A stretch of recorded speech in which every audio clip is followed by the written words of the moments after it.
righty, Pool B about to start, and this could be a shootout. Miami and Kanazawa, two teams that play at incredible pace, meet up out here in Abu Dhabi on the half court under the Magic Sky Dome in their first action in Pool B. And Miami come off a hot run in Macau last week. Second place finish, but in that final game against Lugano, they were up and had game point in their hands. Could not finish the game. Couldn't get the final bucket. They returned the same four. It's Andrew Kelly out to the court first. He did get a shot at that win. They got the ball in the mid-post. He couldn't get it done. What does that do to your team, Kyle? If you almost win, you got game point, and it looked like no one wanted to get the rock. Which game was that? Last week in Macau, Miami in the final. They were dead. They were gassed, you're right. It was a game that it looked like it was in the bag for Miami, but I guess things aren't always what they seem. Lugano was a team with destiny. Miami gave up a big lead late. But I tell you, man, even with that loss in the final, Miami are coming in with some real momentum. You're right. 2 wins in the last 3 tournaments. Of course, runners-up last weekend in Macau. Henry Caruso was unbelievable. Topped the field in rebounding. Mitch Hahn got up to a great start. Andrew Kelly caught a sick body last week. And Caruso led the field in nicknames being handed out to him. He got like 5 nicknames. He got 4 or 5 in one game. More on his nickname. We might bring out another one for this one. Pool B action coming up right here, right now. Miami, the top rebounding team in the league this year. A 24-11 record, should be arriving with some swagger. And they got an incredible formula for success that we'll get into in a moment. But right now, let's get a look at Kanazawa taking the court right now. Kanazawa got a couple players worthy of keeping an eye on. One of them is that man, Gilligan's Island.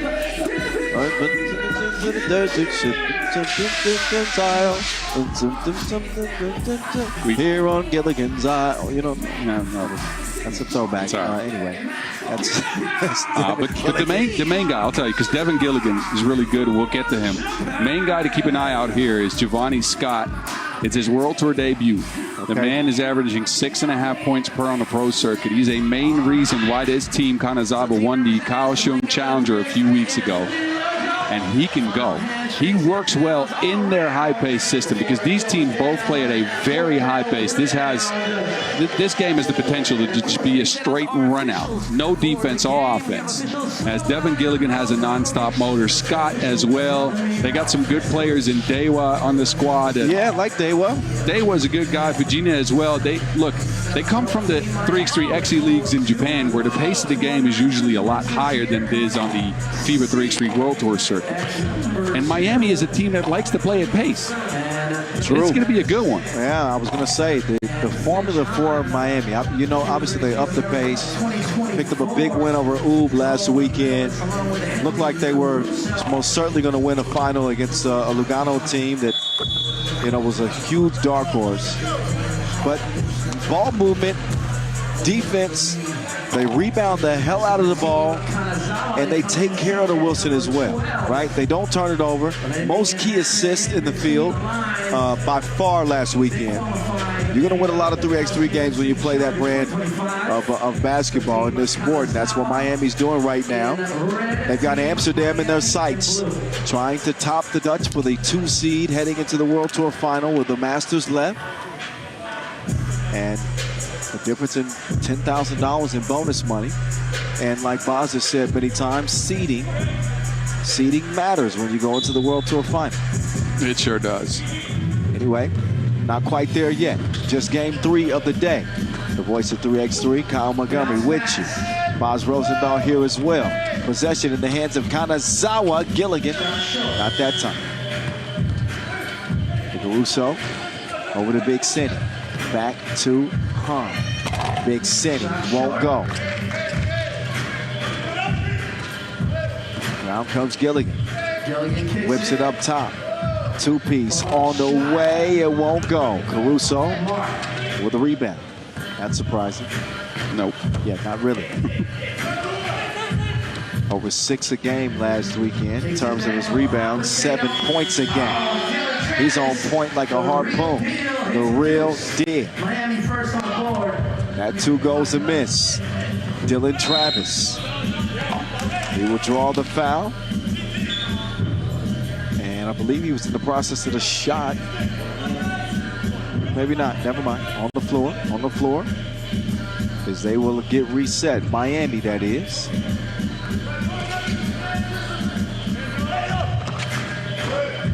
An easy entry score to Andrew Kells. Kelly, who can't get to Gilligan, shot that time. 3-1. Kelly will set up Travis for the midi. And he missed everything. Save it, but bounces on the line. But Miami last weekend, they only fouled on average 5 times a game. They're a very disciplined squad when it comes to fouling, rebounding, and with the way they feature Andrew Kelly. Because what I saw from them last week, as Scott knocks down a long-range shot, they feature him in a dunker spot a lot. You don't often see 3x3 teams do that, but they played out a 2-on-1 situation with him down low very often, and you have to have some discipline to get through that because that's not a normal formation in 3x3. Yeah. Run a lot of actions that turn into other actions. Always keep the defense off balance. And the versatility of Miami is the reason they've had the success they've had this year as a top 3 team in the league. We got a timeout on the floor. The scoreboard's out. Oh, okay. I was about to say, who the heck would call a timeout a minute and a half in? Me when I'm playing in this heat. Okay, scoreboard's out. Dylan Travis connected on his first 2-piece.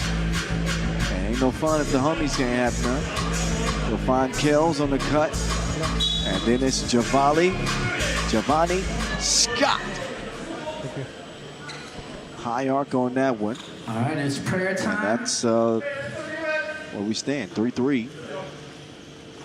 Okay, scoreboard's back on. So we can play on. So we lowered the music to respect prayer time. Oh, wait. Actually, in respect for prayer time, the music has been lowered. And I believe they want to change. They want to get one of the screens strictly to the scoreboard. Right now, it's just video.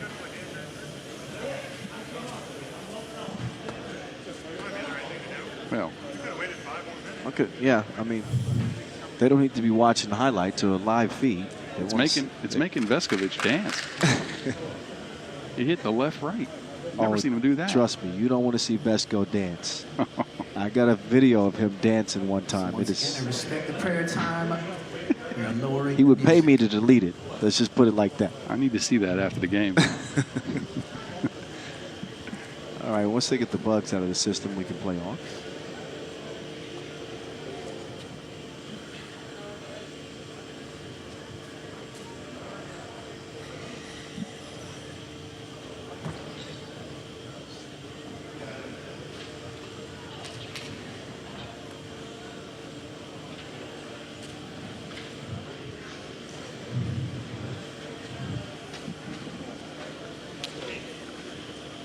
Still working on the scoreboard. All righty, so this brief delay is due to a technical issue with the scoreboard. So please bear with us. Be patient. Oh, there it goes. See? Well. It's been fixed. We're good to go. 3-3 game, 8:36 on the game clock.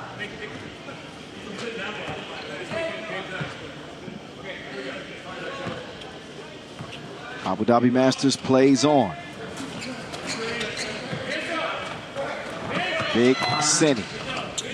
No good. Remember Han last weekend started off with a 10-point outburst. Slowed down as the tournament went on. So far it's been Kells and Travis. 1-point game. Wow. Oh, he's whacked. That's going to be a foul. I like Dewa as a player, man. He's multifaceted. He's quick. He's a good defender. He's got a little bit of a shot. I'm not going to say he's a knockdown shooter at all, but at least he's very competent. But his speed is what enables all of this. Dewa will be forever famous for scoring the only point other than Ryo Ozawa's 20 at the Asia Cup this year. Otherwise, Ozawa would have had a perfect 21-point game. Yeah, I don't think that'll ever be repeated, but you're right.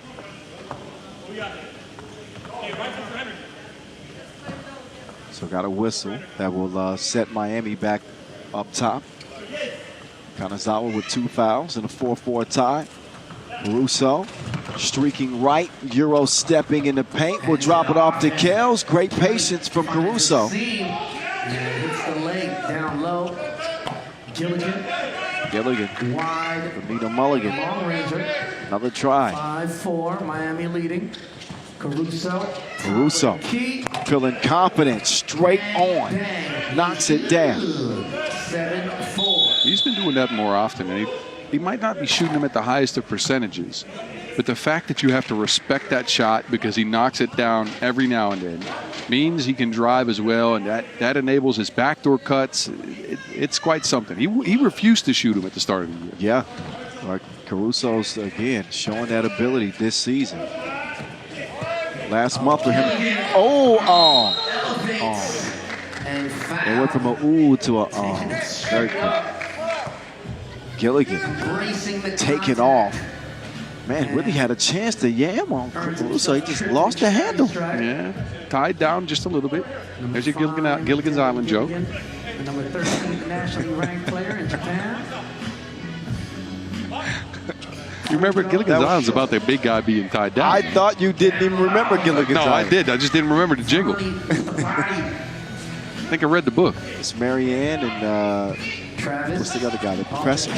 Anyway. So Dylan Travis with the last second dish. And a 3-point lead for Miami. 2 to shoot. Gilligan. That time he sneaks up the layup. Kanazawa keeping pace. Kels on the cut. Precisely put in place by the real deal. Gilligan now. Getting active. Gilligan. You don't want to be on an island with him right now. He's shown the ability to carry a team on his back last year mainly, where he was the top scorer on his squad.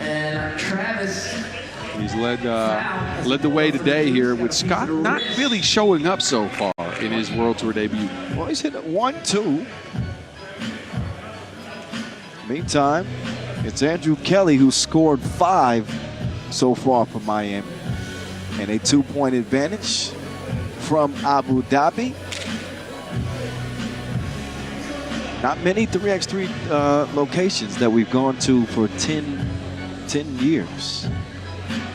You think of Lausanne. Utsunomiya has been active. Utsunomiya, I believe Prague back in the days. Yeah, back in the day. But Abu Dhabi's right up there, special place in my heart. Yep, Chengdu.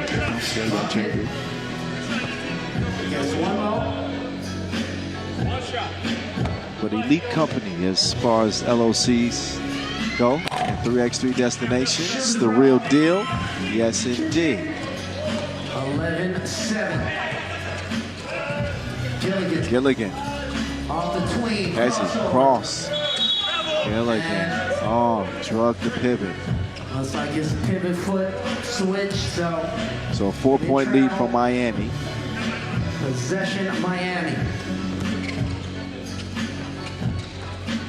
It's been a game that they really haven't felt like they've been threatened. Off the cross. But Miami hasn't exactly been sharp either. Turn around, push shot. Don't drop. But persistence they just seem to be a little bit more physical. 7. I agree. They've managed to slow the pace of Kanazawa down, which is something you don't really expect from a Miami squad who usually try to outpace you. It's still a high-scoring affair. We've got 19 points on the board after less than 4 minutes played, but Kanazawa like to play at breakneck pace, and they're not getting to it. They got to shoot something. And it's Dewa. Hits the heel. The lead pass right on target for Hahn. 13-7. Some of Miami's passes, obviously you watch NFL, you know when a quarterback throws it to a spot and the receiver hasn't even turned around looking for the ball yet.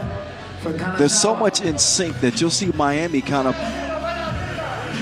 deliver their passes in that same way that you would see an NFL quarterback. The ball is on the way. They're expecting it to be in a spot. They turn their eyes, and there it is. Right place. That's that flow offense of theirs where they have a lot of chemistry. They know where the other guys are going to be. They know they're going to be cutting off ball, like right here.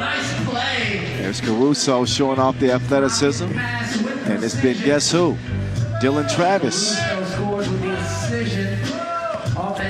Dewa, drive kick, nowhere to go. Clamps, lockdown. And it's 14-7. Now a timeout on the floor. Kanazawa need to talk things over. They do it. I expected a little bit more. So once again, I don't know. this is the FIFA 3. A little bit more of a roll of the dice for them in the sense that if you want to get a win at this level, and look, they've played at the Challenger level only this year. This is their first World Tour event. If you want to get a win at this level, you need to really lean into your system to be in. To me now, they're out of their system. They're not playing at pace. They're not using a lot of twos. They're not using high movement. Not that they're the best two-point shooting team, but they have not put up any outside of Gilligan. And Scott to get one. With all respect, it ain't happening. And there's still 5 minutes to play. Well, if they can prove me wrong, then I'll just be quiet for a game. But no, I don't think they're going to be able to contend in this contest. I don't think so either. But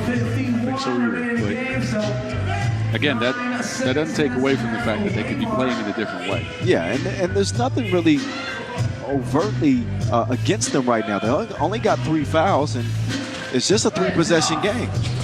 But I don't see it. I don't see it at all, especially with plays like that. Ball back in Miami's hands. And a reach-in called on Gilligan.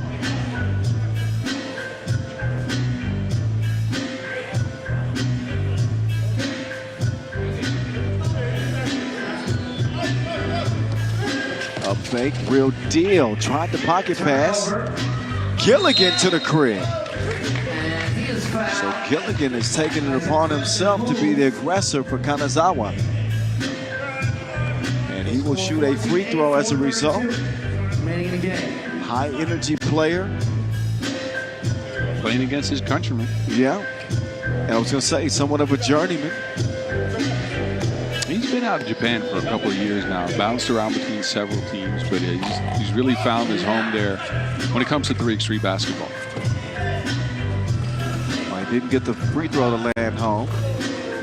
Oh, look at that. Man, he's not Dylan. He's dealing. He's dealing, Travis. Gilligan. Oh, can't get it to go, though. Travis setting up Big Senny. Turnaround, drop off, broken up. Ends up in the hands of Kanazawa. That one's stolen away. The American Eagle.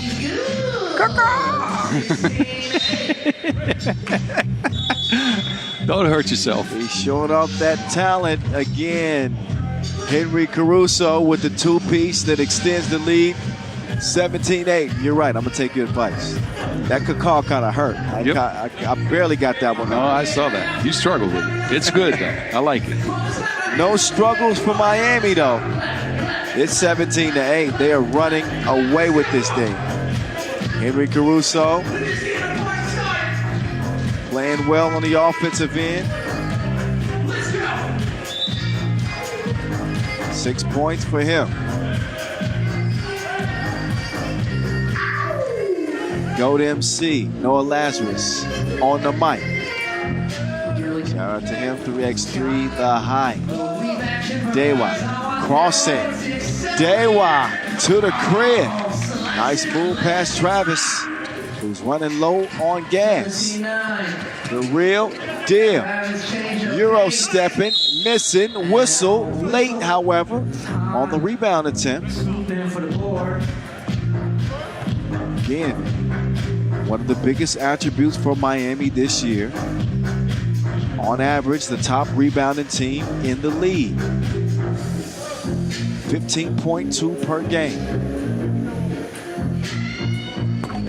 Offensive board puts Hahn on the line, and he'll make it now 18-9. This one likely going to end before the limit with 3:23 and counting. Gilligan getting busy with it. Up fake in the corner. Wait a minute, sir. He had traveling plans, apparently. And Slobo will hit him with the whistle on the baseline.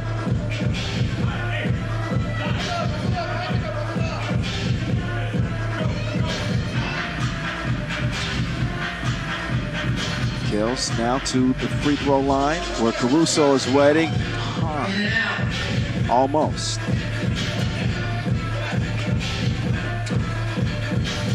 Gilligan now speeding to Dewa. Yes. Kelly will now take it himself. Kales, get that some. Is that out of bounds? What a swat. Told Kales, what the hell's? Get that up out of here.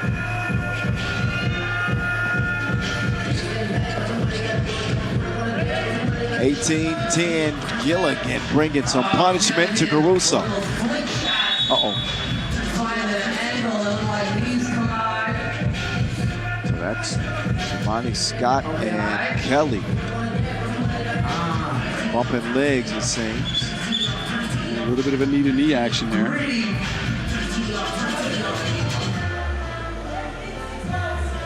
Those players okay. Tripped up. Yeah.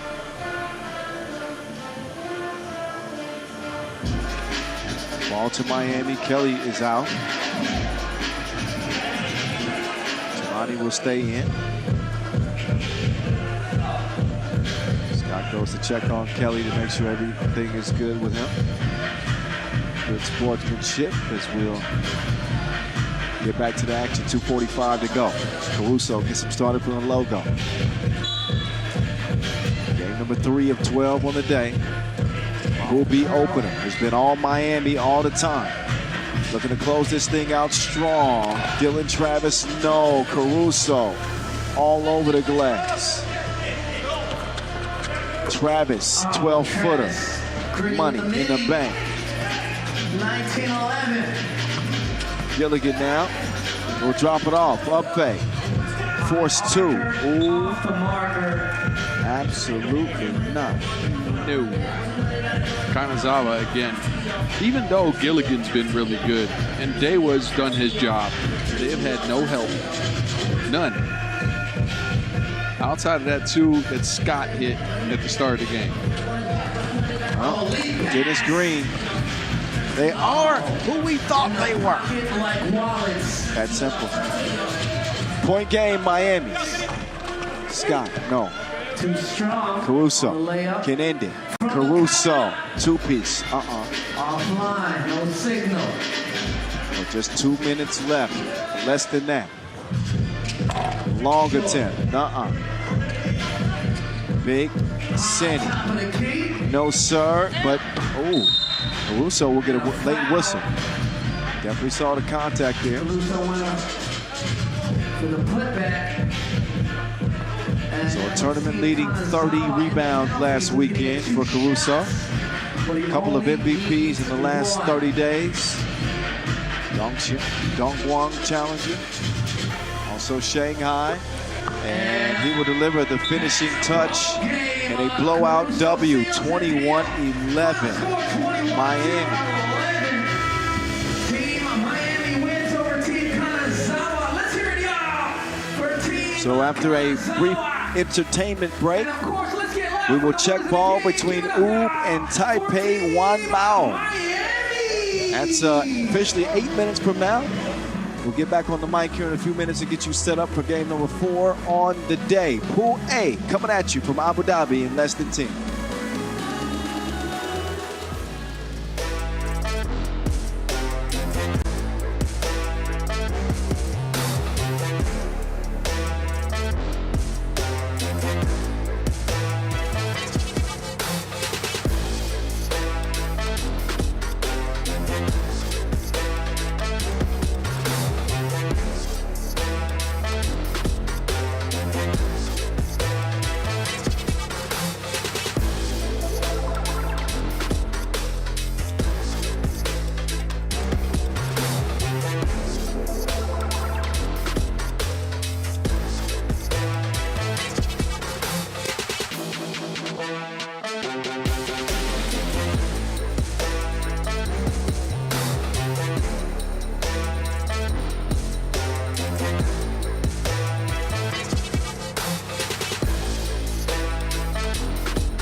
Just give me the G's and we be clubbing, y'all. Y'all make me please and we be tugging now. Sipping Hennessy and we be bubbling, y'all. Set the minor G's, we gotta take it slow. Every day we be burning, not concerning what nobody wanna say. We be earning dollars, learning how we want it, what we pay. All them gold and all them diamonds, girls, we need them every day. Recognize it, lifting everybody again. We keep burning, not concerning what nobody wanna say. Recognize it, lifting everybody again. Give it up, y'all, once again for the TPS Abu Dhabi Dance Club, headed by Miss Rebecca.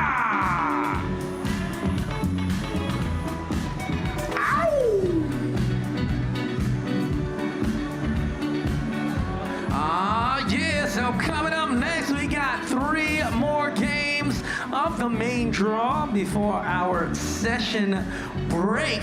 But a lot of 3x3 basketball action for your satisfaction here in the FIBA 3x3 World Tour Abu Dhabi 2025. And also be sure to follow 3x3WT, the World Tour, on Instagram. You can also follow on YouTube and TikTok, FIBA 3x3. So let's go over the games coming up next. So for our main draw game of 4, starting in a few minutes, we got Team Ulaanbaatar versus Taipei Ulaanbaatar. Then after that, 6:40 p.m., we have Team Toulouse versus Ulaanbaatar MMC Energy.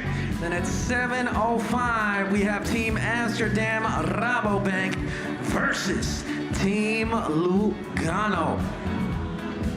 And of course, before our second session, we do have a session break, and then we also have a live performance and team presentation. Live performance by 5, 6, 7 Ray Dance, and a total of 9 more games on the slate today for the main draw. From this session to the next, and we're gonna find out after these next 9 games who will advance to day 2, the knockout rounds of the FIBA 3x3 World Tour Abu Dhabi 2025. And once again, big shout out to DJ Last, making it last, once again, official DJ of the Tokyo 2020 and Paris 2024 Olympics. Had the pleasure of working with him. There, once again, I'm MC No Lazarus of Q York, aka 3x3 The Hype.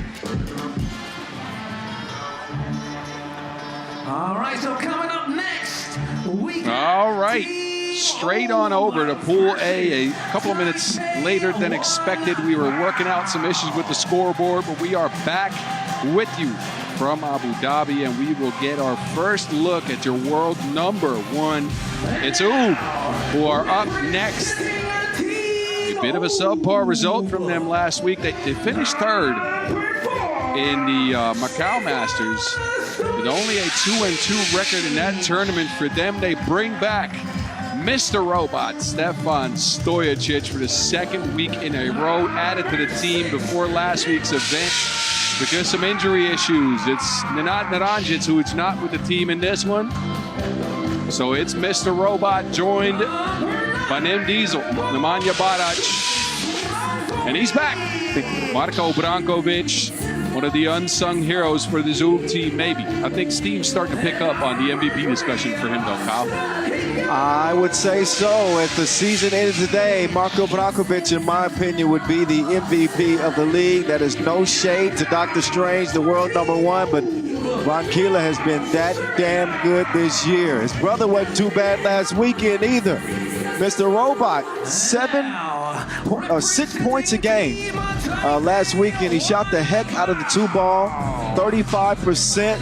He got a late call to be added to the roster here in place of Nenad Naranjic.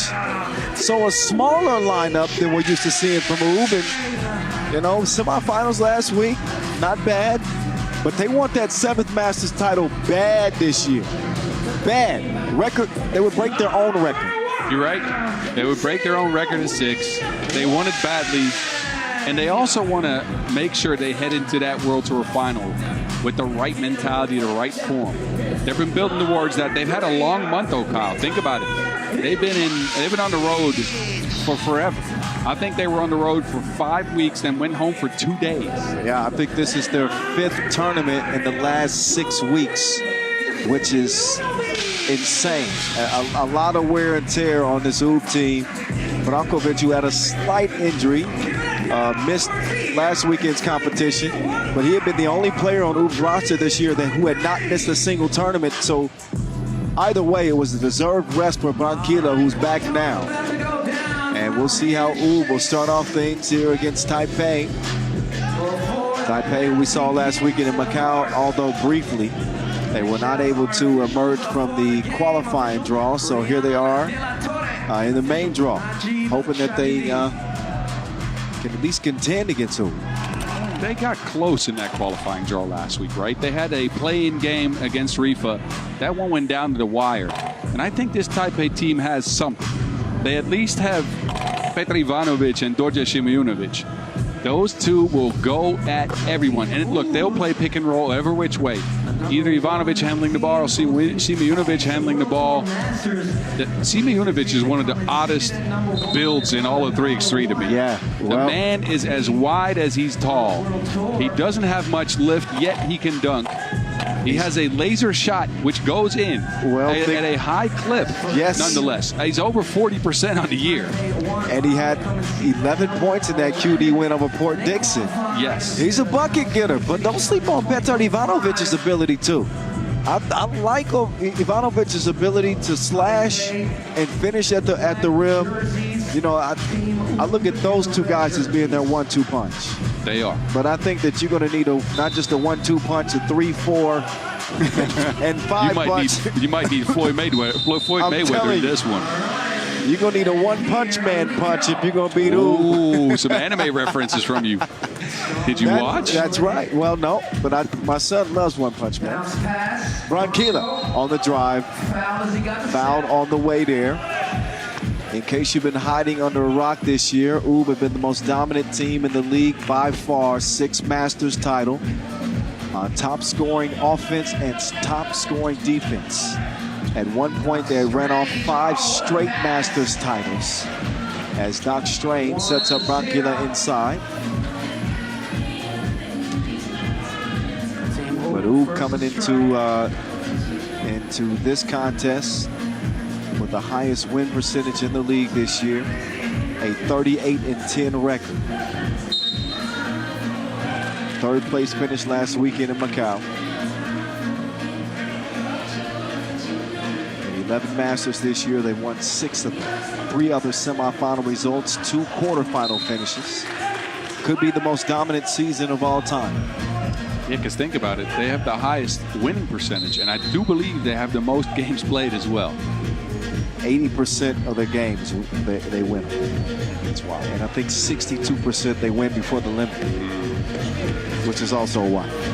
Anyway, Ivanovic, I told you.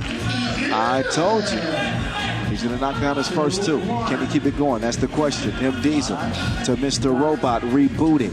Swings it to Branquilla. 2-piece, no biscuit.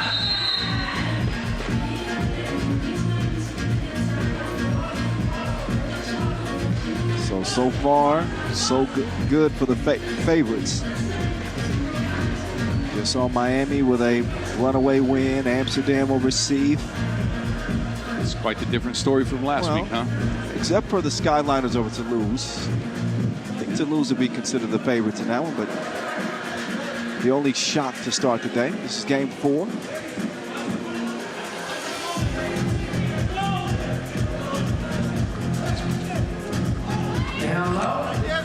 And inside they go. There's your guy.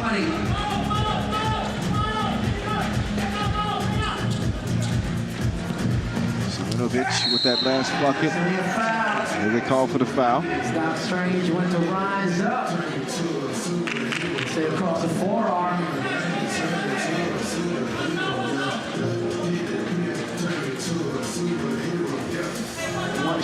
You're not happy about the foul. Now, that was a hard smack.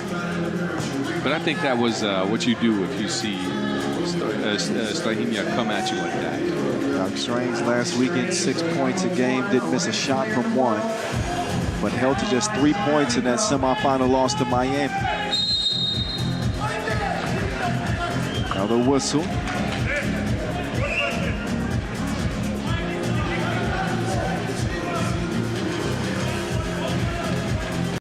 Big boys get tied up. 3rd on Taipei, Nim Diesel. Down to the post office. The mailman, Branquilla. Are you saying he always delivers? More times than not. Not always, but it's 5 stars from me. Marko Brankovic. Oh, he missed that one. Unable to hit the free throw.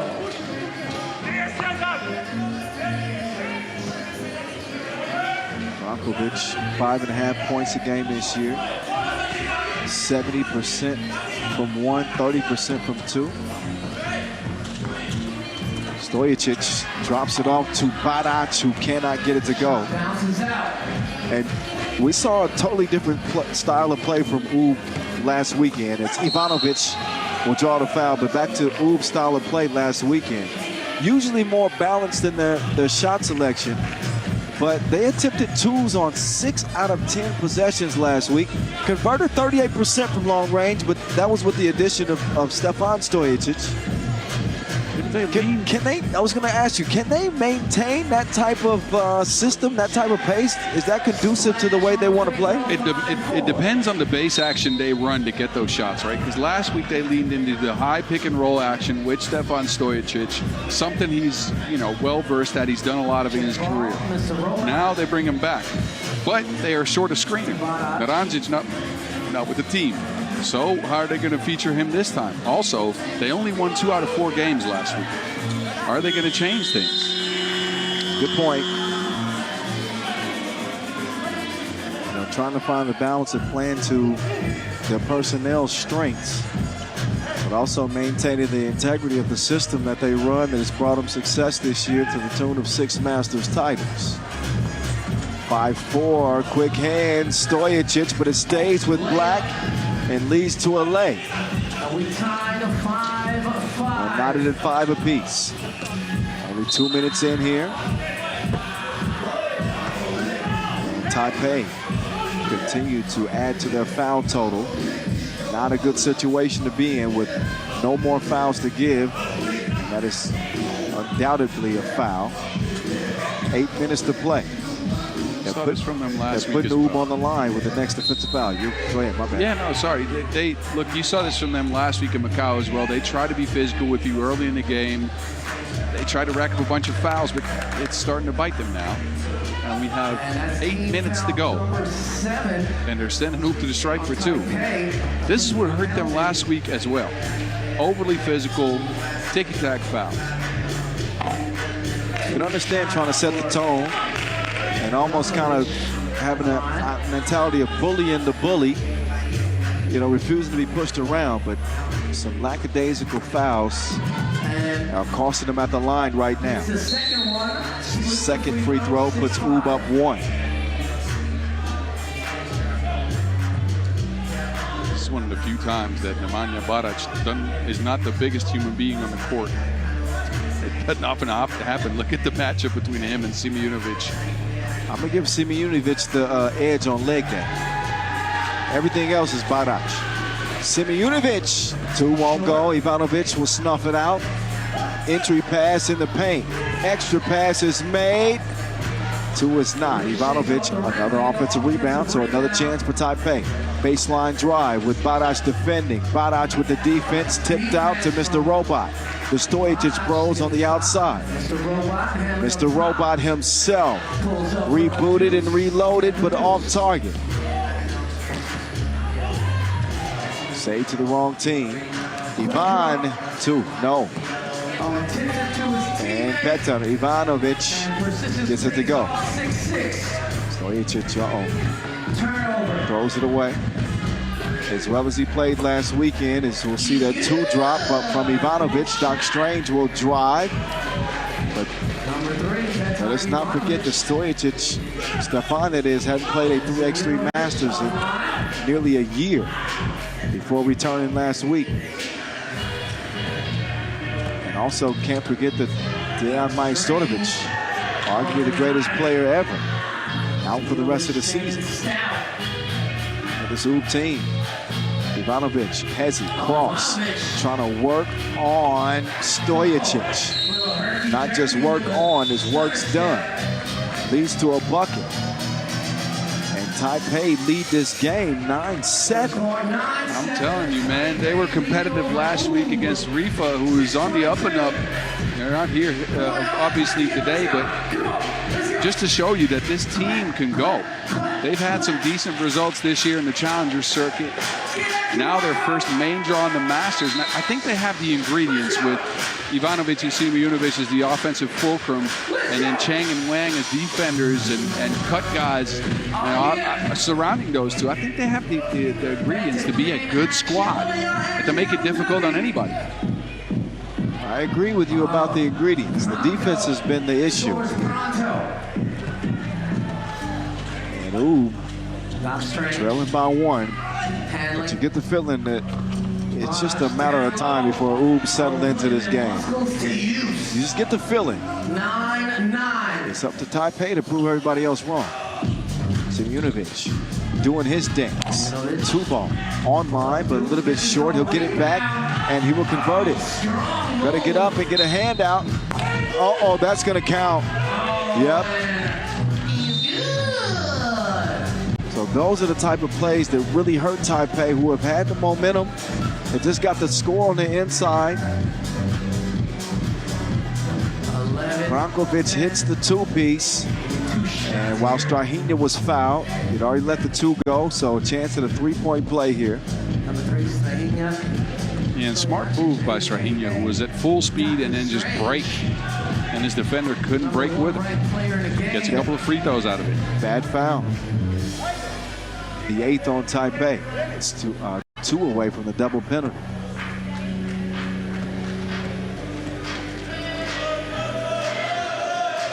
Strahinja, yes, at the line.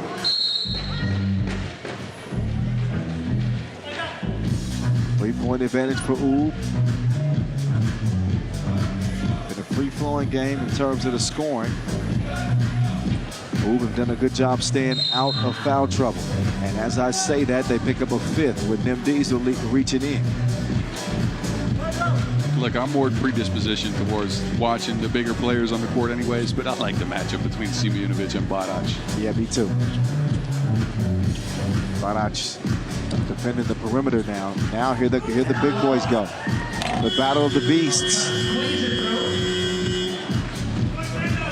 Barac staves him off this time. Fakes the ball screen. That is not a good pass at all. You rarely see a turnover like that on Brankovic. And whistle. Say a foul. It's a smart foul by Brankovic.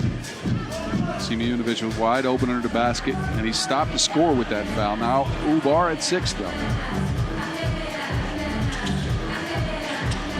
Next foul on them. Taipei shooting free throws. So Ulaanbaatar will look to continue to apply pressure when they get the ball back. Brankovic can't get it there. Ivanovic instead will drop it inside. Leads to the layup. Cheng with the good hands. It's a good look from Strange. And Ulaanbaatar shoot, that's the only thing. Well, they're not shooting it too well. They have struggled this year. Wide open look again. Strahinja this time. They double dared him. And that'll cost them double. 15-11 the result. Ivanovic testing the deep waters. Won't go.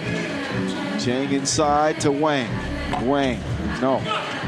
The offensive rebounds, though, for Taipei have been a difference maker, keeping them in this game. Brankovic to Stojicic. You don't want to keep testing Dr. Strange. You're daring a man that's approaching 40% from 2 to shoot. I don't know about that choice. Yeah, that's the shot they seem committed to giving up or content with it. Strahinja's made his last 2, and that is one you won't forget today. Doc Strange with 9 points. That one an exclamation punch, and he's coming down the lane again. Strahinja is going to lay down for a rest. The man's been putting in OT. Here's the reversal. Vintage Doc Strange. And not 10 seconds later, he gets up to get down again. 19-13. He's lost some weight between last week and this week as he's cut off most of his mustache. I noticed that. Fresh, clean cut for Doc Strange. Took the stash down a little bit. He's taking his game up a few notches. Let us know how you feeling. I'm feeling good.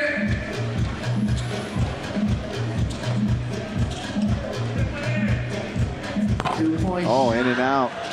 Cheng couldn't get it to go and also can't track it down. 3.5 to play. Ooh, 2 points away from victory. 19-13, 3:33. Remaining game, Team Ulaanbaatar. 2 points away from the W.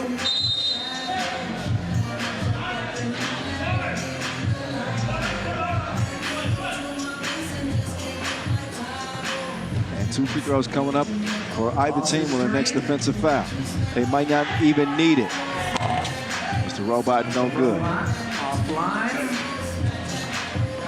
Monarchs can't keep it alive for the fellas in red. Instead, Taipei will have its entry pass broken up. Did Simunovic touch that last? No. They're saying Barat's touched it last. Yeah, Barat's touched it last, so 9. But it looked like he might have got a hand on that. Yep.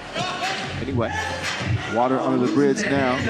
Ivanovic needs to work on them dribbles. Stojic finally misses one from long range.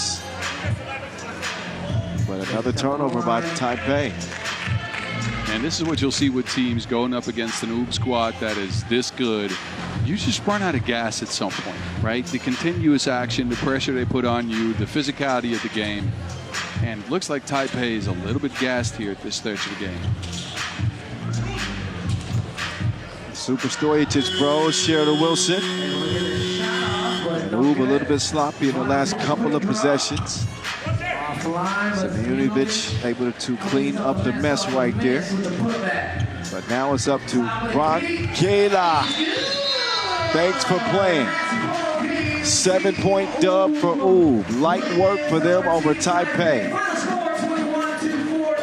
We have seen action in each of our 4 pools. And it's 3-1 in terms of the favorites. A little bit of a challenge early for Oob, but once they settled in, it was no contest. And not a shock. 7-point dub over Taipei. Yeah, and look again, a good played game by Oob. Although they didn't shoot the 2-ball that well. We saw them feature Stefan Stojic a lot less than last week. They found more balance. They got Brankovic back in the fold. So, look, not a bad game to start your tournament. And I think it's only going to lead to more for them as they now feature, like face off with basketball later. And that's going to come after these highlights, though, and some other games. All right, highlights. And then after these, Toulouse and Ulaanbaatar. Massive game for the Frenchmen as we start back up top with Pool D action. And then we'll have Pool C play between Amsterdam and Lugano. That one should be fun. All of it is on deck. After the highlights, we get back to it from Abu Dhabi. Stick and stay.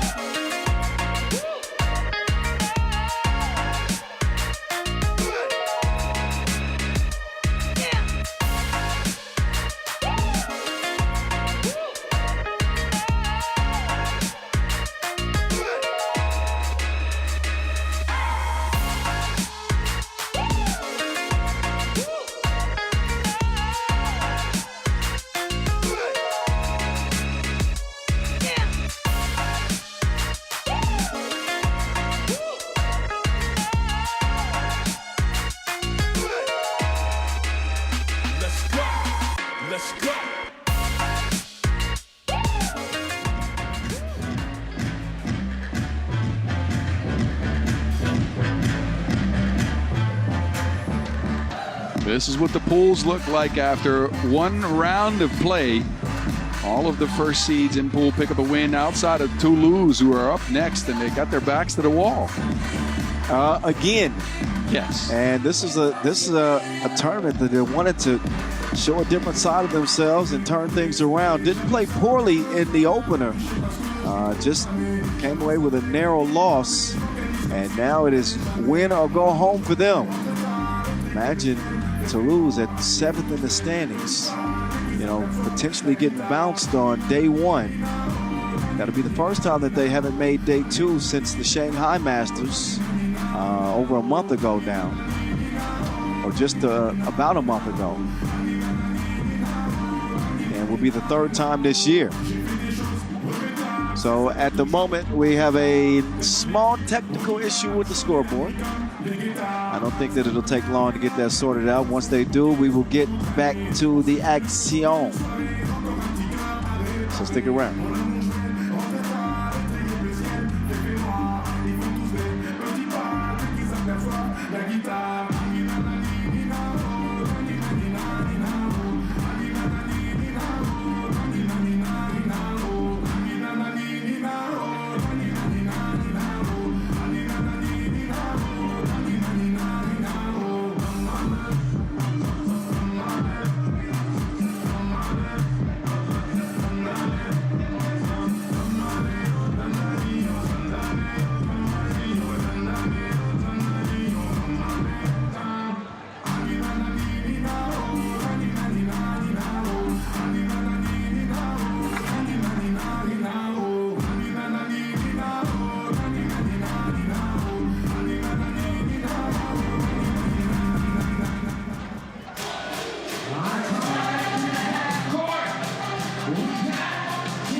scoreboard is fixed, and we set our sights to the next contest.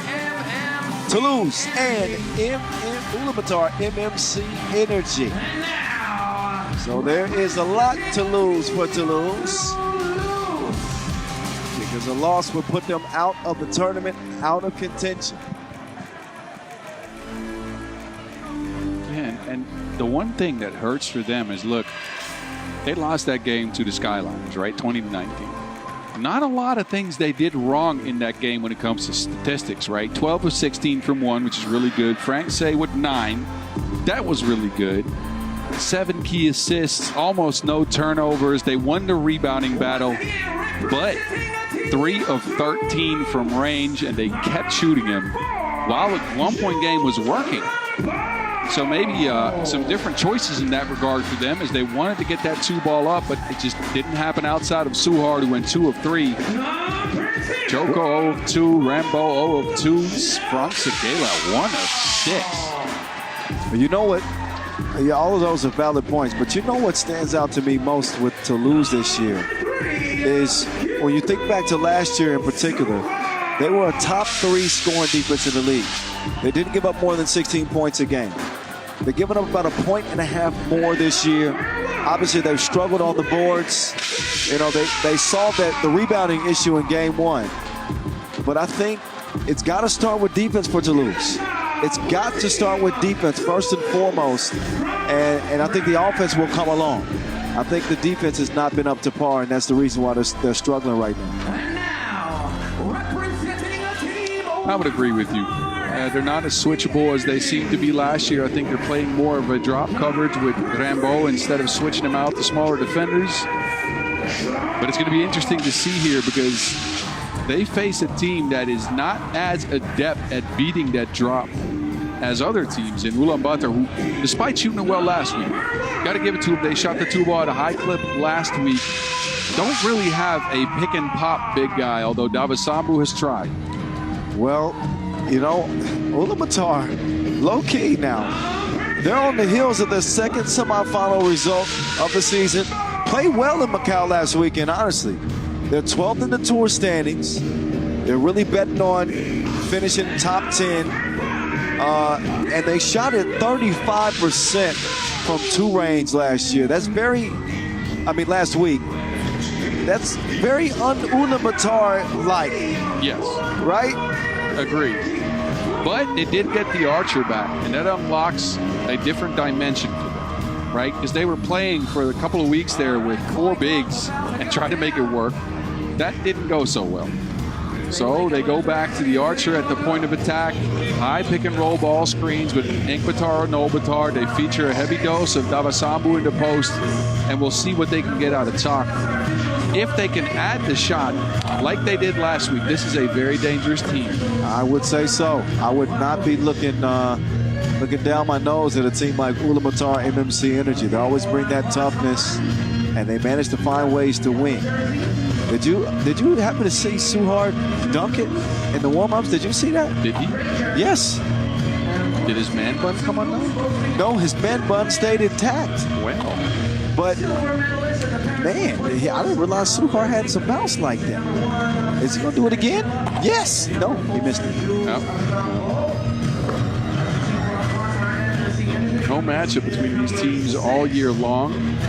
But over the last few years, you kind of have to give it to Toulouse, who are up 5-1 when it comes to dubs. But when it comes to form, is Ulaanbaatar the one that could come here and sneak away with a win? Again, they showed out last week. I'll say this, they're on the up. Toulouse has not been on the up and up ever since that win in May? Yeah. Outside of a couple of challenges where they did well. Yeah, you're talking about the win in Amsterdam. Yes. Yeah, 4 months ago. Saw Delganyam Davasambu, the Bull, the Mongolian 3x3 legend on your screen. He starts with Okonjagalsok and Inkbatar Anolbatar. Possession begins with Toulouse. Left wing, they swing. Suhard using the screen. Suhard turn the corner. Up top, Jules, ran, boom. Won't go. Foul called on Ulaanbaatar, Ulaanbaatar.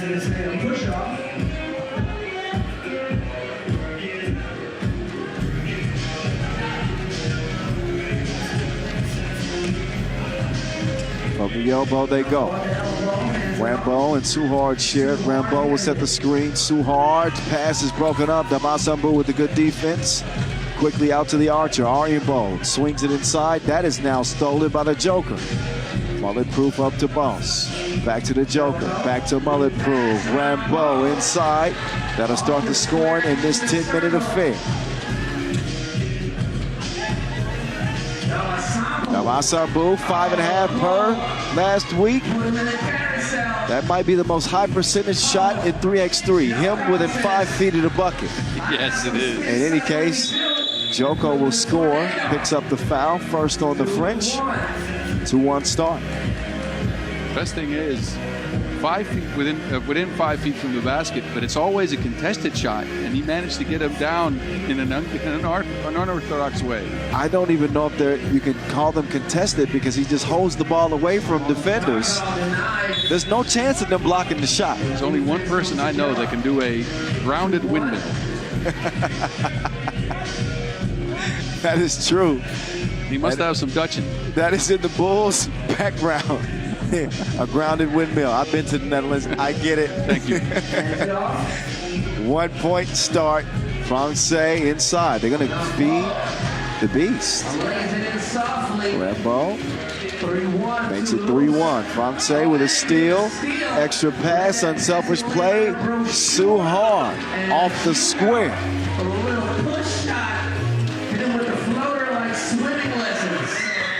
The archer lets loose. He's got a Wilson instead of an arrow. Just as good. And Ulaanbaatar draw within 1.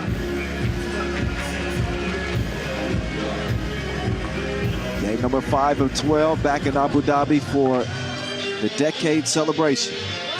10 years strong. Rambo up to the line to shoot 1.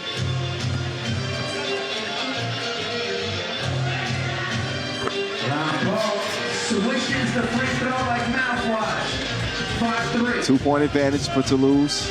Arianbo with a 2-piece already going down.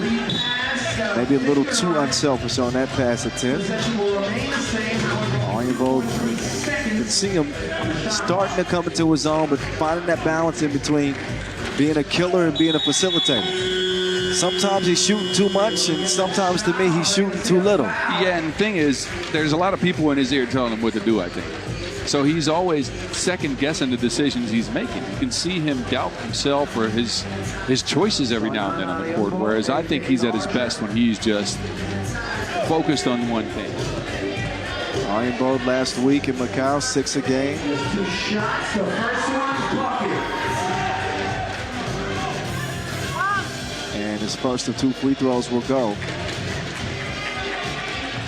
As a team last weekend, 80% was Ulaanbaatar. MMC Energy for them strike. And they keep trending upwards.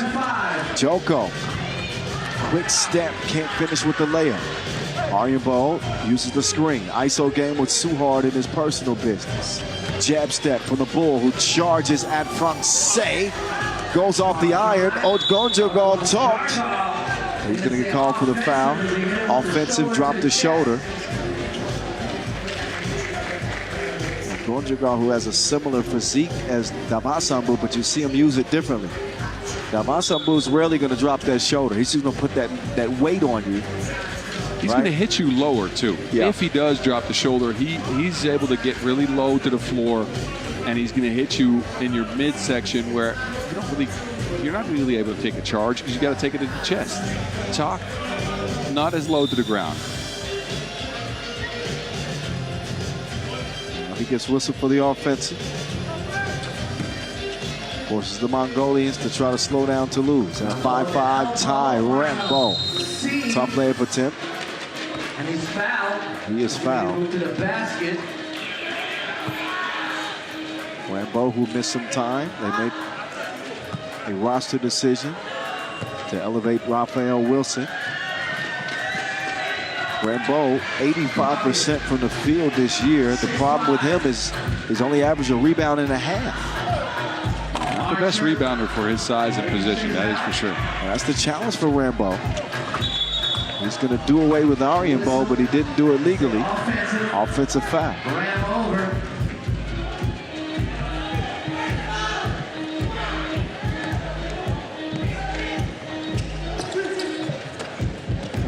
Arianbo, no hesitation. Oh, he got batted. The Joker is not playing. Suhar, no.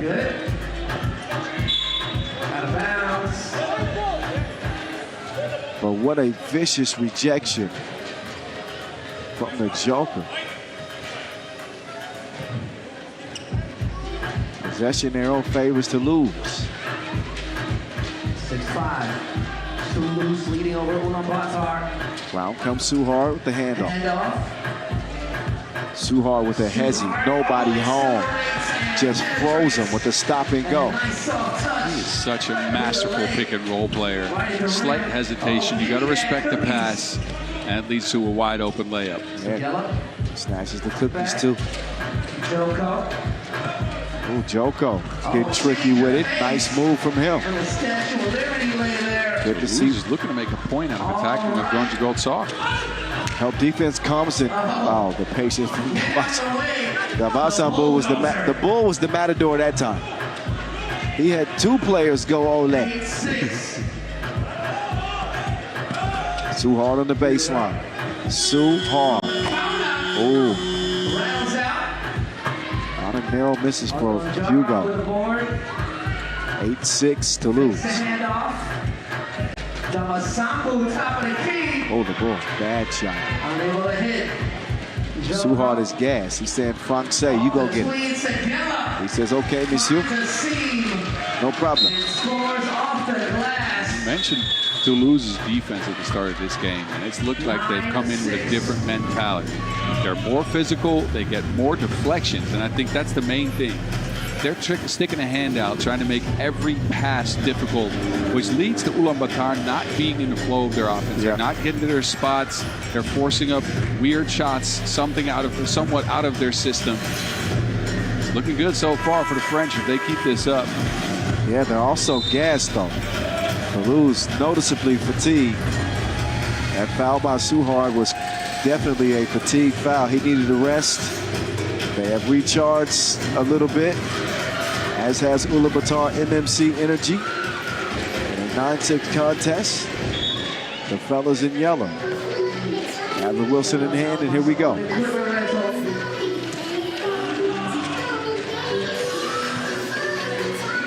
Arianbo, set play. Shot won't go. Joko picks up his dribble. Francais, tough bucket from Segela. And one opportunity for Segela. Just that slight downshift in his speed when he got to the rim. He's been in his bag when it comes to attacking the rim with an array of moves and a flurry of finishes. Francais, the last month, has really played well.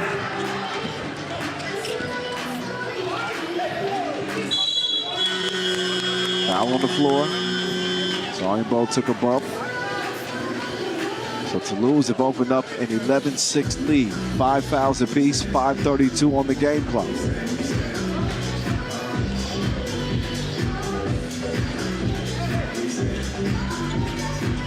The Archer looking for a second deuce. Won't go. Suhar sees an advantage inside. Segela didn't measure that layup attempt quite right. Arianbo delivering a dime piece to the cutting Ulaanbaatar.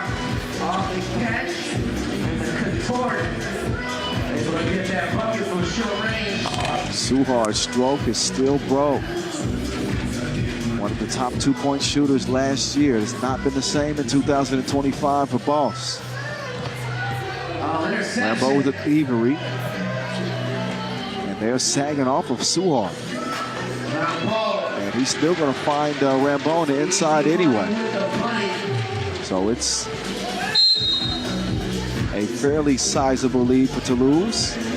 In the context of this game, 5-point lead feels a lot bigger. And Ulaanbaatar is forced to make a choice every single time there's a screen on the floor, specifically with an Aryenbold in it. If they switch, there's a mismatch with Rambo, who Toulouse has found on every cut. If they don't switch, or if they drop a little bit, it's Suhar with the shot. At least a threat of it. Dabasambo. Wait a minute, he traveled.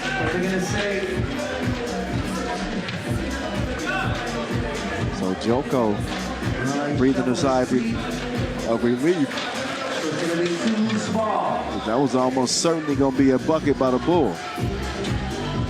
Instead, Toulouse get some off-ball movement. In a well-designed play by them, getting Rambo in position with an advantage on the screen under the basket. They swing the ball, they get an off-ball screen, and look at the space Rambo has to work with. All he has to do is keep Chalk on his back. This time it results in a foul. The reset up top, 6 fouls apiece. Suhar will attack. Nice bounce pass.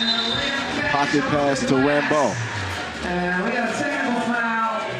Ulaanbaatar has gone into a drop coverage because they don't want to switch the archer. That's not working out either. They're trying different things. It's just Toulouse is picking them apart right now, literally. Warning issue. Okay, warning. Not just a win, but a big win by Toulouse would be ideal. With Ulaanbaatar MMC Energy still having to face off with the Skyliners in the last game of the group today. Suhar gives it up. Segala will take it right at the auction. Get in the weight room is what he says. Aryenbold to Pandemonium. Pandemonium. He will miss it. On the turnaround shot. Boss now with 4 to shoot. Hugo lets it go. And Suhar. Well, make up for his mistake somehow, but you can certainly see that it's become a mental game with him within himself. I mean, like I said before, knockdown shooter typically from deep, but he cannot throw it in the ocean right now. You are completely right, but then Ulaanbaatar follow up with a bad game of Tetris. No box. All right, Okay, sure. Who here is cheering for Just happened to drop that on me right as I'm looking down. I look up, and you got that look in your eyes. cheering for Team Ulaanbaatar. Let me hear you loud. Oh, it's like 50-50. Okay. I'm letting y'all energy out. All right. Nearly at the midpoint of day one. Temperatures cooling down, but the action hopefully heating up. This one, a game that seems to be in hand for Toulouse. An 8-point difference pending this trip to the line. Could be more. Francais.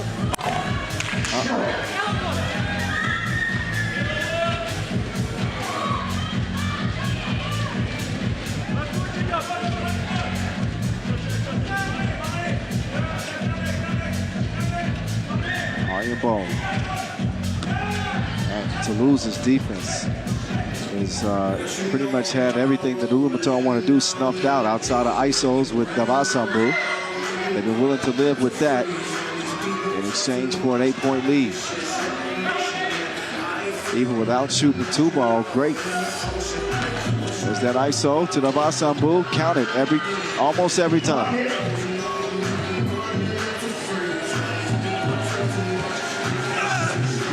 All good defense there from Davasambu. Now the Bull, he has Joko sealed. How long will it take him to get him to rock? He's got it now. Davasambu taking it into the Joker. Offensive foul.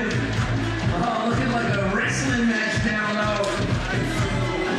And the Joker, he is the master of mischief. He tricks the Bull into a charge. And look, that is Joko giving up his body, playing physical with one of the most physical specimens out on the 3x3 court, making sure to force him into a turn, and on the turn takes the contact, drops to the floor. This is what makes him special, right? He is a plus level defender. And a playmaker. Both ends of the floor. It's just been a two-point shooting for Joko. This time, Suhard, it's the same thing.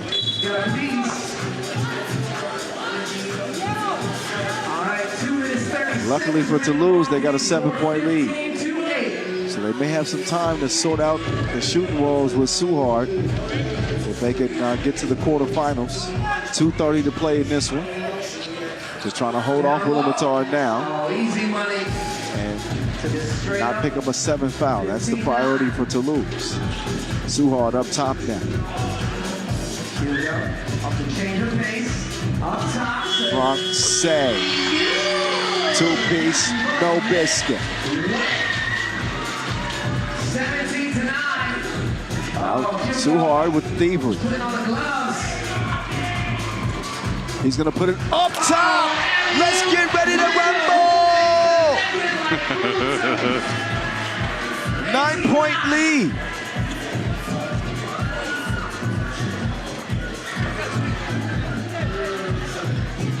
Rambo with 7.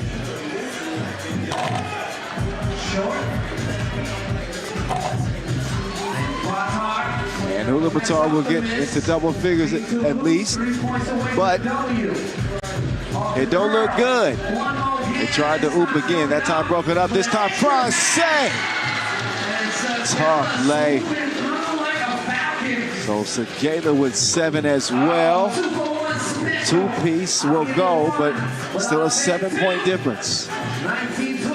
Ooh, watch your pockets. Highway robbery by Anand Ariambo.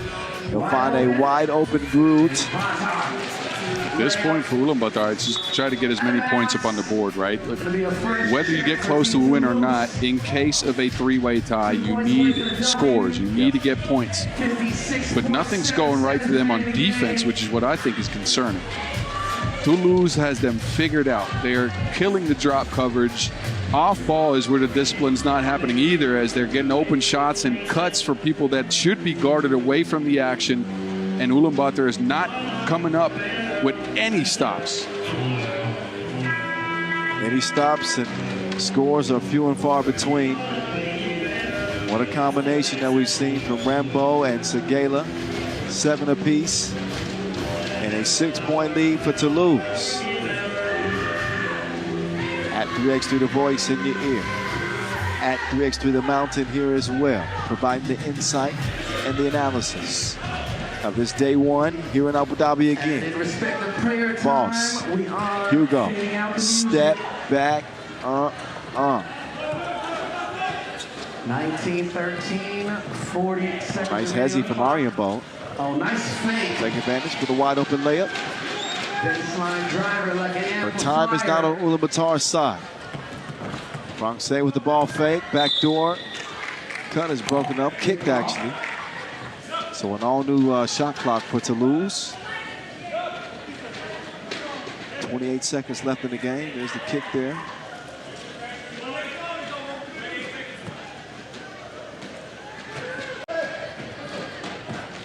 So back they come.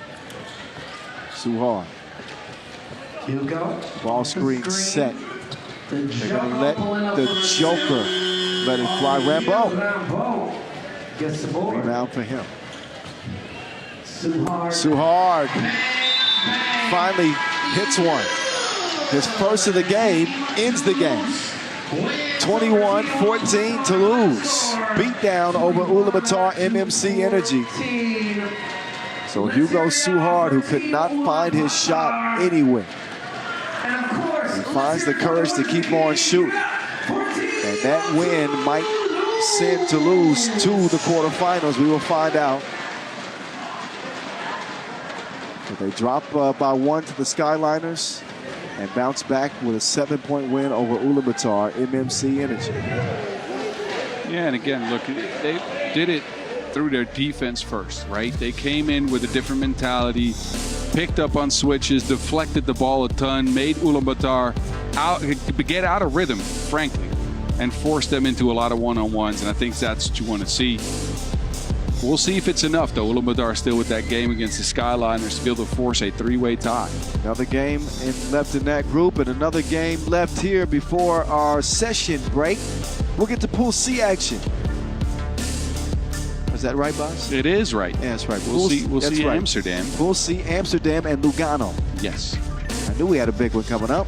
All right, stick around. Highlights, and then Amsterdam, Lugano before our session break from Abu Dhabi.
As promised, Amsterdam, Rabobank, Lugano, Handong. New sponsor? Yep. Okay. I guess that's what winning your first ever Masters will do for you from week to week. Lugano, Handong this week. Trying for their second Masters title in a row. Their first order of business is a date with the defending champions, Amsterdam, Rabobank. Big Drizzy out first. How did the team look to you in that opening win against Seif? I know that the comparison isn't exactly apples to apples. They were the heavy favorites, but they handled their business. Well, they did and they didn't, right? Because I think Amsterdam, in a game against Seif, is expected to get to 21 points. They only scored 18. And they shot it good from inside the arc, 11 to 13. Horrendous from outside the arc. 3 of 17 could not get a 2-ball down whatsoever. And that's going to have to change if they want to beat this Lugano team. Yeah, this is a different kind of opponent than Seif. And Lugano coming into this thing hot.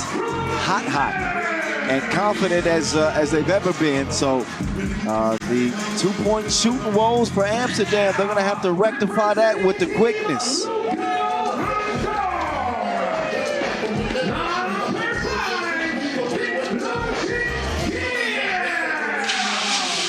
All right, a 3x3 legend makes his way back to the court. First time I saw the Bearded King picking up Jim Gill was here in Abu Dhabi. Really? 2016. Forget the name of the team that he played for back then. Let me go back. But yeah, played into the semifinals of the Abu Dhabi final that year. And he's still going strong. Good to see him. Back in black for Lugano. Saw him last in Shanghai. King West Multini.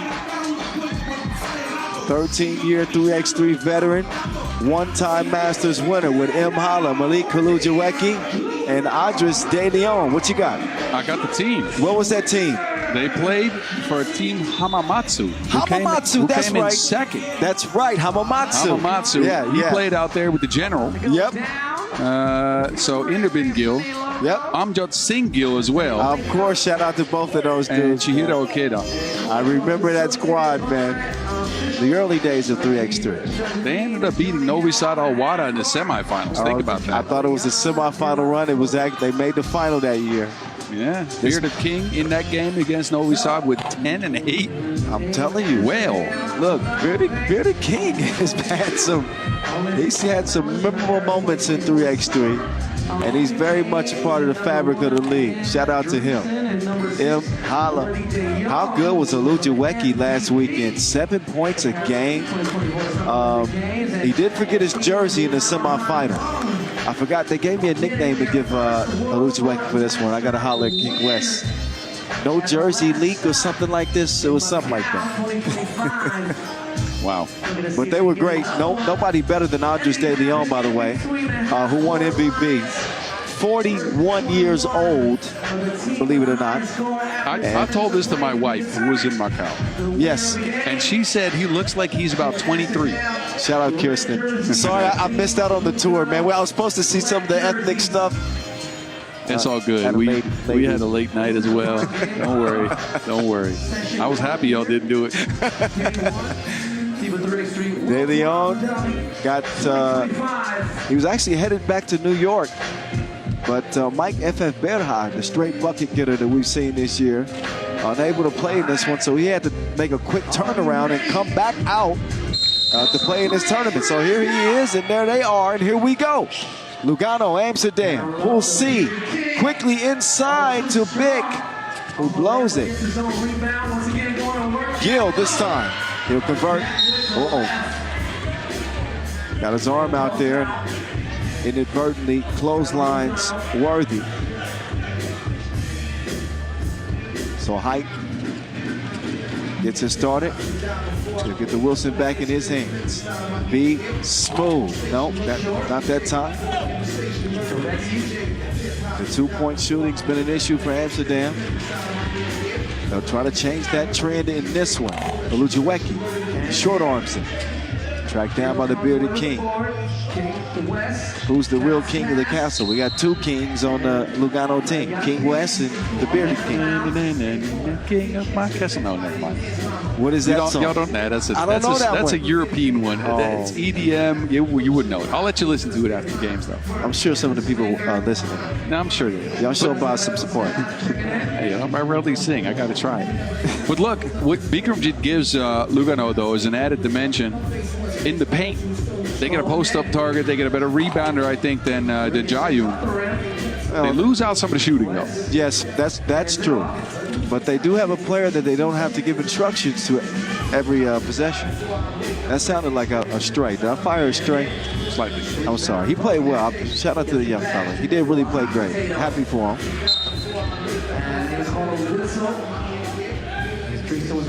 But I'm all eyes on Andres De Leon, man. And as you remember last week, it took him about a day to warm up. First day, they had to tell him to shoot more. I got a couple of new nicknames for De Leon. So for Amsterdam, they've got to address the issue. Andres De Leon, address the issue. Address the issue. The issue is a good nickname. The issue, or Andres All De Leon. I like the issue. Let's go with that. Yeah, let's roll with that. 1-1 start. The King on the drive. Remember Montagny in Ulaanbaatar this year went horseback riding for last year. And he had to have a guide hold the reins of the horse the entire time. Everybody else was riding their horses freely. And Montagny, all 6'7" of them, had his own. It's like a preschooler riding a horse for the first time. It was hilarious. Well, I would laugh. That happened to me as well, so I'm going to just, yeah. He would tell you that was actually me that happened to. No. I have to ask the witnesses that were there. I said ride behind a Mongolian warlord for an hour on the tiniest horse you'll see, feet touching the ground. Meantime, that touches nothing but net, VA. Makes it 2-1. Andres, no, Vic with the tip. So Gil with the first 2 scores for Lugano.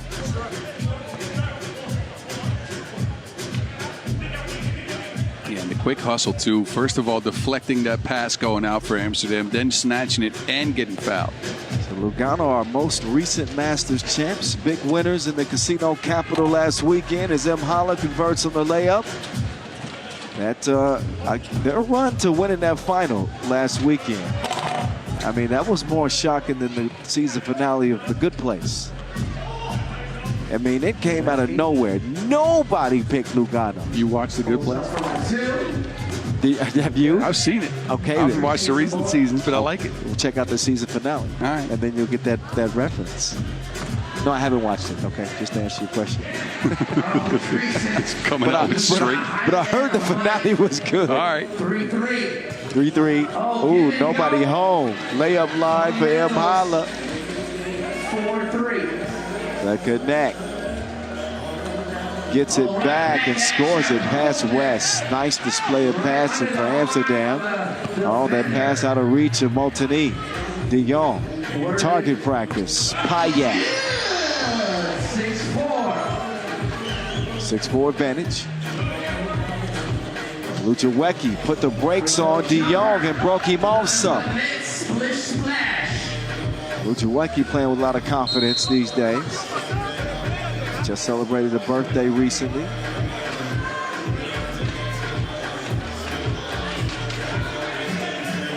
He can stop on a dime and just pop up for a shot anywhere. But think about it, man. We have a semi truck going here with the amount of shiftiness, all the shifts.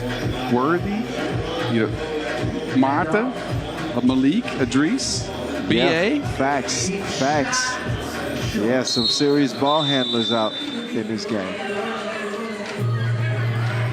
Worthy, though, might have some issues handling the Wilson. He's looking at his right hand right now.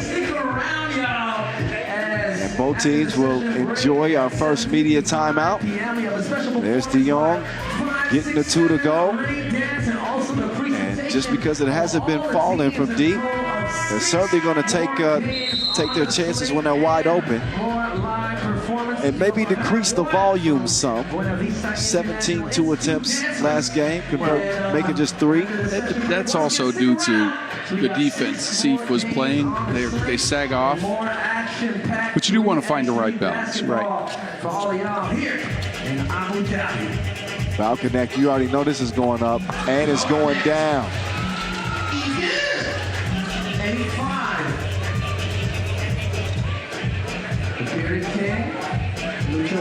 M. Holla, no. Foul connect.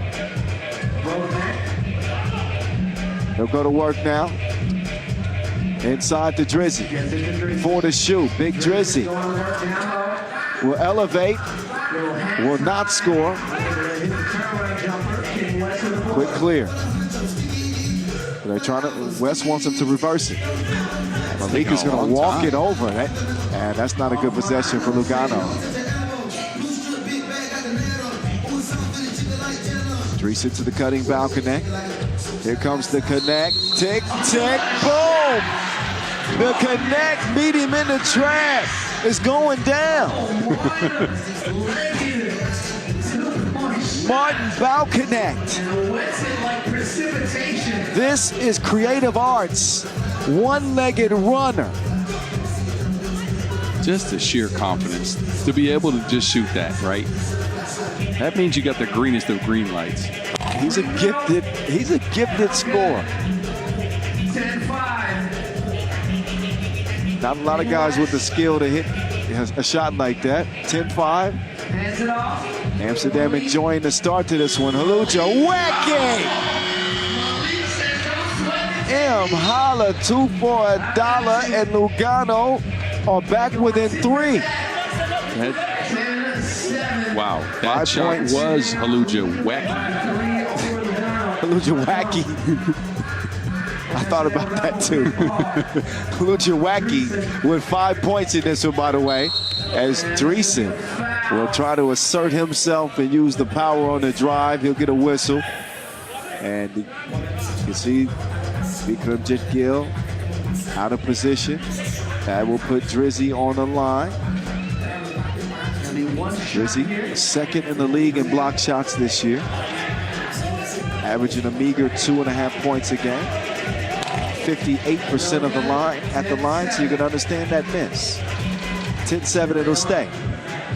Idris, the issue. He will lose it out of bounds. But De Leon last week, his scoring ability was unbelievable. 40% from two range, 75% from the field. Man, it all came out of self-creation, too. It's not a lot of offense in the sense that they'll run a ball screen for him and then they'll just let him handle the rock. Go get it. Just all ISO game, an absolute problem. That shiftiness that you talked about earlier, and once he gets you off balance, forget about it. 16 fouls, no fouls to give, and so there were 2 team fouls. De Leon. They haven't addressed the issue yet. All De Leon to the crib with the foul. Touching that finger roll, too. There's a reason this man's Instagram handle is too hard to guard. That's true life. That is true facts. For most players, he is too hard to guard. And he will knock it down.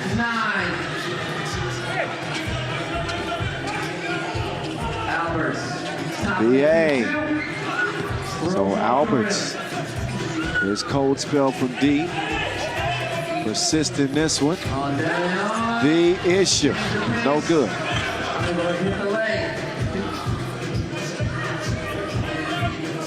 Now Height working on the king. 2-point shot. Rattles out. Gill with the board. Gill down low. Going to work on the Big Gill. Third point of the game. Delivers. I told you that's the dimension he adds. He has a post-up game. He's a good finisher around the basket. De Leon unloads. Have to get reloaded after the miss and about connect. Can't reach it in. Fourth foul rather on Amsterdam, and Lugano have erased that deficit. It is now even at 10 apiece. This is what we saw them do all last week. They were the comeback kids. Fought from behind in 4 out of their 5 victories to that master win. A couple of overtime wins for them last weekend, right? Yep, and then from the semifinals on, even till the finals. I mean, remember, they were down 5 to Ulaanbaatar in the semis, down 3 to Miami down the stretch of that final game. Yep. 20-17. You know, I interviewed West after the tournament, and there was a moment in the game, and man, it was such a resounding moment. They're down 3. He's at the free throw line in the rebound position as he gets the, oh, what a pass there from Montigny. Sets up Holla. As easy as ABC. 1, 2, 3. Malik ABC with the 2-piece. But at the free throw line, Montigny says, he just yells at the top of his lungs, "Fight!" And everybody on the team said that moment changed everything for them. Meantime, it's De Jong swerving through the lane.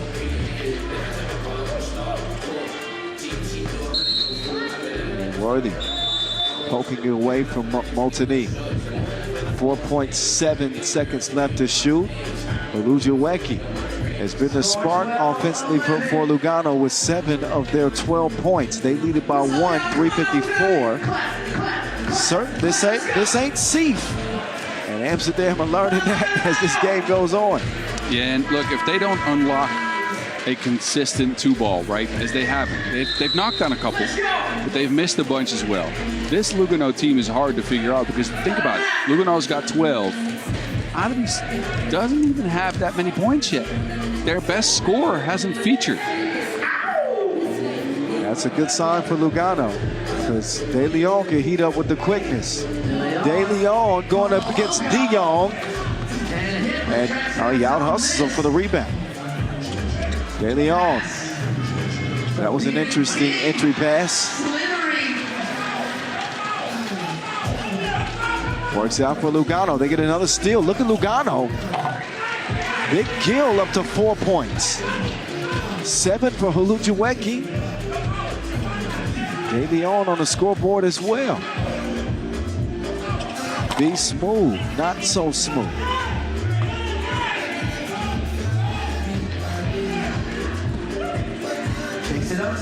Ulaanbaatar now, up fake. Good defense there from Worthy. Comes back to Emma. When it's your day, it's just your day. Ulaanbaatar. And a primal scream for extra measure. This is what we saw from this team last week.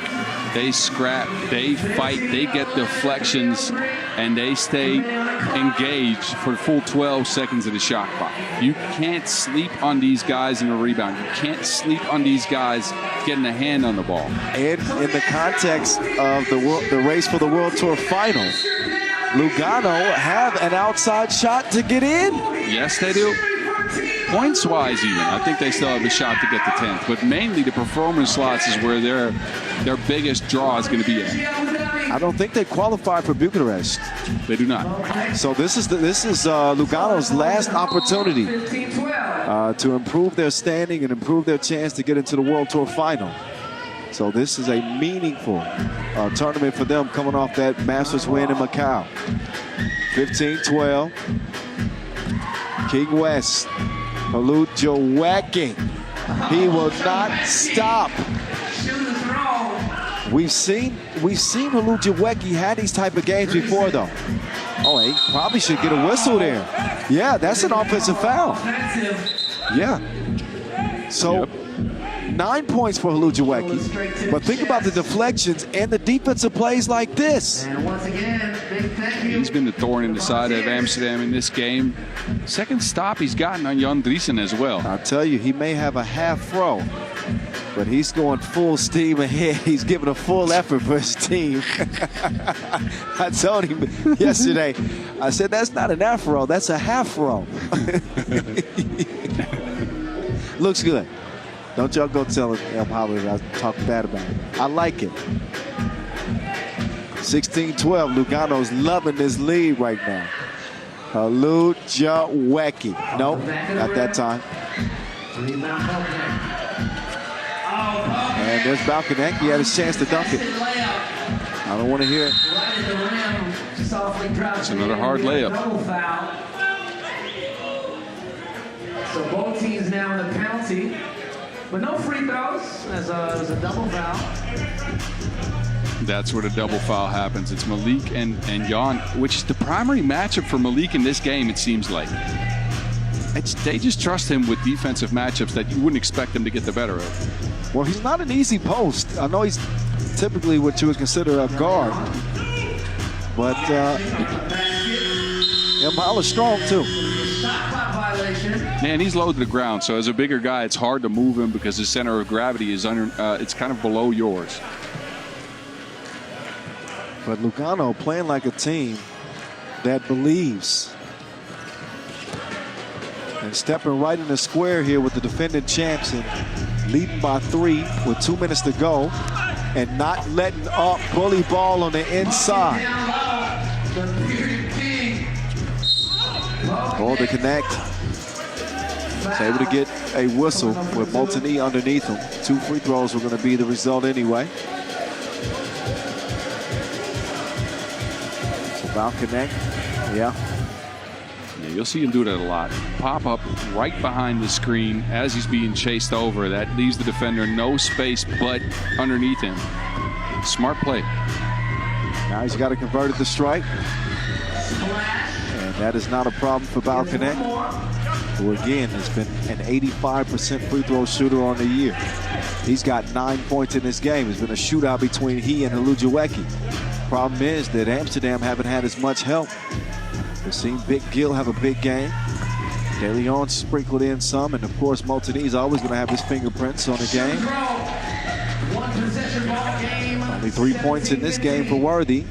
He had 3 in the opener. That was a win though for Amsterdam. Right now a 2-point deficit. The putback from the key. Well, A narrow miss there from the connect. Ulaanbaatar wants to share it with Multini now. Multini out to him. Hala. No. Hype to the corner. Oh, beautiful two-piece. A timely two-ball from Hype.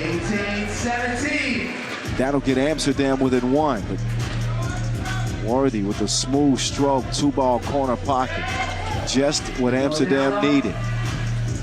Now it's Bick trying to beat up Worthy, who tries to pull the chair on Bick, but he's an OG. Now Worthy turning on the speed. Each team trade buckets. Minute 4 to go. Man, this is where Lugano shined, though, as Worthy comes through in the crunch. But Lugano have the individual creation to close a game out. We saw Malik do it a couple times last week. We saw De Leon do it last week as well. And don't forget, they got 2 kings on the team. Rebounding battle might be theirs as well. That's true. They should be the king of the boards in most games that they play. But Ulaanbaatar with game winner in the OT last weekend against Miami.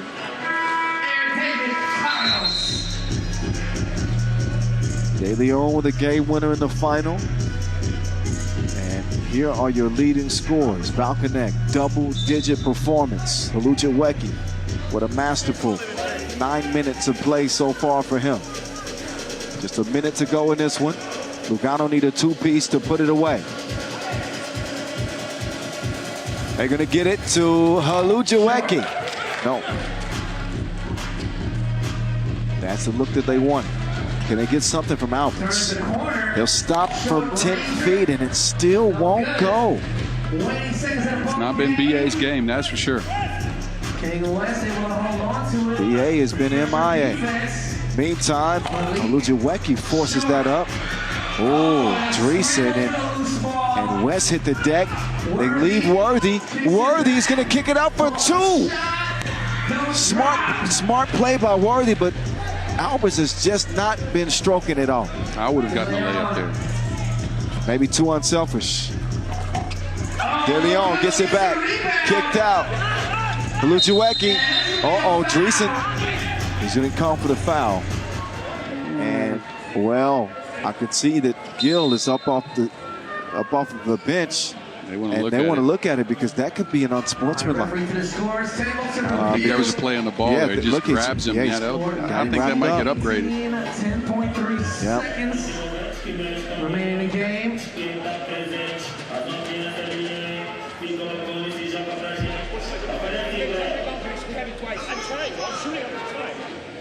So they're going to have several opportunities at the line if this is upgraded.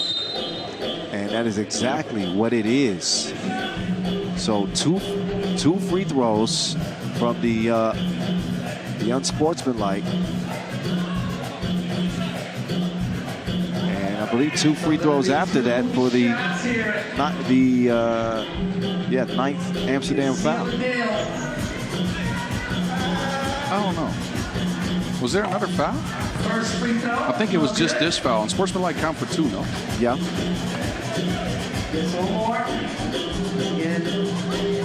One more on the way for Multini.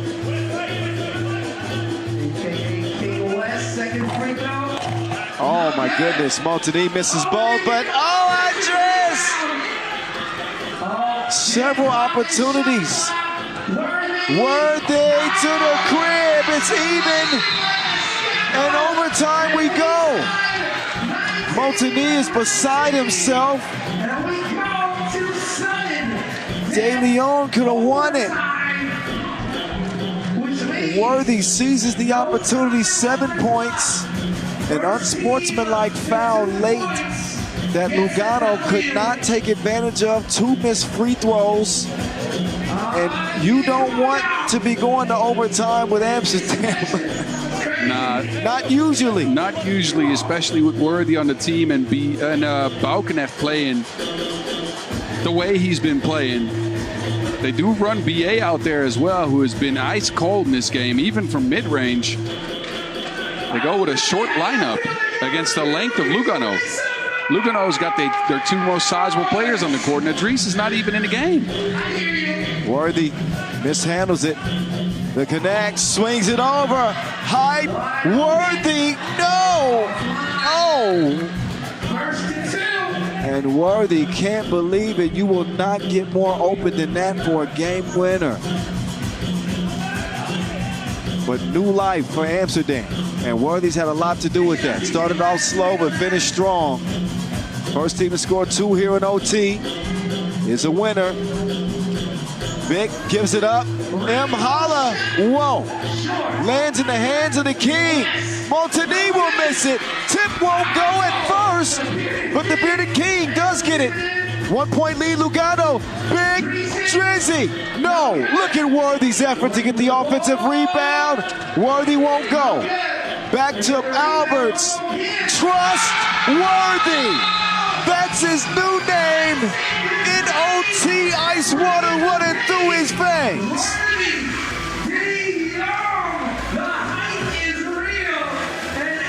All business all the time. Worthy, De Jong, and Amsterdam somehow win it in OT.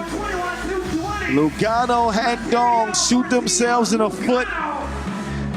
As Worthy finishes with 9, and Amsterdam pick up the dub to make them 2-0 on the day. Whew. What a game. This has been maybe the best game of the day so far, especially with Amsterdam being so cold from range to start. Worthy kind of giving Bouwknecht a podium to operate on, and then coming through in the clutch. He picked it up late. Lugano had a couple of shots at it. I think the twos they got were forced. I don't get why De Leon was on the bench. De Leon's their best scorer. And look, he's going to get targeted defensively. You know that. But that man has shown he can hit some game winners. He wasn't out there. They did win the rebound battle, but Amsterdam came through in the clutch. And Uluanbaatar forced a couple, but you think about De Leon with the missed layup, right? Yep. And West with 2 missed free throws. Those 2 missed free throws. Those 2 missed free throws changed the game. Yes. And again, you leave the door open for Amsterdam and OT. And all it takes is Worthy getting a look. It's funny, he makes a contested 2 in the corner, but he missed a wide open 2. He finds a way to get it done. So the final few looks at this one, I think for sure the best game of the day, most competitive. Oh, yeah. Big thriller and big time off individual performances. When you think of Uluanbaatar and Bouwknecht, and then Worthy, who ends up with 9 in the game. It's a good one. Yeah, for sure. And it'll give us a chance to cool off a bit, because now we're halfway through our 12-game slate. It is time for us to have our session break. So the next game won't be going down till 8:15 local time. And that'll be Miami and Carolina. Man, I can't wait for that one. We are less than an hour away from that one. But in the meantime, we'll give you guys a breather. We'll step aside here, and we'll get back to the action here in Abu Dhabi. Next check ball, 8:15 local time, but join us at 8:10. How about that? We'll get you set up for what to expect the rest of the day.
Yeah, thank you guys for sticking around. But now we got some free giveaways. I'm gonna give it to the craziest person on each side of the stands. Let me try here. Oh, now how about here? How about here? Vito. Okay, so get loud. How about here? Oh, I don't know. Let me hear y'all all together. Let me hear you get loud. Where you at over here? Oh, just kidding. I got you. Hey, how about here? How about here? Hey, how about here? Oh, I can't hear you. Hey. Oh, yeah, we getting live. We got more free giveaways, more games all going down here on the half court. Stay tuned, y'all. We got more on the way, more games.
Coming up next, we have a very special dance presentation for all of you.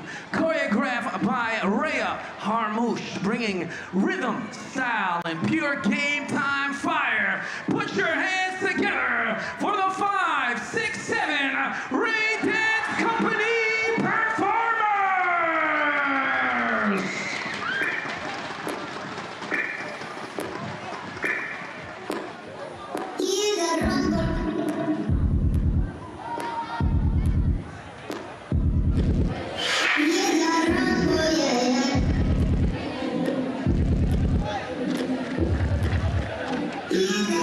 Listen, you hear that? Killers in the jungle. Killers in the jungle. Killers in the jungle. Yo, listen, you hear that? Killers in the jungle. Killers in the jungle. Killers in the jungle.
FIBA 3x3 World Tour Abu Dhabi 2025. Team Amsterdam, Rabobank.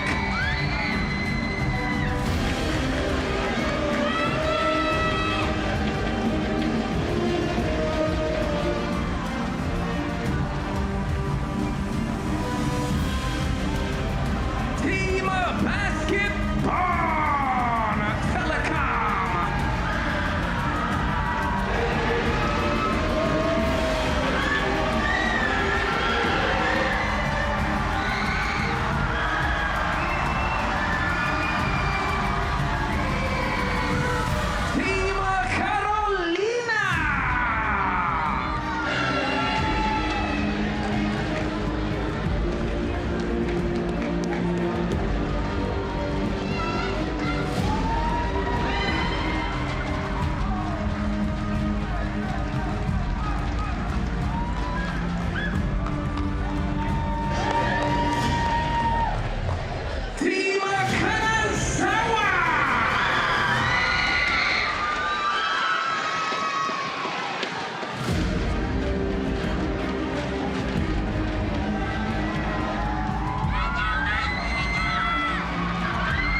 2025.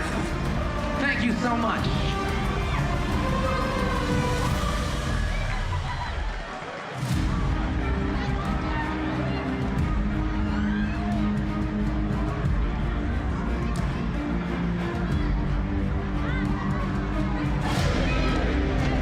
And thank you once again to all the teams here competing at the FIBA 33 World Tour Abu Dhabi 2025. And we're about to set it off here. Session 2. And we got for our first game here coming up next on the half court. We got Team Miami versus Team Carolina. Stay tuned.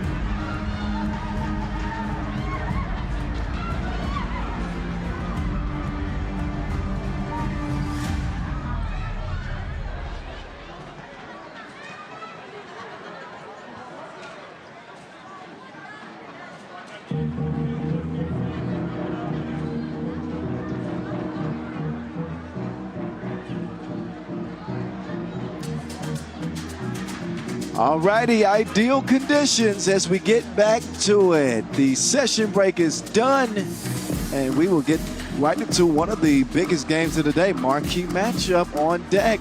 Miami already big winners in their opener, but they will face a Carolina team that is fighting for the World Tour final lives.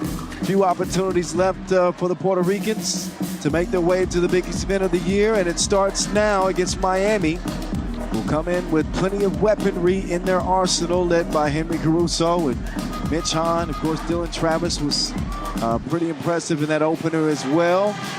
So here we go. Should be some fireworks in this one, huh, Boz? Miami and Carolina? Oh, yes. This might be the game of the day. This could be a shootout. I am excited for this one. High-pace action. Miami is going to try to run. Carolina is going to try to put a bunch of points on the board. This should be a good one, man. This is the one I had circled to start the day. Yeah. Marquee matchup. Team Miami runners-up last weekend. Trying to do one better this weekend. And a new entry song. What was it before? Welcome to Miami? I don't know. Now it's I was born in the USA. I was born. Yeah, you don't know that one, I'm guessing. I invited you to join in, but you left me hanging. That's all right. Look, I sung earlier, and you just looked at me funny. So Cindy joining the Caruso and Kells.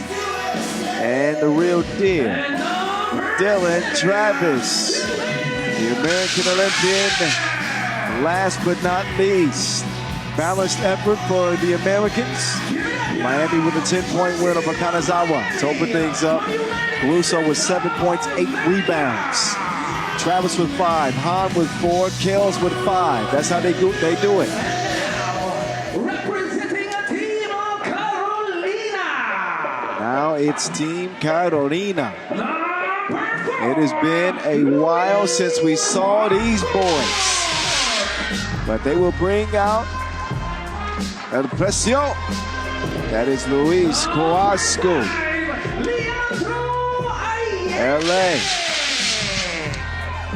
And look, I think this team, first of all, right, they are in the mix for the performance slots for World Tour Finals Monday. So they need wins to start with.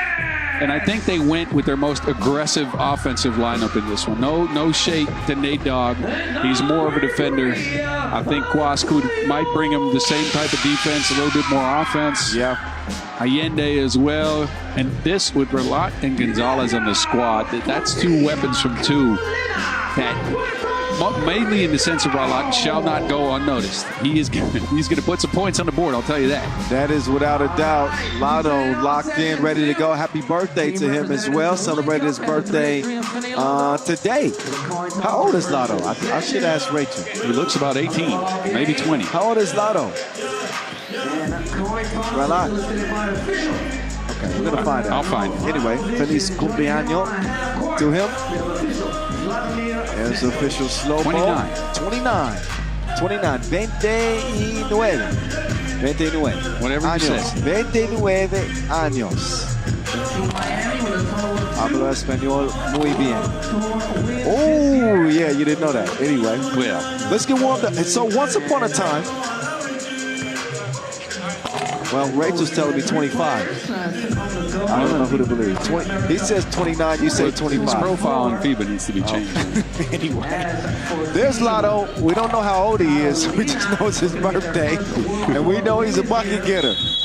Once upon a time, this Carolina team were darlings this year. They have not played a bunch on the World Tour. And I think that's one of the reasons why they're on the outside looking in right now for the World Tour final picture. So they're going to have to earn their way in. And you know Miami, they're as hungry as we've seen them. So this will be quite the challenge for Carolina. But And they look, this is their 5th event of the year. They have been off since Lausanne. 3 months. That is a long time. Yeah, 3 months. So as we get back going with game number 7, who you got, Carolina or Miami? It's back on from Abu Dhabi.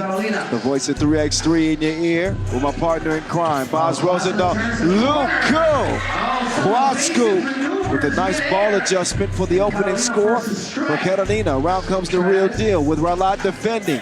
Dime is broken up by Kwasku. Brian Gonzalez will keep it alive. And look at Lotto. He got some speed for his birthday.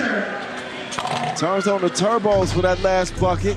2-zip start, Carolina.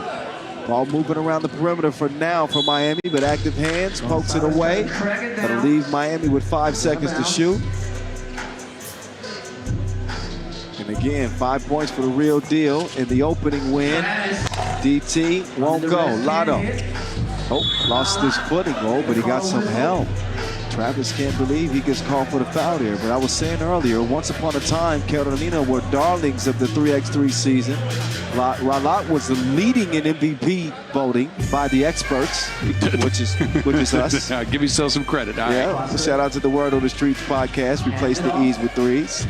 Lotto, no money that time, a little strong. But they're only their 5th Masters of the season, as Boz mentioned.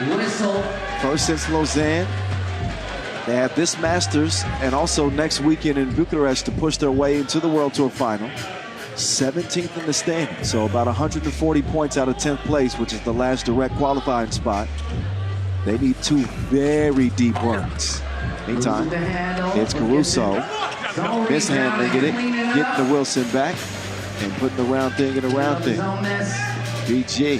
Gonzalez, unselfish pass out to Leandro Allende.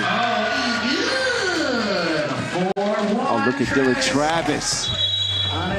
Put pressure on the interior defense as the basket interference. And so that bucket will count. Smart to put that on the glass. He knew Kwasku was coming. He's always going to be flying in for those chase downs. So on the season, both of these teams averaging 20 points a game. Lotto now getting to the paint. Won't go. Gonzalez saves it to the wrong team. Gambles defensively. Kells can't take advantage. AK. He will draw the foul. Gonzalez always plays a little bit out of control, but I think in the case of Carolina, that's not necessarily a bad thing. You need kind of that wild card hit, and that's what he provides. Exactly. Big City. Two-hand kind of dunk. Blew a tire almost. It's enough to get Miami within 1. Travel's going to be called there, but yeah, you made a good point about Brian Gonzalez. There's been times where he's been instant offense for them and exactly what they need in this lineup. 6 points a game in 2 events this year, and has shot at 36% from 2. Turnovers at inopportune times have been, I think, the issue for him. What's that and the fact that 36% from 2 has come either at a 80% clip or a 0% clip in games. Kwasku will get the whistle. Fouled en route to trying to get that alley-oop.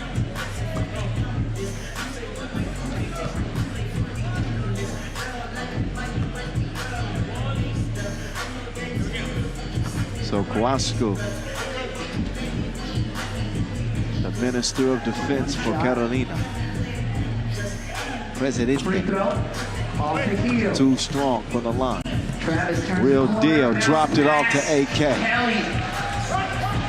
Clapping boards. 4-4. Ralot yet to get a 2-up. He will pull up. The mid-range game is not working out for him. Gonzalez, though, will preserve the possession. He will attack. He will get it down to Kwasku. Kwasku can't get it to go initially. But the second time's a charm for him. Nice pace to the start of this game. Almost 3 minutes in and a 1-point lead for Carolina. And they'll pick up a third foul. Yeah, the pace favors either team, right? Because both teams like to play at pace. Both teams like to get this down to a running game. Miami's gotten to Andrew Kelly a bunch, which I like. I think that could be a consistent source of buckets. Down to the block, turnaround shot. No good. No signal. Turns the corner. Allende. Nope, can't finish it. Off the jet. Now LA. For the deuce. Can't produce. Off the miss. Off the rim. Bad pass, but Ralot Foul call. tangled up with Kelly. Position. Team foul number 4 on Carolina. Miami third in the league standings. Score 5-4, That 6-49. was the World Tour final. They saw Amsterdam, who they're competing with, go 2-0 with a nice comeback win over Lugano. So trying to outlast the Dutch in that race for the second spot. Both teams with a lot on the line here. Look, I think you've alluded to it a bunch. We may have expected a little bit more from Carolina this year, but they just haven't performed that well on the challenger level. So they have not been able to get extra spots into the World Tour outside of the allocations they already had or the quests that they've played. That's the name of the game. Takes it back. Outside of those direct qualifying spots, Hahn will throw it away. Gonzalez will turn on the burners. He smokes the layup. Ralot from the free throw line. That time it will go. 6-4. 2-point lead, Carolina. Pass is thrown out. Too much sauce on it. It's a better bounce. Tough matchup for both teams. Ralot, the most lethal offensive player on the court. I don't think there's any debate about that. No. Hasn't been able to get it going so far in this one. They're going to practice 2-up.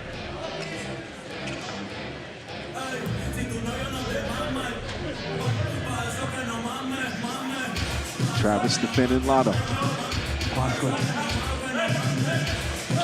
Lotto sent AK on an incredible journey. Atreyu! Oh, no. All right. I love that movie, though. Oh, it's a classic. Create some space. Ducks under the fence. Oh, look at Travis getting deep in his bag. AK now with the thievery. He wants somebody to cut. They'll get reset instead. Kale sets the screen. DT wants another one. He's got the J on repeat right now. Back-to-back scores. That pulls Miami within 1. Man, Dylan Travis. Sometimes he'll just explode for 4, 5, 6 in a row, right? And it's all down to confidence for him. If he feels the shot, if he feels confident, he's going to win you the game.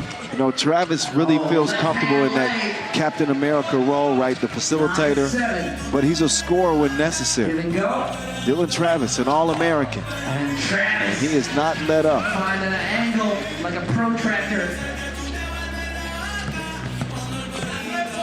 Kwasku, oh, lost it. Lotto, no, blocked. Kwasku just desperately trying to get it to the rim. It won't happen. Violation. So shot clock violation is the result.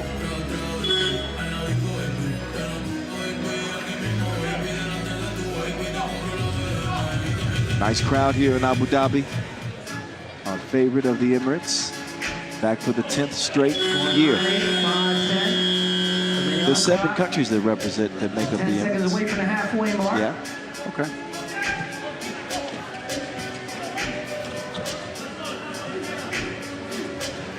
Swung to the Caruso. Whoa, whoa, my goodness! What was that? I don't think I've seen a play like that before. 9-9. Please show the replay on that play. This is how you fail successfully. He misses the shot all around the rim and sets the table perfectly for him to finish the follow yamage from the Caruso. It's a rebound assist right there.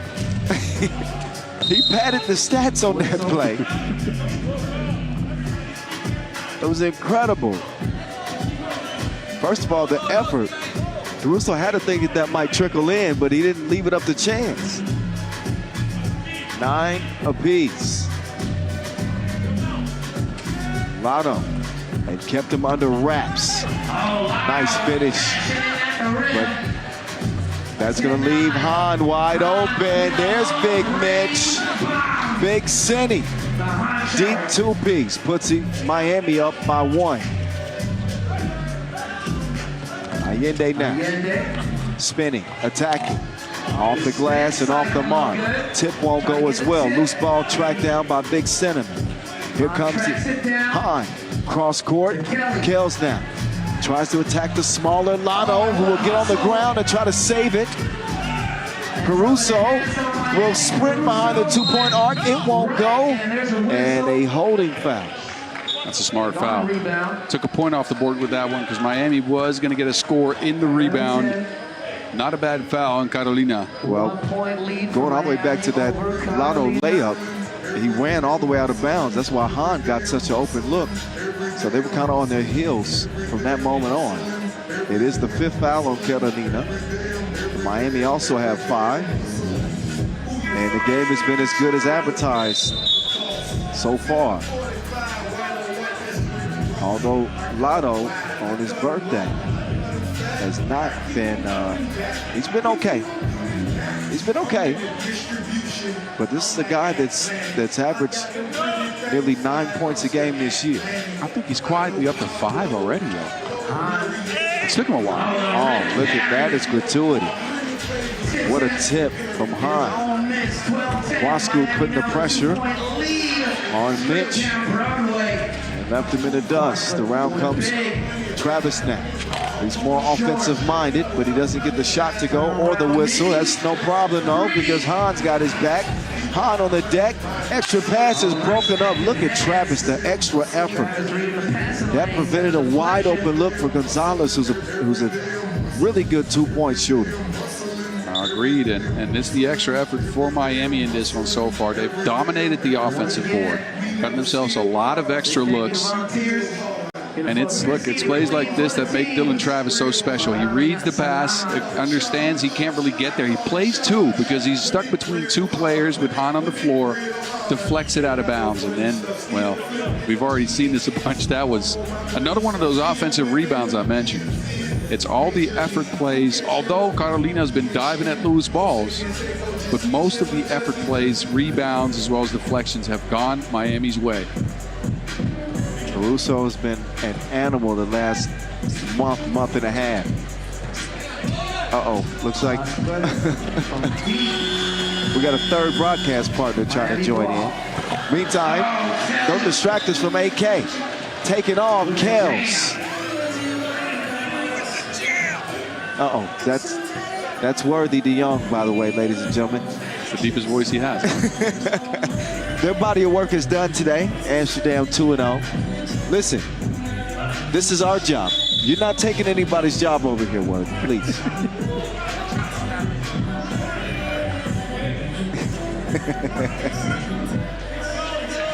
His job right now is winning 3 extra games. He's going to go back to bystander. And we play on. Lotto all up in his beard. Oh, 7 points for Lotto. 14-13.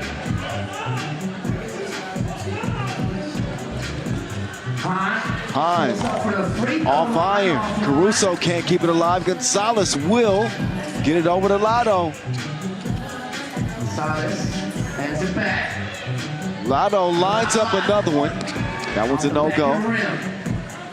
Antonio Ulaanbaatar, one of just 2 players in the league. Oh my goodness, the Caruso is on.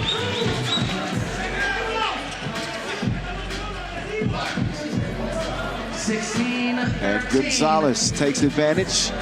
That'll keep Carolina in step. 1 possession game. Oh, Caruso will miss, but another big rebound. What an effort from Henry. Sets up the real deal. Oh, that's going to be a double foul. Caruso looked like his arms were extended there, but you be the judge. He got locked there by Magenta. Yeah, right call. It's a good call. Yeah, right call to make. 16 fouls, so they have no fouls to give. Good sportsmanship shown. Neither team with fouls to give. No, I was going to say not as much of offensive fireworks as you expect in a game like this. Both teams have been getting to the defensive end of things, actually, to the point where players are now a little bit gassed, and they're struggling to keep up on the glass, especially for Carolina.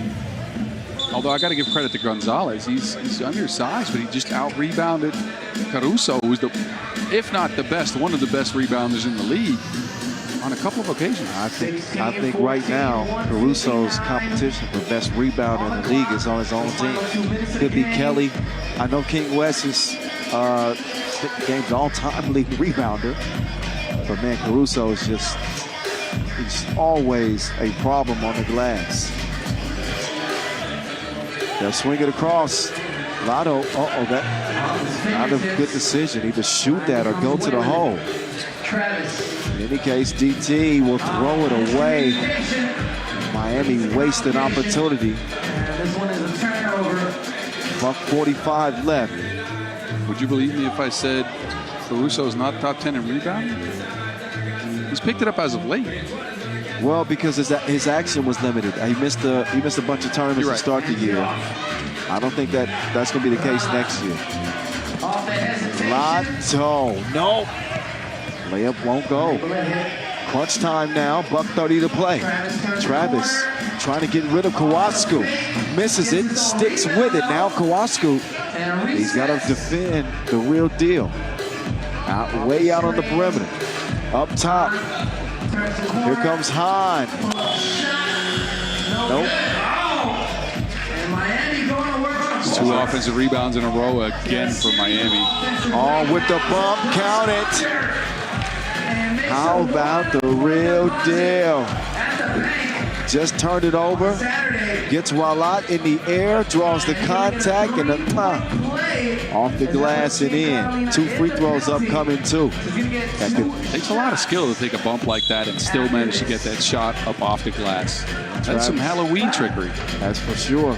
We're approaching Halloween. Yes, we are. It's scary hours for Carolina right now. They trail by 3 with a minute to go, and 2 free throws coming up for the real deal.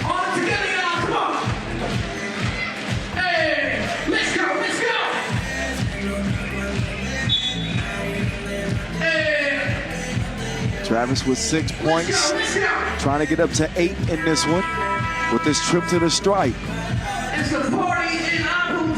And he could put this game at game point. And he could put the game at 5 up for Miami if he knocks down both. He's a good free throw shooter. Carolina, outside of Ralat, have not gotten a lot of consistent offense, specifically out of Gonzalez. Again, this is one of those games where he's very active on defense. Not Travis. a lot on offense there. Man, he's as dependable as a Ford truck. He's got the Americans up 19-14. Oh, Gonzalez! Just what the doctor ordered for Carolina. Keeps him alive. Dylan Travis trying to put him away. Gonzalez with a big rebound. He flies in. Kawasku with the up fake. BG, 2-piece! 5 for Gonzalez, back-to-back 2s. And a steal for Carolina. They're going to tie this game up with Kawasku on the inside. Man, this game is loco. 19 up. The Caruso. Oh, this rating's about to go up. The Caruso says the show is over. 21-19 kill shot. The American Eagle continues to soar for Miami. 2-0 they go with a thriller. A 2-point win over Catalina. Man for Catalina. Can we count the reverse announcer's jinx here? I said Brian Gonzalez didn't have a great offensive game, and he just railed off 2 twos in a row to get the game tied. But you also said that he's a guy that can explode in a blink, right? No, that's his role on the team. Look, he's a good shooter, but he's that X factor they need. Outside of Rolado, who's already an X factor, but just short for them in this one. Well, Carolina still have a game left, obviously against Kanazawa. A game they'll be favored in, but got into a hole late in this one. And despite some big shots being made from Brian Gonzalez to pull him within reach, actually tying the game at 19 up, it was Henry Caruso and his heroics that saved the day for MIA. So that's that for game number 7 on the slate. We keep the action moving. Pool A coming up next. Against Basketball and Telecom.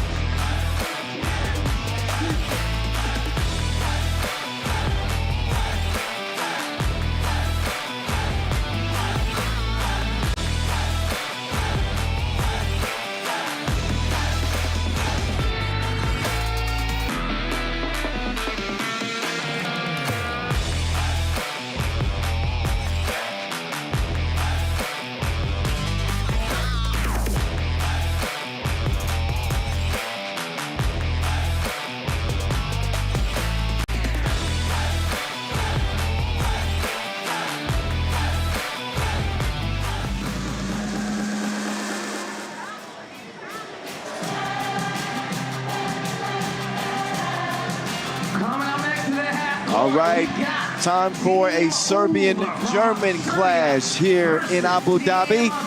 Game number 8 of the day. How y'all feeling out there? Big shout out to the Abu Dhabi Sports Council. We've had a long relationship with them. Hoping that it continues for a long time, 10 years. We've been coming here to Abu Dhabi, and 3x3 has taken center stage. And this one, will take the stage first. Boom, boom, boom, boom, boom, boom. Here they come. 39-10 now. And they started how you might expect to start, being the most dominant team in the league this year. With an easy win over Taipei, 1-0. Boz, what the numbers look like in that game for Ub? That was a weird game. It was a weird game in the sense that they had Marko Brankovic and Strahinja Stojic go off for 10 apiece. Stefan Stojic, who was at 10 a game in pool play in Macau last week, didn't score, and Barac got 1 point. They barely got any rebounds, but they shot it at such a high clip it didn't matter. And this team, look, that's an odd stat line, right? To get 20 points out of 2 players and 1 out of the other 2, you rarely see that, especially in the case of Ub. Right, especially Ub, who have displayed balance all year. But again, a win is a win is a win. Look, the Germans coming out hype. Rotimi Oguniyi, who I'm calling now, I want y'all to know, this is his new nickname, Mount Rotimi. Mount Rotimi, huh? You're the mountain. Okay, I like it. Mount Rotimi. When you stand 7'3", I got to give it to him. CDB out. Leonard Schultz, whose game I like a lot. I think Leonard's the key to unlocking this team in absence of Fabian Giesman. He's got the ball handling chops. He's got the shot. He's still transitioning into this game with 3x3, right? Look, a late in the year. But I think he has what it takes to kind of have that lead ball handler role for this squad. Because, look, credits to Denzel. He as a lead ball handler, is a great attacker. Yeah. But I don't know if he's a good pick-and-roll ball handler or a great passer. Well, you want him to be a second-side offense. Maybe not yet. No, look, they're still young, so anything can happen for these guys. But as it stands now with the skills these guys have, I would want Denzel attacking on the weak side, out of a swing, and have Leonard with the ball in his hands, try to force something out of a pick-and-roll with either Linus, so CDB Bekame, or Rotimi. Anyway, I'm not the coach. I'm sitting here behind riding the mic, so I'm not the one making those calls, but I've liked what I've seen from Schultz in the last couple of weeks. I've liked what I've seen from this team as far as growth. We tend to forget because they got to the final in 2 World Tour events this year. These fellas are all under the age of 23. They're super young. This is their 2nd year on the World Tour. Their 1st year, we were actually expecting to do something because last year they came in and had no expectations. Yeah, they were that transition, especially going from a youth team where your coaches still have a lot of influence on what you do, to now having to take ownership on the court. It's one that heavily features some up and downs. Let's just say that. I think that they felt the pressure this year because, most of the conversation about basketball with 2 trips to the finals in the early part of the season was that they had arrived, and it was all justifiable conversation. Yes. But, I think they start to hear it, and the pressure now starts to build, and I think it affected them.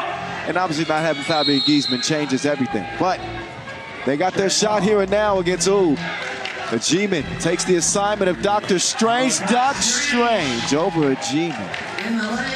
10-point performance for Strahinja, who has been as excellent as normal. Oh! Welcome to his office, Doctor. CDB. Mr. Robot pulls up for a 2. 2-piece will go. Basketball leading by 3. 2 electric plays to get them going. Denzel. Oh, yeah. Yeah, some errors on the scoring there. It's actually 3-3 now. 3-3. It's been fixed. Stojacic trying to get that one inside. But my goodness. The CDB bang out. It raised the decibels in this place. Basketball Telecom coming out of the tunnel with a ton of energy. Score 3-2. They need that, though, especially after last week where, again, they played in that Macau Masters, had a very good first game in the pool. And in the second game, you mentioned pressure. They felt like they needed to win, and they thought it was going to happen, and then they just got, they got their asses whooped, honestly. Yeah, it's true. Against Bordeaux, yes. Which to me, that was a beatable team. That killed their chance at the quarterfinal. And, this is their last shot to try to qualify for the World Tour final. Yes. 14th in the standings. Even a title here would leave them short of a 10th place direct ticket. Doc Strange took him to spin class. Get these lessons. Ogunniyi will give it up. Strahinja will commit a foul. Outside shooting has been an issue for basketball. 6 of 22 from deep last weekend, and 55% on 1-point attempts, 17 points a game. Gotta find an uptick in offense. Can a G-Man deliver? Ain't nothing but a G-Man bang, baby. The G-Man still shooting with confidence. Now it's Nim Diesel. What a grown man finish over the towering Ogunniyi. That is so difficult. Hanging in the air, taking a bump over the outstretched arms of Mount Roti. Rotimi. 5-4. Now a G-Man on the attack. Man, he is so fast, man. You know what? I got the nickname for a G-Man. It's G-Force. Yes. You understand? Yes. Yep. G-Force to the line. That speed that he's got, that explosiveness is unbelievable.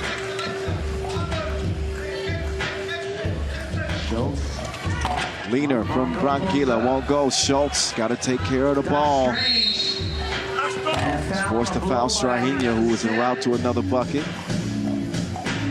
Would love to see a more aggressive Bekame in this one. 2.5 points a game last week, 1.5 rebounds. I've said many times, I really believe in the ability of Bekame. Of course, he opened the game with a bang. And I don't think it'd be a bad idea to get him a little bit more involved in their offense. Agreed. Question is how? What is his go-to skill? It's cutting off the ball. That's good, yeah. And without a focal point in their offense, in Giesman, it's tough to cut off the ball because there's a lot of standstill stuff. He has to come in from the second side and get his opportunities that way. He's not to break it down, let me get a bucket type. Yeah. A lot of it comes in as kind of garbage buckets. If he can expand his range some, he become a little bit more dangerous. Right now, world number one will shoot one, and we'll put Ulaanbaatar back in front. CDB now inside to Mount Rotimi. Mount Rotimi to CDB. Bekame changing direction, taking it at Mr. Robot. He ain't having none of that. And there's a whistle. Now called him ooh though. As Kama went to make his move. Bekame hits the deck. Yeah, that one called on Baraj. Foul on the floor, so it's going to be a check and a fresh shot clock. So all new shot clock for G-Force and Mount Rotimi and CDB to work with. Cheeman now lining up a two. That one looked like it hurt. Offline. 1 point game, it'll stay. Mr. Robot rebooted. 8-5. Bernini will drop it off. Didn't see it. Get mine off the tween. Cheeman, step back, left stroke, nope. CDB trying to clean up the mess. Tip won't go. Mount Rotimi with the rebound, takes a little bit of a bump. Jump hook won't go. He was just pretending. He'll misfire it anyway. Baraj sets up. He can shoot it from out there. The hustle from Stojacic. He won't get to it in time. Stefan will check out for his brother, Strahinja.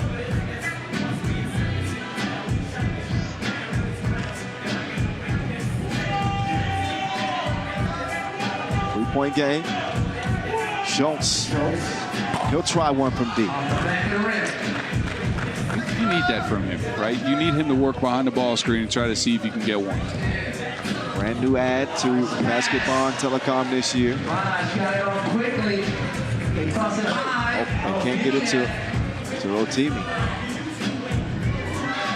And he's being tested here. He's got to get a hand up on Strahinja. He does not do it in enough time. It is put between his eyebrows. Now it's Rotimi inside with a quick answer. But Ulaanbatar's lead at 5 now. Surgical approach from the Serbians. Schultz will take it. Good closeout, disciplined closeout from Strahinja. Yes. Didn't leave his feet, yeah. Brankovic took a shot by Uchina. The offensive 11-6. Yeah. So 9 points combined for the Super Stojacic bros. Let's go. A.K.A. Mario and Luigi. But they got cooking last weekend, too. They did, and that's why I was so surprised to see Stefan not featured as much in that first game against Taipei Wanbao. Again, no points from there. 2 shots missed. This is what you're expecting from him, right? Come in, be an offensive focal point, get some passes going, and get some shots up. Got a whistle.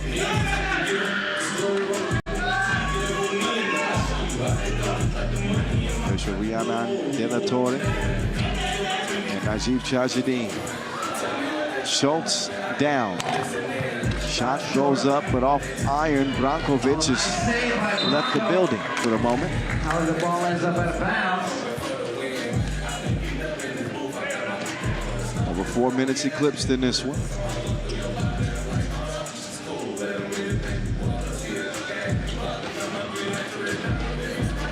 Schultz, jab step.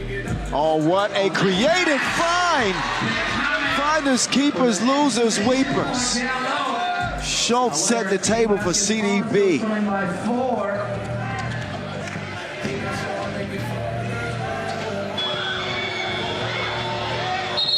Should be a shot clock violation. That's exactly what it is. Ball over the basketball on Telecom. No Fabian Giesman trying to claw their way into the World Tour final. Last chance at it. And they need a lot of wins to do it. Rotimi right on the money, and see, that's how you get Bekame active. You're right. Oh, put on the brakes. Get over here. Finish him. 13-8. Snatch back from Mr. Robot, CDB. This is where he's got to make an impact. All net, all wet. Bekame is baking in this one. Stojacic, that was from further back than my hairline. I'm not ashamed. Oh, wow. I'm not ashamed about it. 15-9. Bekame no good that time. 8 points, and he wants some more. Mr. Robot. Automatic. CDB now. The beautiful pirouette. The ballerina move. But, oh, don't do it. Just please. Help. Help. Oh, CDB is going crazy. But Stojacic is going crazier. That was a heat check. Schultz uncorks one. Mr. Robot. Mr. Robot into Badac. Clear path to the basket. Team Oob 1 point away from the W. CDB, not that time. Man. Stefan Stojacic, I already showed this last week as well. He is on a different planet. The man's got 12 points, and he still has it, Kyle. He still has it. It's incredible. He's lost a knee, an arm. He's got all of his parts replaced. He got a software update. It doesn't matter. The man is gifted. Yeah, all his shooting bars is up. This is a hell of a display from Mr. Robot, who's going absolutely bonkers in the game. When I was yelling help, I was speaking for Basketball and Telecom. Yes, I can imagine. Kicks it. That is an incredible offensive display. Nice pass. CDB sets up Denzel for the double day. Team Oob. 6 for achievement. 7 for Bekame, his best offensive performance as a 3x3 pro. Yes. And just not enough firepower to deal with Mr. Robot in this one. There's Mr. Robot. Kicks it out, Brock. Nope. CDB, 2 hands for safety. 8 big ones for Bekame. And some defense. Stojacic trying to lose him. Dr. Strange, no. Bekame on the drive. He'll kick it. Schultz with the up fake. Can he knock one down? Can't do it. CDB, though, inside. Yes! With the foul. And a trip to the stripe to try to pull Basketball within 3. 9 points for CDB.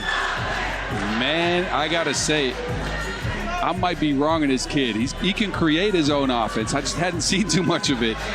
But it's not just cutting. It's not just rebounding. This kid can go. In this game, he is definitely on go mode. But all Oob need is 1 point. And it's not a matter of if, it's a matter of when. And that time is now. Oob 2-0 despite the best effort of Basketball and Telecom, and a hell of a performance from CD Bekame. Ultimately not enough. The Barbarian, Nim Diesel, Badac. He ends it on the inside. The Stojacic Bros combined for 17 of Oob's 21 in that one. And they will cruise into the quarterfinals with 2 victories.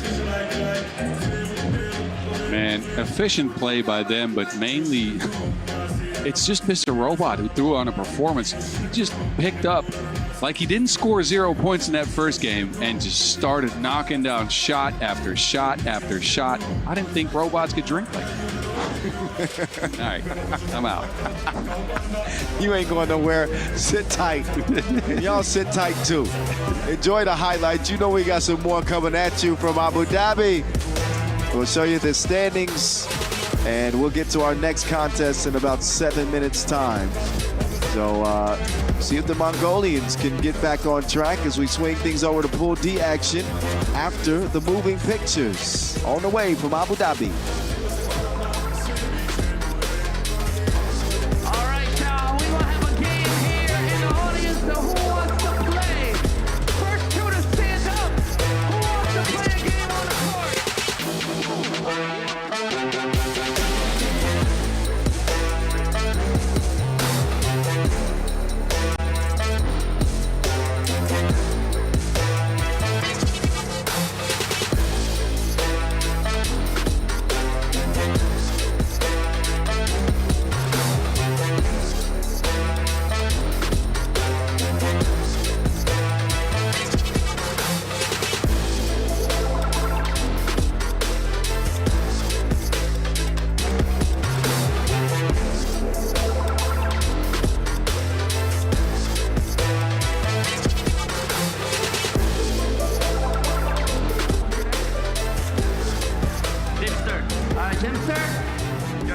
And Gerald, okay, so really simple. Just gotta hit a free throw, but not like this. You gotta face this way. Ah, okay. Hold on. All right. Yes, you ready? Hold on, everybody, we're gonna count it down. Say 3x3. Let's go. Ah, okay. Fine, next up. All right, yes. Yes, no, you can look at it if you want. You can look over, but you gotta shoot it backwards. Like that. Yeah, go ahead, come on. Oh, okay. All right, you get 3 tries, come on.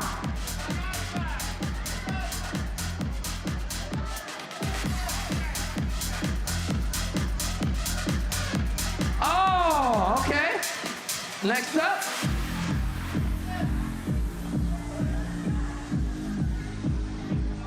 Oh, that was close. Come on, last try.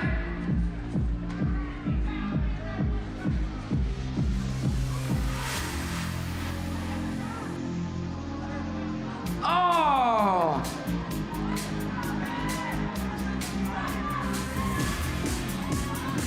All right, come on. We need your energy. Let's go, Abu Dhabi. Come on. Oh. All right. All right, come on. Regular free throw now. We want you to win.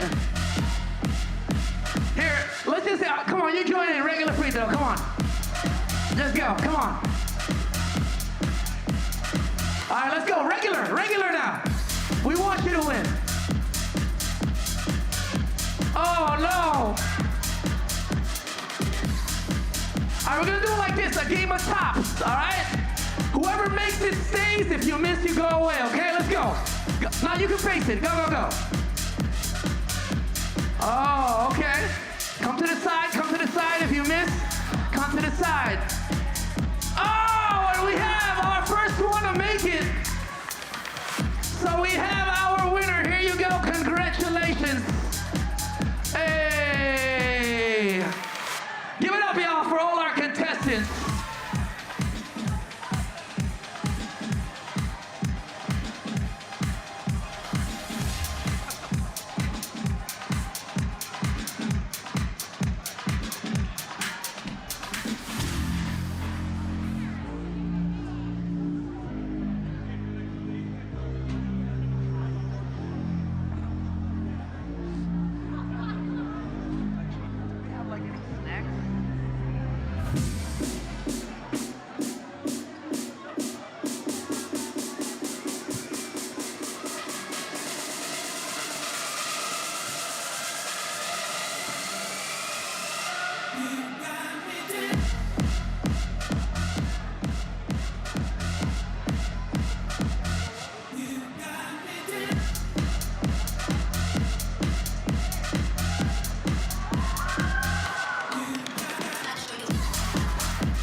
up, basketball? I see you. They in the stands, y'all.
Coming up next to the half court, we got Team Ulaanbaatar MMC Energy versus Team Skyliners. And now, representing Team Ulaanbaatar MMC Energy. All right. We will see if Ulaanbaatar are about that life. They make their way to the court again. First contest against Toulouse. They come out on the losing end of the stick. Now they find themselves in a must-win situation. And should be confident in their ability to potentially do so. Although the Skyliners are leading the group. They haven't lost the game yet. Yeah, agreed. Only thing Ulaanbaatar can do is force a three-way tie. And the scenario is pretty simple. They got to win by 6 or more. If not, they're done. Okay, 6 or more with a win. Obviously, a loss would settle the group pretty easily. So that's what's at stake for a team that will also be playing next weekend. But every opportunity for them is so important in trying to get to that World Tour final. Semifinals last week. Day 2 at stake for them this weekend in the next 10-minute sprint.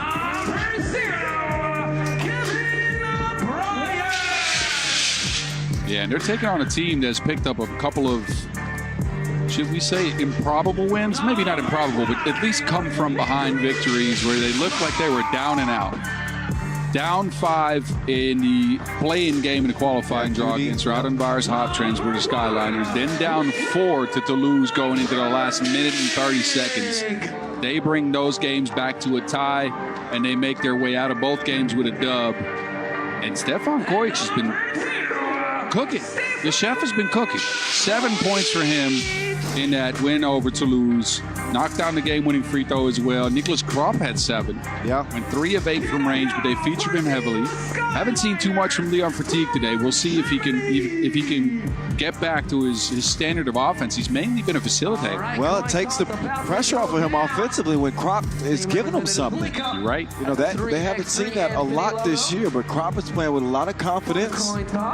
Kropp is growing before our eyes. Still going back to Veggie K, huh? No, Veggie K. That's funny. That could stick. Oh, man. Veggie K. I hope they listen to this one. Yeah, let's run with it. There's the bull. Yeah, Ulaanbaatar is going to look at him and see if they can feature him a little bit more heavily. He had 3 points, 3 of 4 shooting from 1, 0 of 1 from 2, but again, he's usually at 6 to 7 this year. They didn't come up with a lot of post-up opportunities for him. They didn't find him in mismatches against Suhard. So they went away from him, which I don't get, because you need a second scorer on the team. It can't just be the Archer, who had 8, by the way. He had a good game. But it was only the Archer that was going. They had the ball in his hands at all times. And they need a second guy. Well, Cropper part of the balance for the Skyliners. They don't have an issue with that. Kevin Bryant, several big plays in their opening win. They usually feature him a lot in pick and roll. Gets a lot of buckets in that action. And I think they're going to try to utilize it here against Ulaanbaatar. Yeah, and Ulaanbaatar was a little bit lost on the pick and roll against the against Toulouse. I mean, at some point they were out of options, couldn't really find a way to contain Toulouse on that action. Well, we're back underway. Pool D, the finale in this group. For T. 2 won't go. Oh, for T. No, Bryant. Contact on the way up. Bryant went up for the layup. So Bryant up to the stripe. He'll shoot 1. Bryant with one of the best highlights of the day. One-handed yam over Rambo in that opening win. Almost forgot that. Yeah, he'll try to slow down Ulaanbaatar. Ulaanbaatar getting tricky with the hezzy pull. It won't go all crop.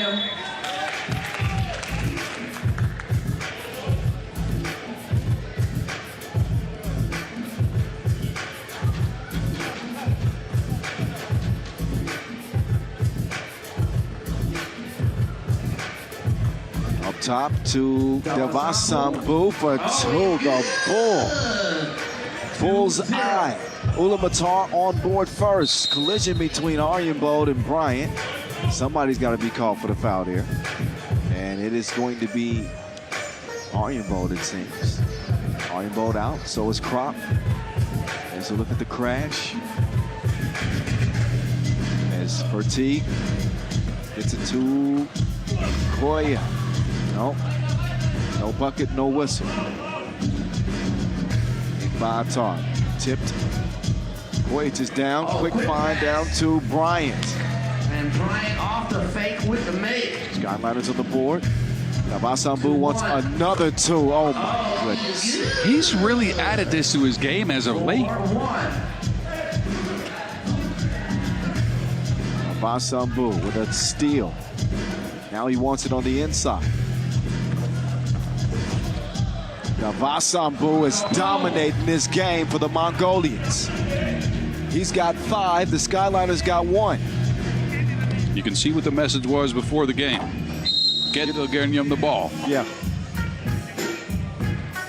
Get Delgarnium the damn ball. That's what he can do. 5-1. Ulaanbaatar could not have asked for a better start in this one. Fertig will get it to Krop Nick the Quick.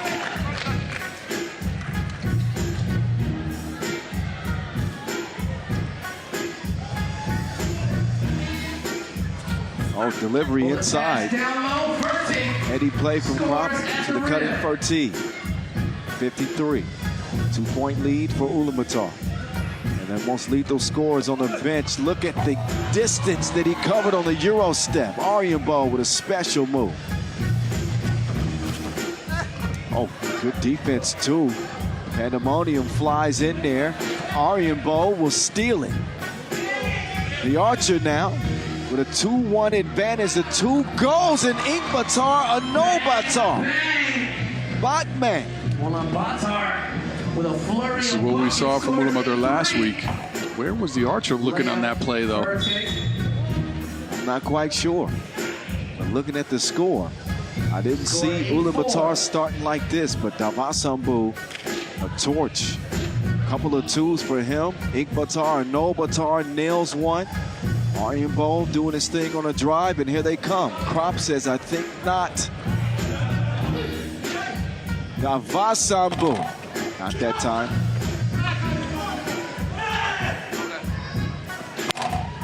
And Krop sees that one go off the iron. Kevin Bryant bringing the extra effort and the energy. ISO game with Chef Koya.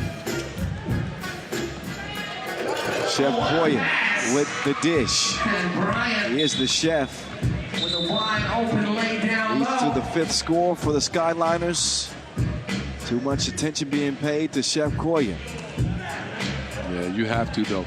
Even though he shot it at 20% on the World Tour, Form 2 this year, he's one of the best shooters of all time in 3x3. You kind of have to put a second guy on the ball or at least give him a lot of attention. But, man, Davasambu in this game so far has been incredible. There's a lot of things I've liked from both teams. I think Bryant's been good, a good rebounder for the Skyliners and has gotten them a bunch of extra possessions that are necessary. He's one of those players, that difference makers. You know, much like we were talking about Dylan Travis and some of those extra effort plays he makes with Miami. Kevin Bryant brings some of that to this team. Ortiz left wide open. He doesn't nail it. Krop with a grown man bucket. Krop's game is just so unorthodox, man. Instead of Veggie K, we should go with Veggie Mike. It's also a little bit weird. Veggie Mike? You've never heard of this? No. Talk to your Australian friends, man. I will. Do it. I'll Do it. come back to you. It's a sandwich spread that like no one outside of Australia likes because it's so odd. It makes sense because we're so close to Australia here. No, we're not. Yeah. I don't know. Okay. Veggie's the one that did it to me. Anyway. Chef Koya. Narrow miss by him. Score 9-6. But he gets a whistle. And he will head up to the line. 13 remaining on the clock. 4th on Ulaanbaatar already. Again, they're trying to expend fouls early to stop the Skyliners from scoring. They're trying to build this lead into what they need, which is 6 points in their advantage. Yeah. If they get a win and if they get it by 6 or more, they are through. If they do not, then it's done. Number 3 scorer on the World Tour. Again, it was a hot start. It was a 5-1 game in favor of Ulaanbaatar. And now that lead has been trimmed down to 2 and a steal for the Skyliners. Koya's handling. And that was the issue for Ulaanbaatar in that first game. They turned it over 10 times. Nice defense. Think about it. You get about 33 possessions a game offensively. You turn it over on a third of them. 10 turnovers is crazy. Yes. 10-7. 10-7. Koya. Koya converts. 10-8. We've been talking about Ulaanbaatar a lot, but don't forget that the Skyliners need wins, not just a good result. They need as many wins as they can get in that race for the performance slots. Samba with the elbow. The shot. He pulls up. Pandemonium, no good. You're right. A big game for both teams in terms of their race or effort to get into the World Tour final. Koya puts on the brakes. KB to Fertig. Fertig, push shot, short. Fertig again, no. Back up top to the head chef. They reset. Koya. Bryant. Precision pass to the cutting Bryant. Skyliners back within 1. Oh, Bryant comes down wobbly in the ankle. He's going to get over to the bench. Yeah. Grabbing at his ankle. See if he can walk it off. It's that second attempt where he comes down and just kind of twists his ankle there. But Ortiz draws the foul, so the start for Ulaanbaatar. Seems like ancient history now. As the Skyliners have settled into this game and lured Ulaanbaatar into some fouls that they don't really, they definitely don't need. No, and Ulaanbaatar, I mean, look, despite the start to this game, not the most explosive offensive team, right? So that start was what they needed. They needed to capitalize on that. They have not, as the game is now tied. Can they get another explosion goal? They're going to find the bull. He's now up to 6 points in the game. 12-11. Oh, crap. Wow. Nifty move. 12-12. Late whistle comes as Arjenbo takes a bump. But just the second foul on the Skyliners.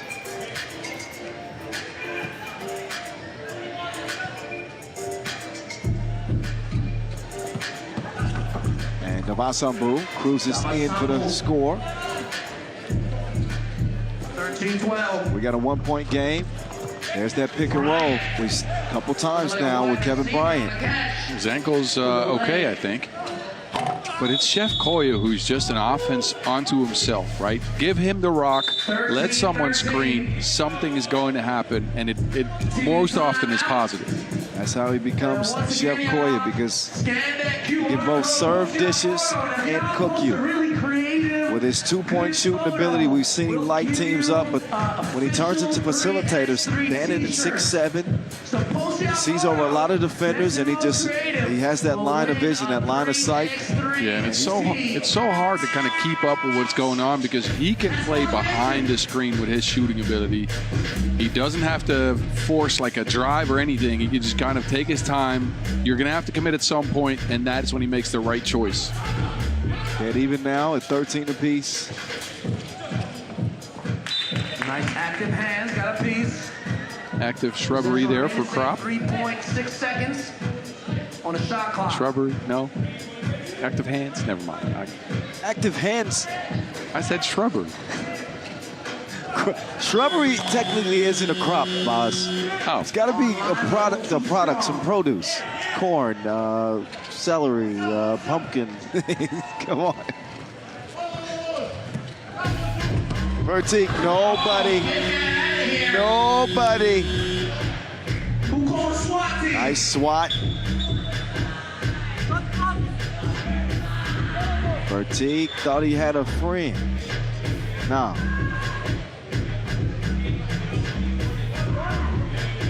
Ulaanbaatar with possession. 3.5 to go, but as Boss said earlier, not only do they have to win, they need to win by 6. Nice active hands. Get that steal. And their issue again is they are just chucking the ball away on half their possessions. It's either deflected or turned over. And they're getting picked and rolled to death. Yes. Kevin Bryant, the star of this feature film for the Skyliners. He's taking the lead role this time, and he's got them in the lead by 1. 14-13, Skyliners now with the lead. The Archer off the back of the rim. No go. Ulaanbaatar with the turnaround jump hook. Old school with the hook. 14-14. Boy, it's directing traffic. Chef Koya. Koya, pull up. Oh, big shot. 16-14. And a nice response there from Ulaanbaatar. But the Skyliners, as of now, with a 17th point, Ulaanbaatar couldn't beat them by 6 anyway. So Contested layup, 17-15. They are safe. Yeah, this group is settled. This group is settled. It's just a matter of where the Skyliners end up in the standings. If they get a dub, look, Ulaanbaatar could, of course, still come back. They're in first. If they lose, well, he blew a tie there. But if they lose it, it's going to come down to points scored. Skyliners need 2 more points scored to go 2-0 on the day. Really 3-0. 7 points for Chef Koya to lead the way. Navasambu with a valiant effort. 9 points for him, but at this point, it's looking like it's going to be a wasted offensive performance from Navasambu unless things change very quickly.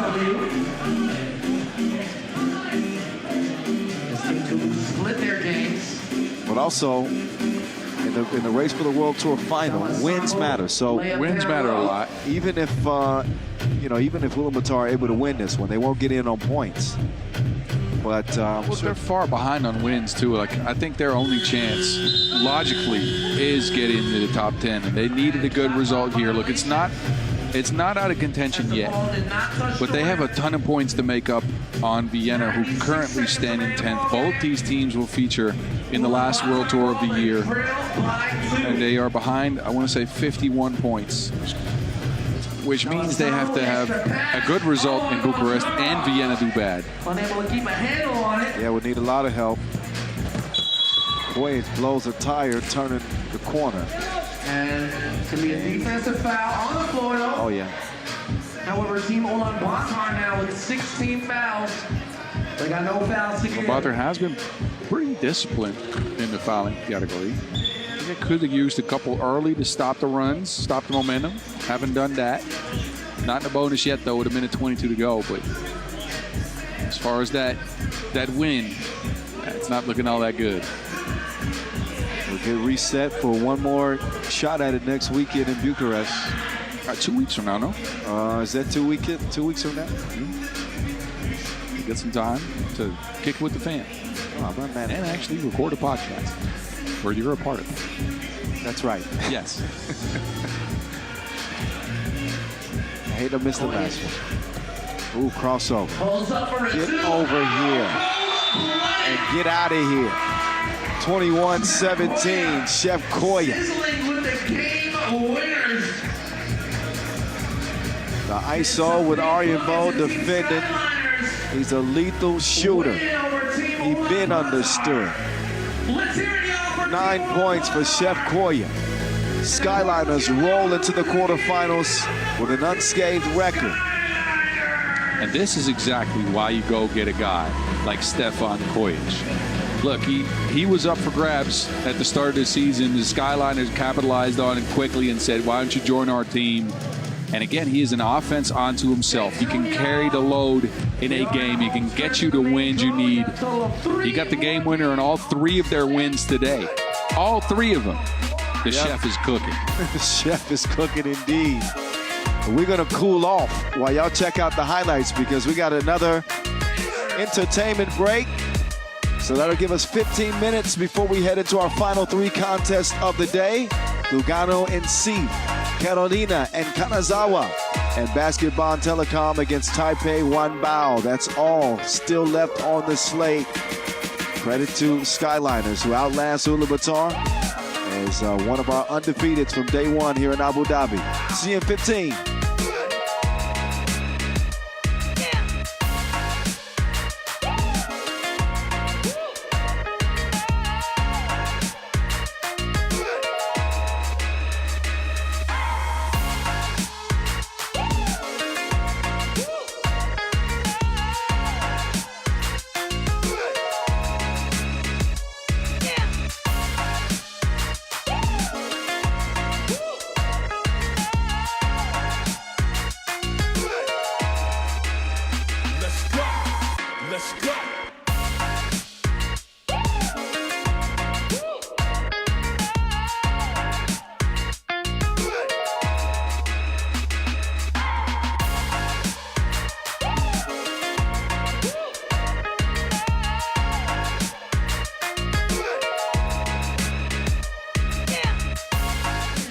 An official 3x3 t-shirt just like this. All right, post y'all photo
Shout out to everybody posting y'all photos. Once again, scan that QR code. Best and most creative photo with a 3x3T.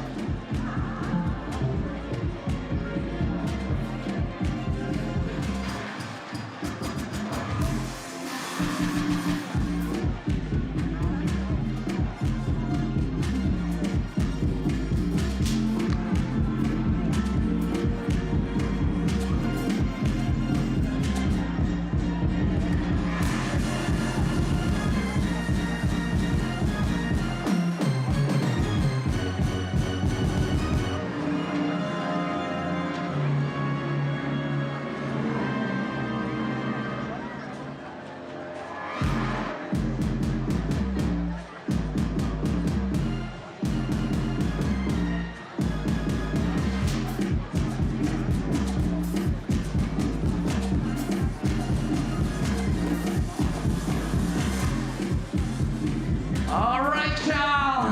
How y'all feeling, Abu Dhabi? Y'all still here? Let me hear y'all make some noise.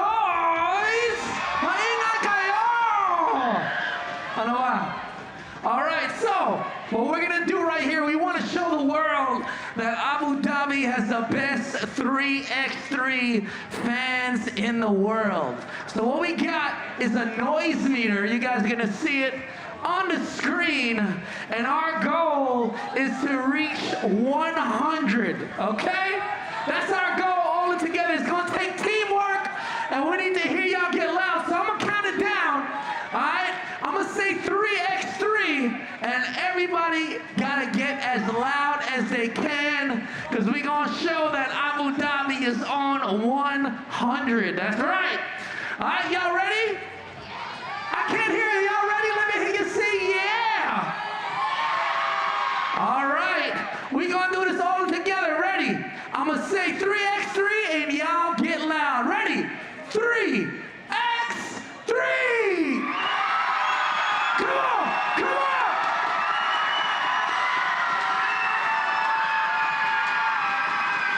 Oh, that was close. That was close. I think we got to dig a little deeper. We need all of y'all here too. We need everybody. All right, we're gonna do it one more again. Ready, Isaba? 3x3.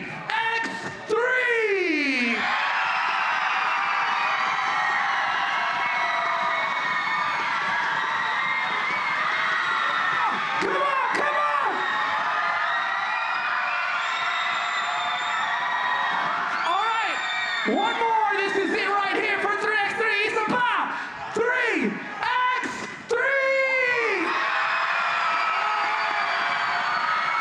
Come on, come on! Come on! We're close! Let's go! Let's go! 100! Yeah! That's what I'm talking about, Abu Dhabi. Thank y'all so much. Give yourselves a round of applause once again, y'all. And next up to the half court. I want to introduce y'all to Buena Vista International Institute dancers headed by Miss Nelia Rojas.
Once again, y'all, give it up for the Buena Vista International Institute dancers, headed by Mrs.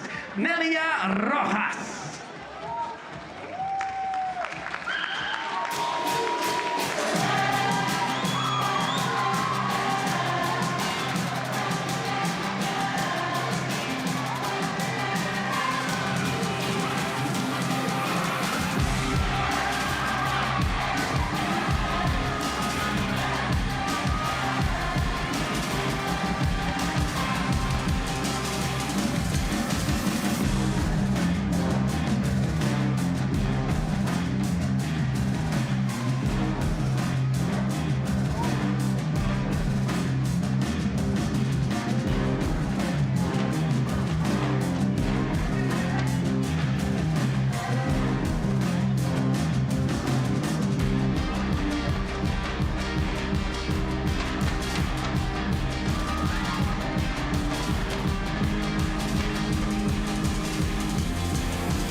All right, the final stretch from Abu Dhabi. We got 3 games left to go. First one on deck, Lugano Handong, while Kyle comes in here and steps on my toes. Hey, man, them some big toes. Yeah, those size 15s got in the way, huh? Sorry about that, big fella. No worry, no worry. All right, it's time to hoop again. I'm excited to see Lugano Handong. Yes. Don't ask me why. But it's just something about the way they play. Man, is this the most international team we've ever seen? A Swiss name with a Chinese sponsor, led by a Swiss Dominican.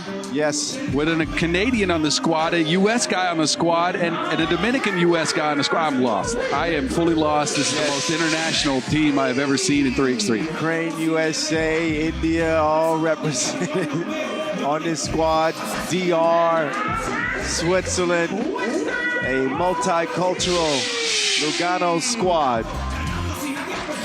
Getting back to it. They lost to Amsterdam Rabobank because of ice water worthy late and in need of a victory here if they want to try to contend for back-to-back Masters wins and again try to sneak their way into the World Tour final against a Steve team that, well, you know, if they shoot it well, if they shoot it lights out from deep, they got a chance. But I think that when it comes to them, I think that's right now where they are in their development.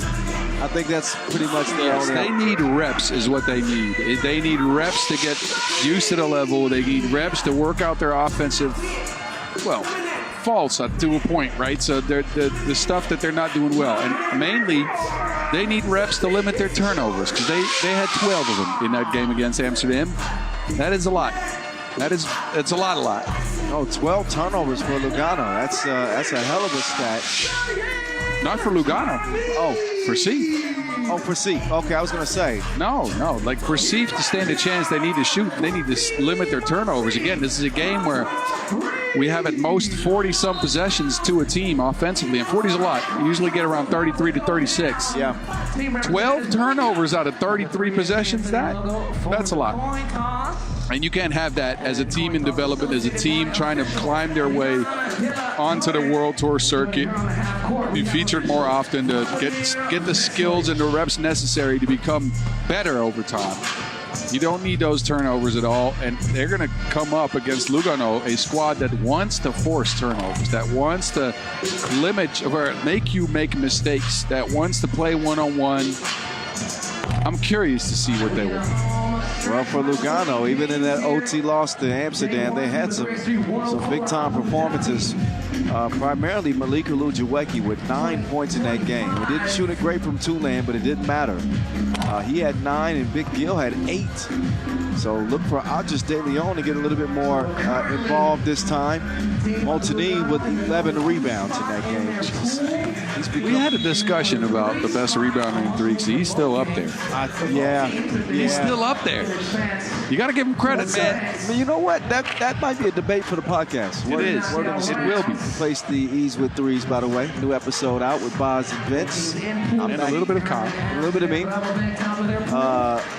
Yeah, I appreciate you. Shout out to Vince. I was checking out the episode. And y'all played my voice note on the episode. Yes, we did. That was love, man. That was love. It was cool for you to check in right after a tournament. We know after those games, you just want to get back to the room and be antisocial for a little bit, as you've been talking for hours and hours. No, But man. you hit us with that voice note. That was dope. I had to give my 2 cents. It's a physical play.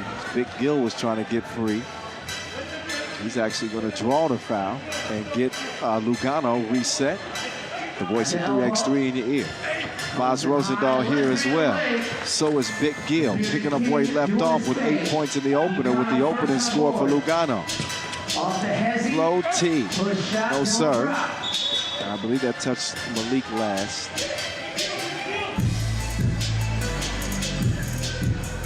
So C will try to give themselves an opportunity first by taking better care of the ball.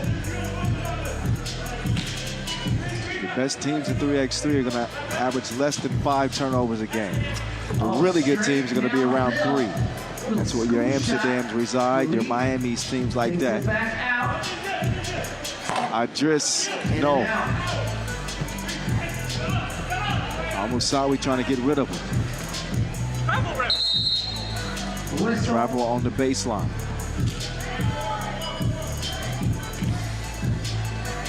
So this could potentially be a game that ends quickly, or could be setting up for maybe the stunner of the day. Well, yeah. I think a loss to Seek would let all the air out of Lugano's sails. They can't allow themselves to lose a game like that, like this. This is the type of game as a 3x3 team that is slightly on the rise, right? Like, look, a win last week, but also a chance to get into the World Tour Finals. That you can't have these losses. No, you got to play smart. You got to work the angles. They are going to win the rebounding battle. I haven't gotten to that stat, but they out-rebounded Amsterdam 26-14. Wow. They got a conclave of kings under the basket just snatching all the boards.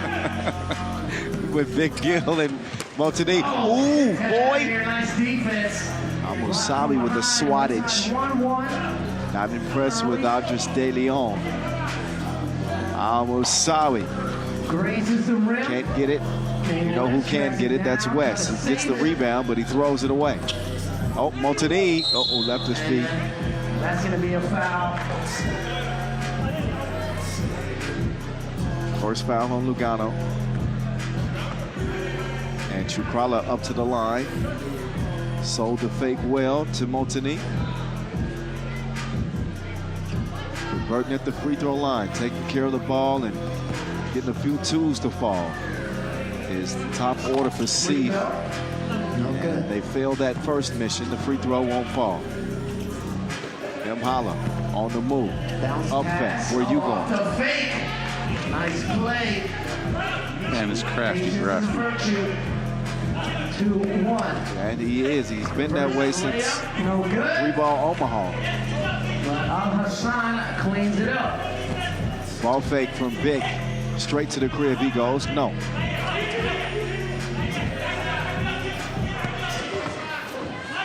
Oh, Chukrala going to work on the baseline.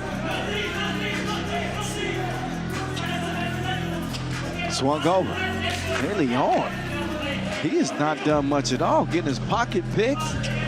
Well, you wonder, and I really don't want to get into the age discussion here, but you wonder, getting an MVP last week, coming home, thinking you can relax, chill with the fam for a little bit, and having to be called up here, taking another long flight. What does that do to your body? Man, 41. You know, I'm 41. He needs some icy hot. He needs some rest. Tracks it down. De Leon, no. No good. So they rely a lot on his offense, you know, for them to be a successful team. That's one of the reasons why Montague brought him on board. He thought he transitioned well to 3x3 because of his ability with the ball, and he has. But he looks out of gas in this one. Al-Musawi, he will rise up and score C's 4th point. Man, Lugano looks a little bit gassed, a little bit out of air.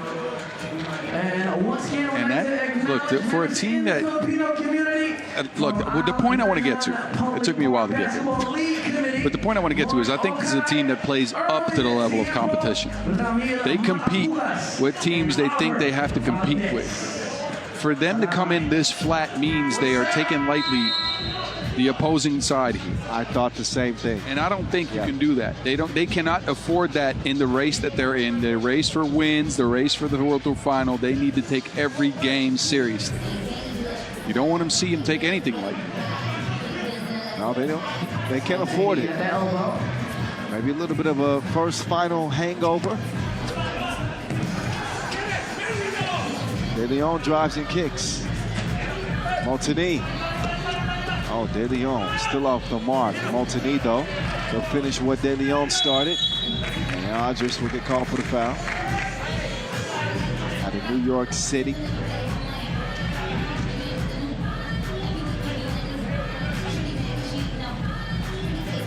Montigny's got to be up to 4 rebounds already in this one. Yeah, they are dominating the glass. Knew that was going to happen. Kicks it. Musawi, go away. That's the Kings territory. Block like Duplo. 4-3. King West says, who goes there? Gets all 5 on that one. The score 4-3. Oluwajeweki. Not as hot of a start as we saw game 1. It's been Big Gill. Yeah, he's out there bickering. 4-4. Big Gill is a big deal. And he is single-handedly keeping Lugano in the game. Sounds odd considering that Sieve has not won a game on the tour this year. But the slow start for Lugano. They'll see if they'll try to remedy it now. It's a more consistent offense. That's not the way to do it. Passes off target, out of bounds, over to Sieve.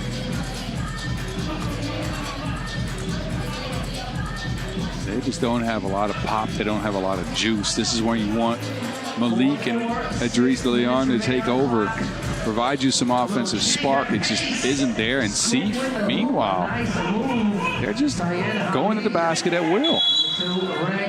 Not winning the rebound battle by any margin at all. But their one-on-ones to the basket has been successful.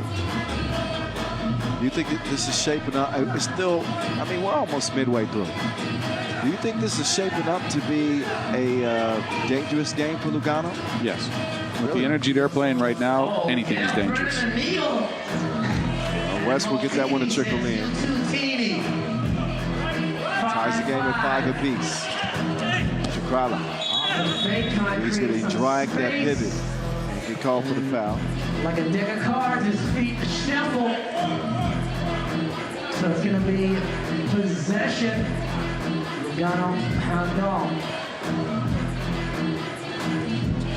Montigny can't drop a dime. People are dropping him. Leon with a shaky start. And again, look, anything that can get in the wins column and in the points column still gives them a shot at the World Tour Finals, right? So you be assured they know that. But again, a first ever Masters win takes a toll on the body. It also gives you a huge mental, I don't know, discharge. You get your first dub, and after that, you're bound to relax a little bit. You're bound to just, I don't know if you're as hungry. You should be, but I don't know if you are. Oh, and with the floater, nice. You get the feeling, like you said, from the outset of this game.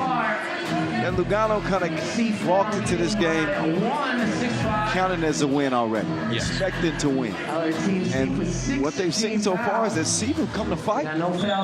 Sieve have come to fight. And if Lugano can't find any flow in their offense, which right now is just stuck in first gear, they can't. I mean, they could be in trouble here. And Oluwajeweki's shot is in the lost and found right now. It has been all Big Gill, and he will miss that time. Rebound goes to Sieve for the quick clear. Downhill they go. Al Hassan, and no. They're going to call offense. Yeah, gathered himself, put his arm out there, straight through the chest of De Leon, who took it like a champ, earns his team possession. 7th foul on Seif as well, so Lugano has a shot from the free throw line here. For the next 4 minutes and 45 seconds. That might be their easiest source of offense because 5 points in 5 minutes is all they got right now. That is, look, I'll say it, ugly. Yeah. It is a stagnant offensive performance for Lugano. Seif, who have had a tough time getting buckets all year. Not exactly a shock for them. But that's exactly why this game is kind of playing into Seif's favor so far. ISO game and Adris. Acceleration with the penetration. 6-6. Swiped away. De Leon in the corner. All De Leon. 8-6. This is what they need. A spark. Anything to get him going. You can see the energy go up right away. More decisive movement. Better shots. There's the King landing like the Lannisters. 10-6.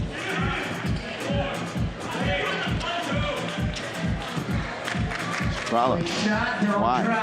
Well, late this time. Huh? Someone counted the shot clock down for some reason. A bit too early, too. Well, it was getting late this shot clock. But he had enough time to set his feet. Yes. Now, Seif finding themselves down by 4. And for Lugano, finally starting to connect the dots here. Just past the midway point. Took them a while to get going. But you could see the energy in those last couple of possessions go up, right? They needed to get a good bucket. I don't think you should ever count on your offense carrying that type of energy for you, but at this point, they'll take all they can get. Yeah. Under 4 minutes now. Gil. No. Al-Musawi. Too much on that one.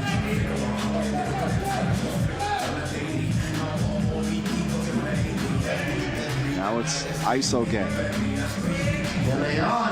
Address the issue.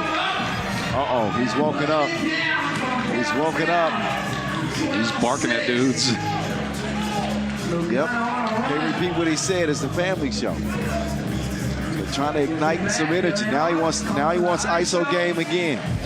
De Leon gets gone. Hesse drive, 6 points for him. And that is what we saw from him last week, the ability to take over a game. He hits him with the hezzy here, no one home for Seif. A couple of 2 balls trickled in. Man, that dude is really a problem. When he plays like this, for sure. But the 41-year-old on the bench now, resting up. Bounce pass. Dropped off to the runner. Shot don't drop. And that attempt will not go. Instead out of bounds. Leaving 3:05 left. A win for either team would put them in the quarterfinals. Amsterdam 2-0 in the group. No good from Gil. Al-Musawi left alone. Oh, no good. Seif started out attacking the basket. They've gone into shooting 2s on the last few possessions here. Somehow that ball finds its way to Multini. And into Seif's hands now. For the stop and go, Shakrala. He gets West off balance. It's now 4 fouls on Lugano. 7-point lead though. I believe Seif led this game 6-5. Lugano have gone on an 8-0 run. Good man. Big move. Seif will finally respond. That was Syed Hamid. Now off ball, is that? Yep, that's on Seif. Yeah, it is. Number 8, Malik will shoot 2. He was held up on that roll. Malik going back to a role that he used to play for Omar 3-ball sometimes as screener. I don't often see that from him anymore. Well, screener and score. Not bad roles to have. Lujuweki misses the free throw. Back up to the strike. We got a Clay Roche out in last week. We sure did. I'm not sure if Clay is watching. He's the homie though. 14-7.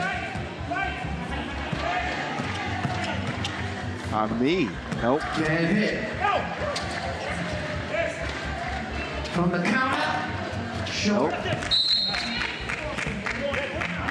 Ulaanbaatar a little bit frustrated. 14-7, 2:04. Get some encouragement from game. Big Gil on his way to the floor.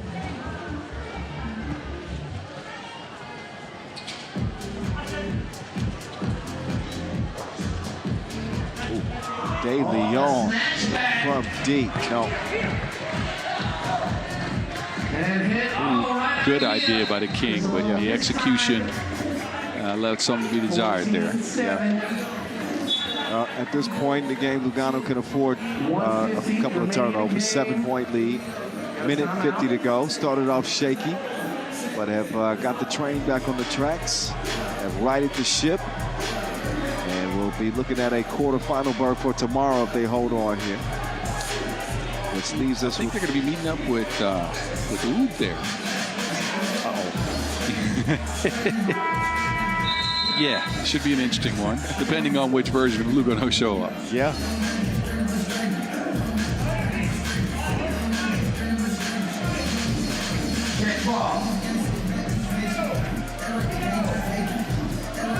Three-man weave action from C. Almost sorry, still cannot hit a two. Ulaanbaatar directing traffic. Got 6 seconds to shoot. De Leon, no good. Poked out of bounds. Looked like C touched that last. And that's the ruling on the floor. Fresh shot clock for Lugano to work with. But a little bit lazy on the entry pass. They got the scoring burst in. They go right back to what we saw from them at the start. Sluggish offense, turnovers. But look, I guess they can afford it in this game. A day to reload, to reset, to go into that quarterfinal tomorrow. I think will do them good. Agreed. Alternate, King to King. To El Hala. Hallelujah is what he just said. Ulaanbaatar says hallelujah. He finally hits a two, and he will skip through the lane. So Ulaanbaatar leading them in scoring. Frustrated, very frustrated. I can imagine why, because again, you already don't play with a lot of energy. You're trying to get a win that, I mean, it should be, I guess, not an automatic win, but it should be an easier win than this. And then you're also not doing well on offense. Your shots aren't falling. Well, they didn't play much system 3x3 to start. Ulaanbaatar was putting up twos left and right. De Leon missed a couple early, right? They had a bunch of turnovers. Yeah, you're right. So Ulaanbaatar shoots another one. He wants another try. Holla. No. And he was complaining so much he didn't get the tip out. 6.2 seconds of the ball game. Sometimes as a shooter, as a player, I believe in having a short memory, but sometimes you just got to say, you know what? Maybe I shouldn't shoot it the next time. Yeah. Let me give this one up. Runner. Nope. Bounces off the rim. Alternate. 38-year-old to the 41-year-old. De Leon. Nope. Shot no good. They're not selling what he's buying, or they're not buying what he's selling. He might have a point, though. That looked like he didn't have space to land as well as they hit the forearm. I'm not sure, though. From this angle, it did. Well, 15 seconds left in this one. Prowler no good. Final 10. De Leon. High arc. No good. King West. No. Foul with just 3.5 seconds left. So they'll have a chance to pad the stats a little bit.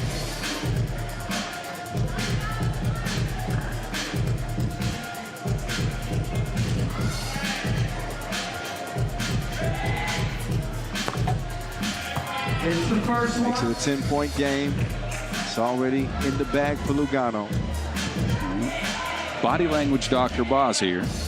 Bikramjit Gill looks a little bit upset with his team. I can imagine why. But that is going to be an interesting look going into tomorrow, which is when we'll see Lugano again. He was on the bench complaining to Malik. I'll keep an eye on that tomorrow. Yeah, well, like you mentioned this a lot. You talk about the importance of having momentum heading into the quarterfinals and chemistry.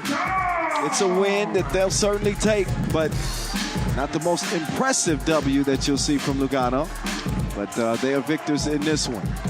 As Molteni celebrates the lone victory of the day. That is it for Pool C. Our Pool B finale between Carolina and Kanazawa is coming up next. And Carolina find themselves in a similar position as Lugano. Heavily favored in a must-win situation to advance to the quarterfinals. We will see how they do. That's coming up in mere minutes. Enjoy the highlights, and we'll get to that Pool B contest from Abu Dhabi.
You still singing?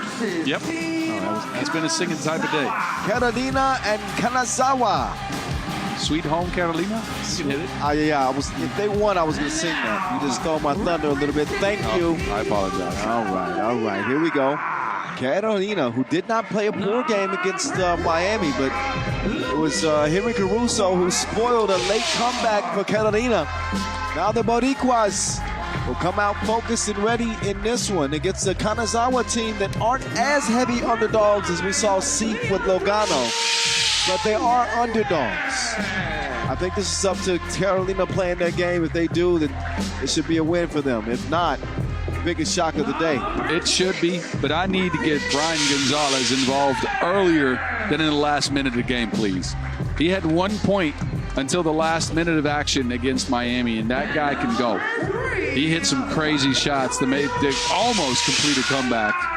And again, Antonio Ralat needs a second guy to be able to put up some points. Gonzalez had 5 in that game against Miami. Ralat had 7. If they can get to 6 and 9, I think they will get an easy dub here. Yeah, Carolina 5 of 10 from distance in that game. It was a 2-point loss to Miami. Only 9 of 17 from inside the arc, though, is what hurts. Yeah. That is what hurts. Well, you know, typically, and for the 5-on-5 basketball fans out there that are just now joining the 3x3 family, we're happy to have you. That's first and foremost. And number 2, 55% in 3x3 from the field, from one, is not really an ideal percentage. In this sport, you want to be converting at a near 70% clip to really be the bar in 3x3, because you're going to get a lot more open layups within the offense, a lot more close range shots. So that's why a higher percentage is usually desirable in 3x3. Agreed. We got a nice fan section behind us. You're right. I think they are fans of Kanazawa, though. Maybe not of us. Maybe both. Let's go with both. But I think it's Giovanni Scott. He's got his own personal fan section here. Must be nice. Must be nice, Giovanni. We will see what they can do here with Richoyi Dewa, Makoto Fujini, and also Devin Gilligan. Yeah, and for them, I'm curious to see if they can feature Bonnie Scott in a little bit of a different way than they did in their first game, because he's attacking from the outside. He wasn't cutting off ball as much as I've seen him do in the Challengers. He wasn't featured on the block at all. That's a large human being right there. Yeah. And especially against a little bit of an undersized squad in Carolina, look for him to be active under the basket more. He only grabbed 1 rebound. That's not good enough. You don't want to see him operate on the outside. You want to see him under the basket, which is where he was really good in the challenge. Again, 6.4 points per. That was where he lived. Bonnie Scott, 3 points in the opener. He could be a game breaker. But Kanazawa, also Gilligan. He's a tough, hard-nosed player. Making it hard, difficult on the defense. To the knockout rounds. Yeah, that should be a nice battle for the boards in this one. As Kanazawa couldn't rebound in their first game. I think they can do better than 8. And Carolina also got out-rebounded by Miami, which is not weird. Miami is one of the better rebounding teams in the field. I think that this is a double-digit game for Antonio Verlat. Yep. I think this is a 10 to 13-point type game for Antonio Verlat. He's not going to leave anything to doubt in this game.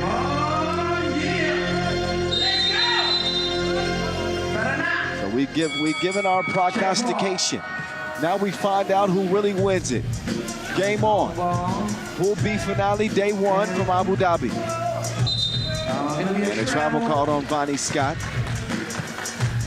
You know what it is? The voice of 3x3. At 3x3 The Voice. That's where you can find him. Kyle Montgomery, the government name. Miles Rosendahl, you can find him at 3x3 The Mountain. Hello. Oh, hello indeed. 2-piece goals for Gonzalez. Quick hands, can't get it away from Scott. Scott with the drop step leg. See the adjustment right away. First it's Gonzalez active from the outside. Another one's up. Yeah. And then it's Scott under the basket. So both teams have learned from their losses. I think, oh, well, look at the quick bounce from Kowalski. I think this is a game where the Carolina guards are going to try to take over. They're going to have to. Yeah. It's going to be a battle of those guards against Gilligan and Scott under that basket, which is where they live. Gilligan gets a feed here, takes the bump, gets the score to the stripe as well. That is where Kanazawa's chances are going to be the biggest. Gilligan up to the line. Looks like he fell off a Viking ship and landed in a 3x3 jersey. Does he kind of look? Life Erickson, Garrett Gilligan, sorry. He just looks like a brute. He gets beat by Kowalski. They'll get it down to Scott now. Oh. Kowalski, a little bit undisciplined defensively. Scott kind of sealed down low, so it's going to be a leaves his feet whistle to help defense. Easy whistle. And it's a 3-second violation. Oh, wow. Yes. Okay. I missed that one. My bad. You're right. 3 seconds. Lotto to LA. I like your cut, G. And again, with a clear path in the Oh. J-Watt. Nobody home. Nice move. Ralat. J-Watt will save it. Gilligan, oh, missed the shorty. Point blank miss, 5-5. Allende now operating from the block with Lotto coming around. Ralat drops it off. Allende uncorks a 2-piece. Payet. This is what Carolina has to get from Allende. If they're going to sell out on Ralat, sell out on Gonzalez, pick and pop with Allende is their third option on offense. And he's going to have to knock him down. He does here. I will say this about Carolina this year. They have been outstanding from the 2-point arc. League high, boss. League high. 37% this year. Wow. And great balance on their volume of 2 versus 1s.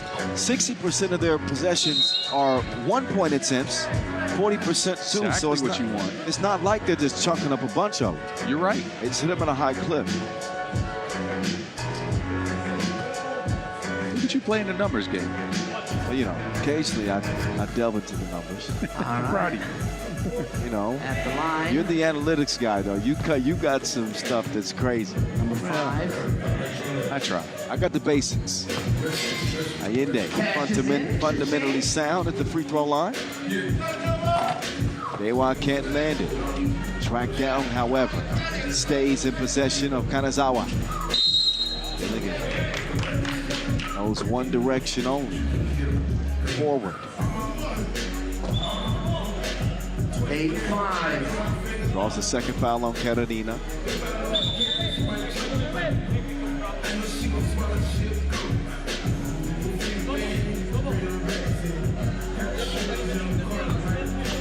Got a court malfunction. Got the Leo back in place.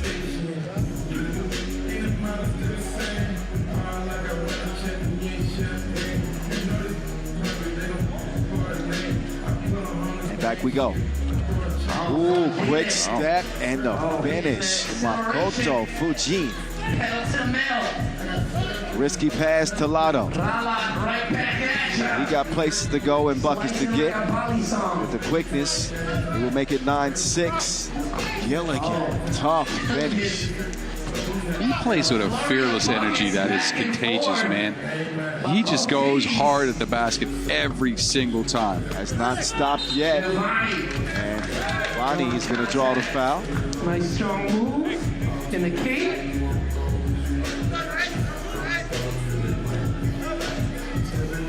This is what you want from Vonnie Scott. He's sizable, he's really strong. You need him to live under that basket, draw a bunch of fouls, get some easy looks. Kanazawa does have to sprinkle in some twos here and there, though, if they want to keep up with this Carolina team. Well, I think the pace of Carolina is going to really put him to the test, the quick ball movement. As you can see right now, quickly got over to Allende. That ball doesn't stick very long. Allende makes the decision, took him to Euro step school. Lessons. Scott is a brute. Made the move. Nothing Gonzalez could do. I think that Kanazawa had the right idea with when Scott has either Gonzalez or Ralat defending. They get it to him immediately.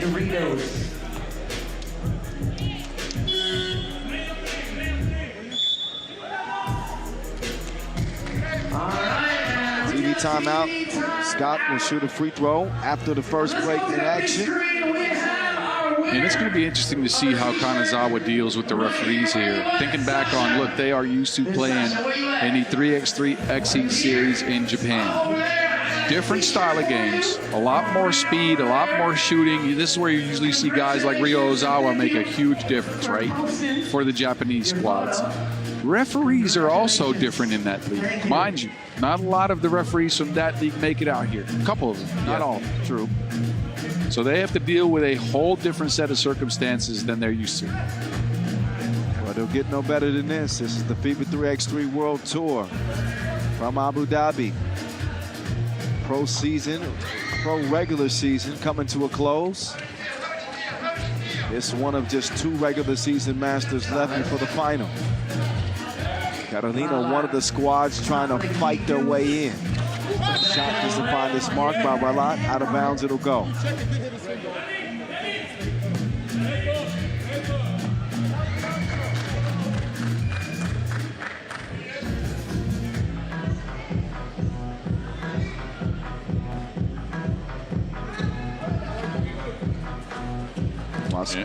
Yep. As you'll remember, I think last year Carolina was also just on the outside of the World Tour Finals. Didn't qualify there as the 13th team in the standings. We're short about 50 points to Princeton. Yep, known as San Juan last year.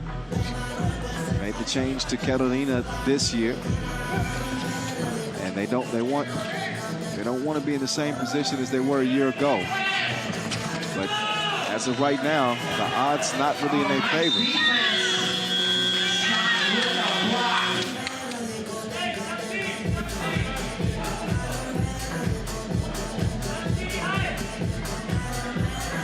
Miles has got you dancing, huh? He's in his bag. Yeah, where is Lass? Got a nice little tent up there. You know what, y'all? Shout out, hit up DJ Last. Hit up DJ Last, man. He's up at the top of the venue all by himself, lonely. Show some love to DJ Last, the best in the biz on the spins, our Olympic DJ. Twice over. X3, huh? Twice over, huh? Yeah, two-time Olympic. Max. Gonzalez, whoa. I thought he might hit that one. Allende takes the handoff. Looking for somebody to give it to. Allende getting tricky with it. Oh, Gonzalez. Off his fingertips. Hold on to it. I like that action, though. Gonzalez is willing to be a screener, to be a physical presence at his size. Not the most sizable guy. But he screens inverse for Allende, gets a shot out of it, but loses the handle. And then this one, yeah. Gonzalez tough as nails. Yes, he is. But it's starting to show more and more somehow. I don't know. I like his addition to the team this year. A couple of nice adds for Carolina. So management doing a really good job.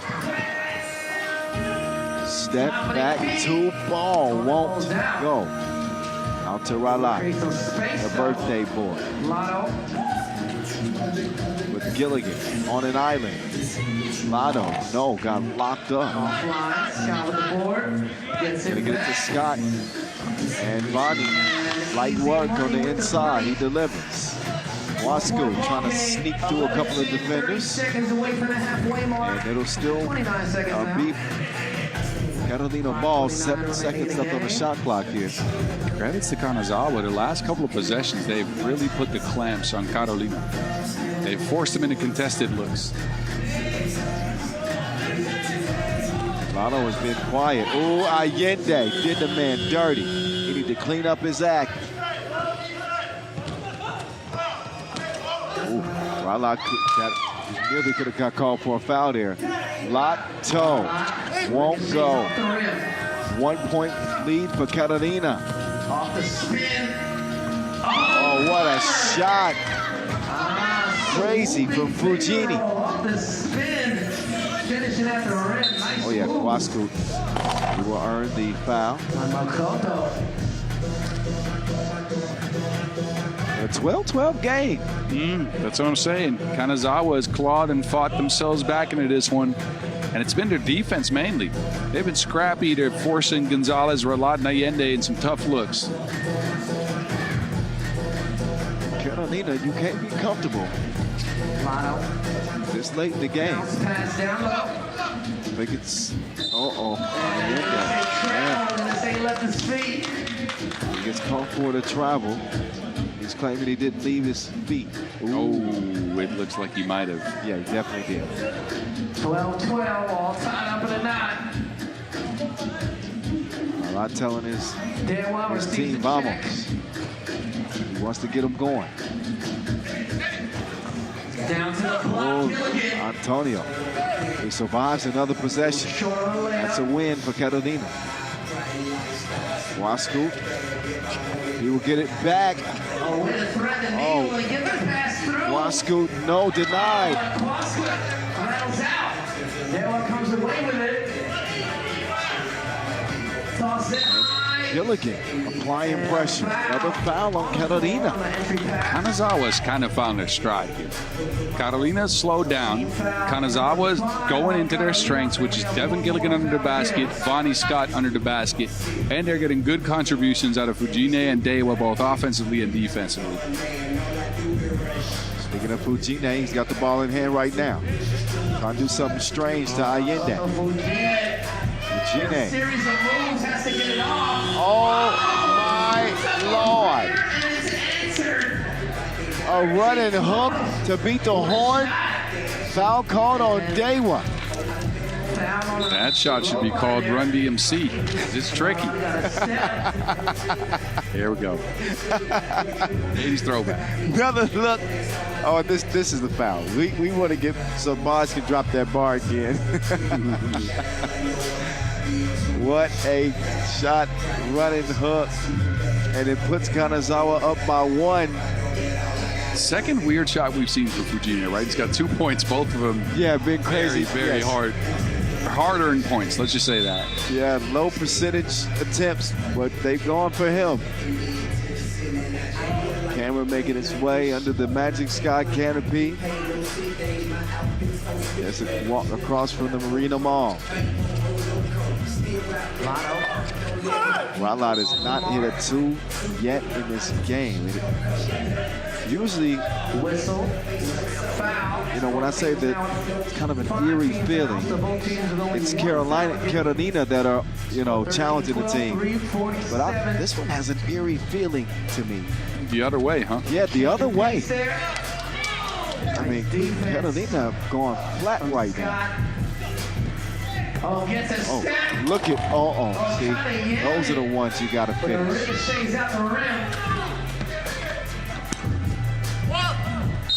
And Kowalski gets the whistle. Bonnie Scott not happy with himself because he missed the dunk. 16 fouls, so no fouls to give. Next one, attempted a layup this late in the game. 2 free throws. Call for the reach in right there. Every point matters at this point of the game, right? And I would never tell a guy not to dunk it. Quascoot on your tail, though, you might just want to lay it up. Every point matters, especially late in the game like this. And this is where teams like Kanazawa, who, you know, have an opportunity to win this game. One missed layup, one missed dunk like that. Yes. So, oftentimes you've seen it so many times, it'll cost you the game. And you're scratching your head and you're saying, man, we could have beat Carolina. Able to hit the free throw. And you think back to a couple of plays, and that'll be one that stands out if they don't come out on top. Dewa, no. Gilligan can't hustle it down. Save it, but it bounces out of bounds. 3:15 left.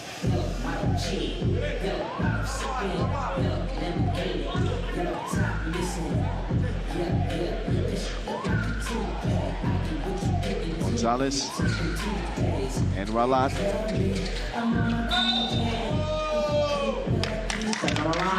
Carolina, this is not a game that they are going to be proud of. Or that they can afford. No, frankly. If they want to get to the World Tour Finals, they need to get a dub. Turnovers, shooting issues.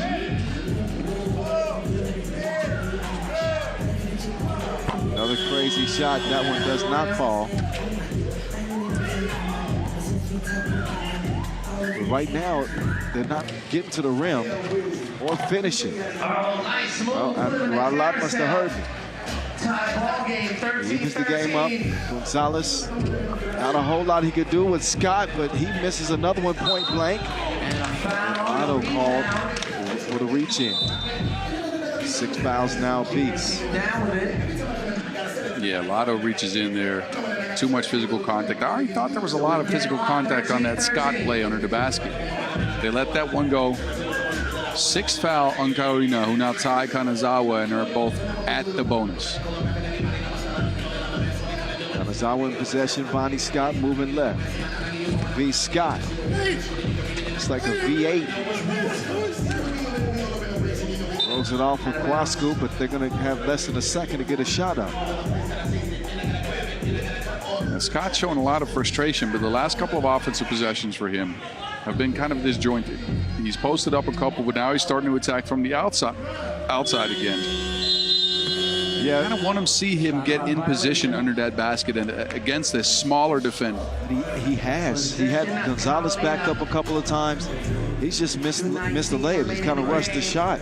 Carolina's brought a second defender over. Yeah, true. But I'd say at least 3 layups, point blank. ISO defense just didn't convert. That's Kowalski. That's barbecue chicken for him. Gilligan. Oh, look at that defense. So Ralot beat him to the spot. Dewa. No. But finishes what he started. Gonzalez now. Little shorty. Nope, that won't find the mark. We're under 2 minutes to go, and we're still tied. Dewa to the crib. He will get a whistle. That was a smart take by the Ochi Dewa. He cut off Quascoot's path to try to get a contest in. Look at this. Shifts direction, gets in front of him, which creates the contact. But because he's already on the move towards the basket, he's the one on the free throw stripe. He's got 2 coming. 2 big free throws. This is where things get very prickly. Unable to hit the first one. He cannot make the first of two. Of course, Kanazawa not in contention for anything dealing with the World Tour final. But they can crash the party and be a bracket buster with a win. Instead, 2 free throws are missed. 14-14. Massive opportunity for Kanazawa, and they don't do anything with it. Strong move.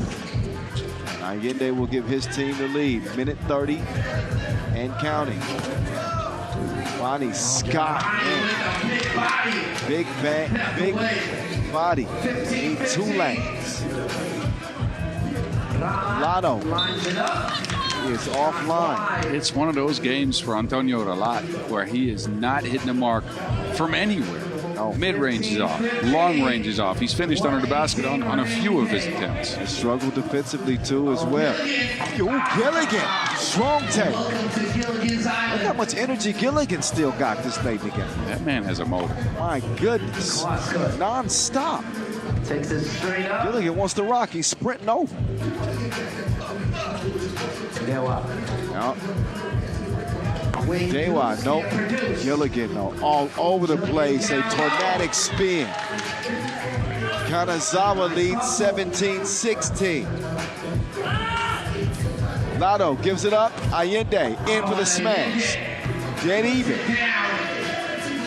17-17. Scott giving a layup. With the shot. Kanazawa in front. Allende has it poked away, keeps it alive barely. Lotto from the deep end. Lotto puts Catalina in front. Scott will convert and score. Likely to come down to this possession. Allende, no. One more chance for Kanazawa before the final horn.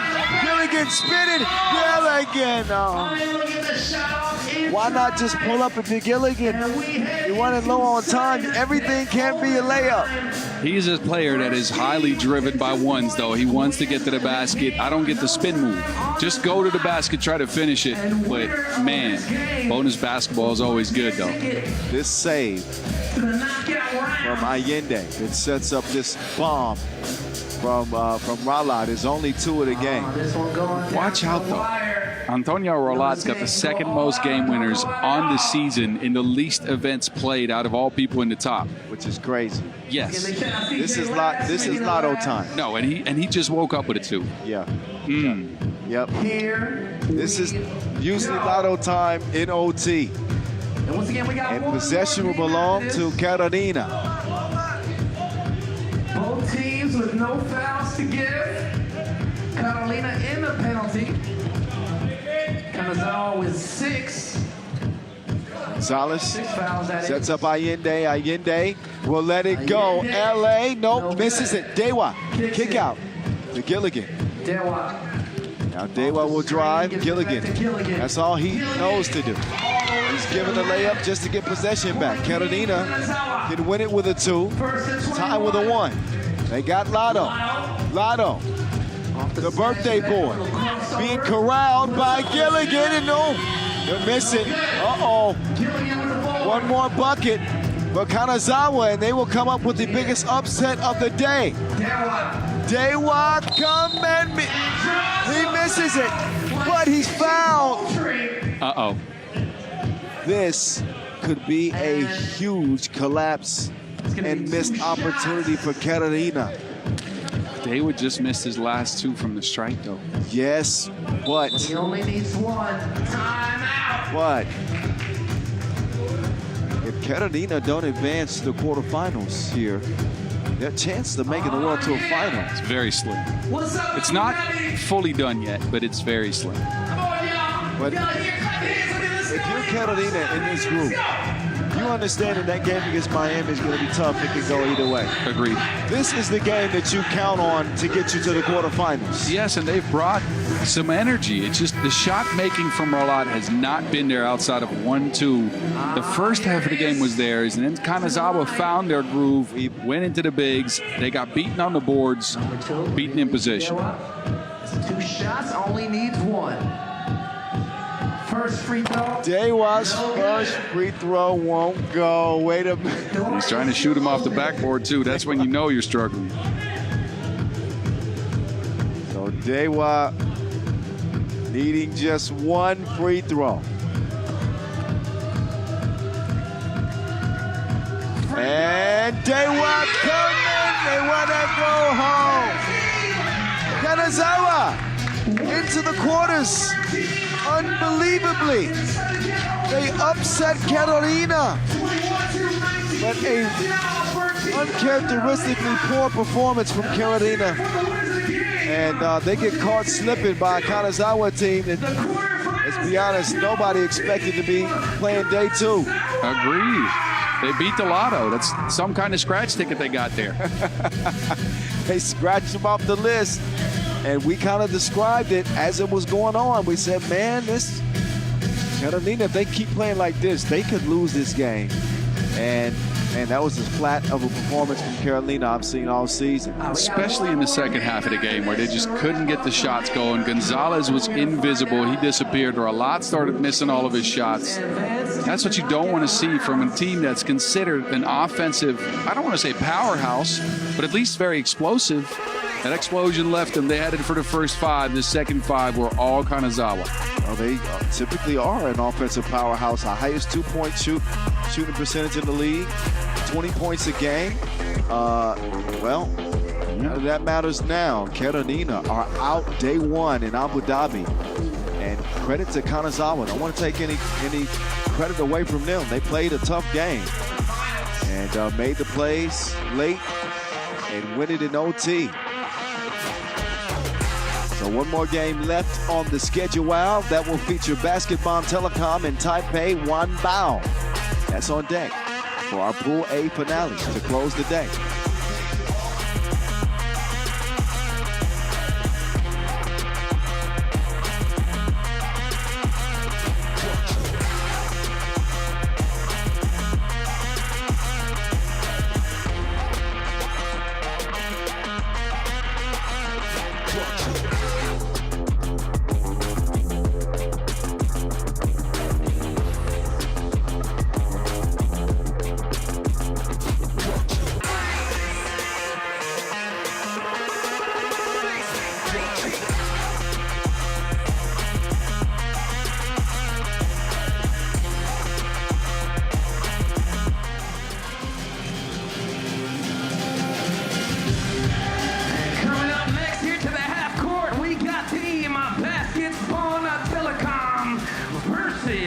Basketball Telecom and Taipei won ball. Both losers to Team U. But for Basketball Telecom, there were some positive takeaways from that 5-point loss to U. The biggest takeaway I thought was CD Bekame's performance with a 9.4 highlight game. Some highlights that you're going to see on the gram today for sure. At Viva 3x3, make sure y'all follow, and at 3x3WT. Intel Ajiman also with 6 in that game. No, and what I liked from that game mainly is CD not just being an offensive, not having a good offensive performance. It's the fact that he wanted to take all the shots. He disappears sometimes because it's either Giesman or G-man taking over. But he wanted the ball, and he wanted to go. He asked his teammates to get him the rock, which is something you rarely see from CD, who's kind of a quiet guy, right? Yeah, really quiet guy, really reserved, super humble. But this one's a game that they got to be feeling confident that they can, potentially come out on top. But everything is not going according to the papers. Taipei Ulaanbaatar knockout with Tae-Wee Chang, Petar Ivanovic, Norden Simionovic, and Qinwei Wang. Yeah, this team, they had a good game from Petar Ivanovic in a 21-14 loss against Toulouse. Again, he had 9 out of 14 points. I'm looking at Norden Simionovic to do more. The man usually gets to 5, 6, 7 points, can go off for double figures. Missed both of his 2-point attempts. Only scored 3 points. He's going to have to deal with the physicality for Bon Baskets in this one, but I think he's the X factor in this game. And he's a big boy. When he backs up, you hear beep, beep, beep, beep. He's like a semi-truck in black. But he's got to deal with 7'3" Mount Rotimi. All right, coin toss. Going down. An interesting matchup of bigs. So, obviously, the width belongs to Simunovic, and the vertical advantage belongs to Rotimi. Yeah, and that vertical advantage has been tested, right? Oob went straight at young Rotimi and tried to go through his chest and got a couple of buckets on him. How is he going to respond in this game? Because remember, this kid's only been playing basketball for 2 years. It's his first time at the biggest stage at 3x3, or second time, I'd rather say. So how is he going to respond? It's going to be interesting. And also young. We know how, you know, that old man strength is different. When you're dealing with Barac and you're dealing with Simunovic, that's a different kind of strength, man. You know, yes. If you're just fresh out of your teens, you're trying to battle physically with these guys. That especially because, look, the kid's body hasn't filled out yet. He's still skinny. His center of gravity is really high up from the ground. So those guys don't only have the strength advantage, they got that center of gravity advantage where they're down low and they're moving his hips, they're moving his knees, actually. And that's where, as a tall guy, you got to learn how to kind of play around that and use your length to take that away. And he hasn't learned that yet. Yeah. We'll see if he can pick it up here. Mount Rotimi, I hope that he's watching his Victor Wembanyama videos. I hope that he's watching, you know, somebody that's relatively within his size frame. Well, I'm going to go ahead and say we're not going to see Rotimi do a double dribble between the legs, step back two here. But not yet. He's only been playing ball for 2 years now. You are right. All right. Ivanovic wasted no time to get to the bucket. He won't score. Bekame, he'll swing it. And here comes Ajima. They're going to hold up Bekame with a foul.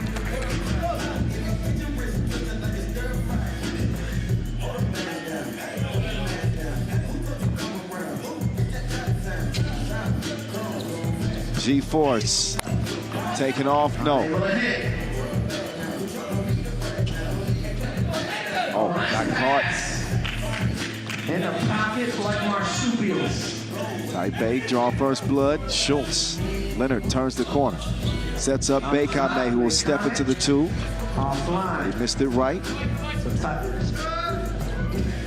G-Man fights over the screen. Steal. He and Ivanovic get tied up. Taipei one ball, first on the board. Good hands by CD. 9:19 remaining on the clock. Just took the cookie from Simunovic. And again, that's the type of activity we're used to seeing from him, right? He's usually kind of your do-it-all guy. Let's see if he can bring the offense again. And they are giving CD the ball and letting him orchestrate. Inside to Mount Rotimi. That is a bucket. That's where size beats strength. I was going to say size does matter. I don't care what they say. Rotimi 1-1 and a warning issue. with that last bucket. Apparently a warning issue. Delayed game warning? I don't know. I don't know who that's on.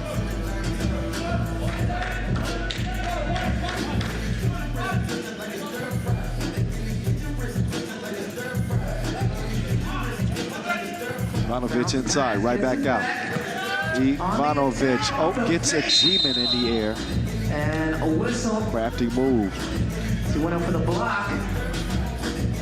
G-Man was looking for a highlight block.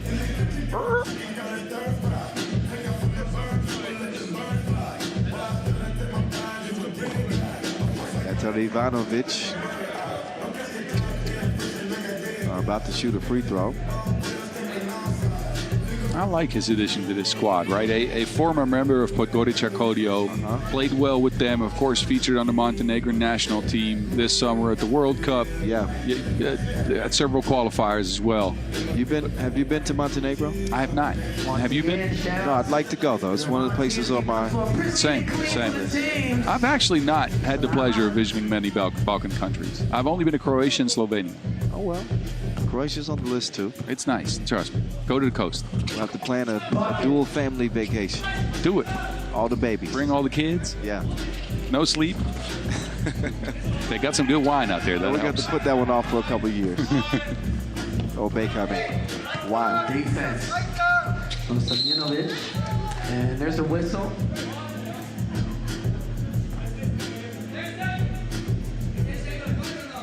Last game of day one. Only one really big shock. That was the game you just saw with Carolina losing to Kanazawa. Nice play. I mean, I count the Skyliners went over Toulouse a little bit. They comment. Yeah, that one deserves some credence. Aguiman trying to save it. I'm going to say step on the line. But a 3-1 start for Taipei.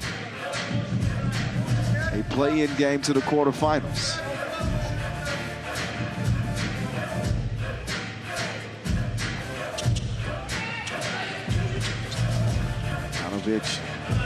Wayne. Nope, all fine. We try to get him involved in off-ball screens, and he's come around them looking like a true shooter, right? He sets up his shot, steps into it confidently. He's not knocked one down yet. Shooter's got to keep shooting. Clear foul on Ivanovic. That allows Basketball to get reset. Bekame swings it over to Schultz. Schultz will utilize the Bekame screen. It won't go. And Mount Rotimi streaks in for the rebound. He wants the ball. Hands it off. Great two-man action. Throw it down. Oh, he's got a squeeze it. His teammates got to get used to not throwing the ball at his ankles, though. Yeah. You want that ball up high. The kid's 7'3". Just throw it at the rim. Yeah. I don't want to see him catching any bounce passes. Everything needs to be above the rim. Ivanovic back to Cirudovic with the hezzy. Gets past Mount Rotimi, but shot, no good. he shoots it flat. A little bit of a flat start for both. Mount Rotimi won't go. Whistle, however. Foul. Pulling the jersey.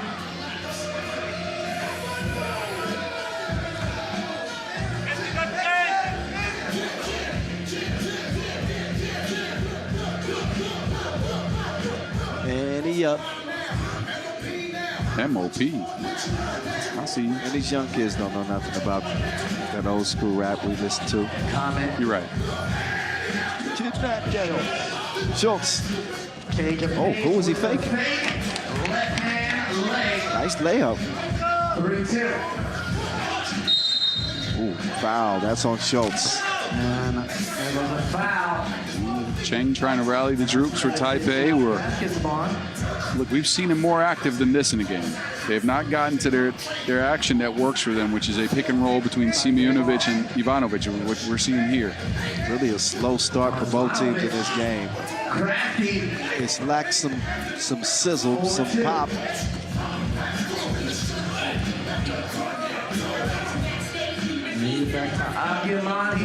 G-Man. Strings from deep.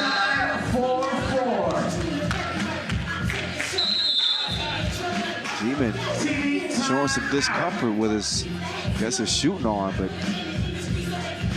G-Force with G-strings. Looking pretty comfortable out there. Like, wow. Oh, boy. Oh, I cracked myself up. You caught that one late. It took me a while. Man, that was bad. Oh, well. You know what makes a good dad joke?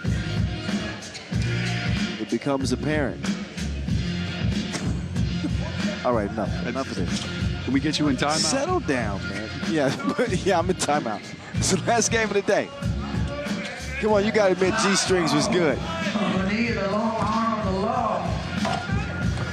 Oh, man. Tip after tip after tip. Finally goes for Simonovic. Bekame can't turn the corner. Took a bump along the way. And hard to believe that there's still 6.5 minutes to play in this game. Feels like we've been at it for a while. Doesn't it feel like this game has been going on for Points has been few and far to come by. There's Ajayman. He might give us one of those ferocious flushes. Not the case that time. And still get that mess out of here. Good, but nice rebound from Chang. Wang pulls up for a deuce. Can't produce. Rebound, Ivanovic. Hanley.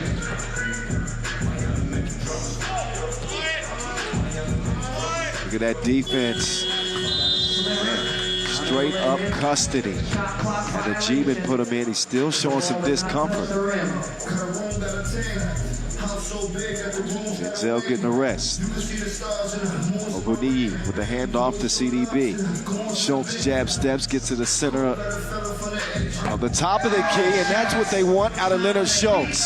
This is exactly what they want out of Leonard Schultz. Working behind the screen, finding his place on the court, getting a two up, knocking it down. He's the most competent shooter outside of Denzel Ajayman, who's really worked at his craft on this Bond Baskets team. The more he shows that confidence, I think the better. But Simonovic, great position. That's easy work for him. Schultz, naturally unselfish. Bacon, that grown man business. Taking it straight over the So the work in the weight room this offseason for CDB is paying off. 2-point play, the old-fashioned way. That's team foul number 6 on Taipei. But they got no fouls to give. 8-6 game, baskets Bond.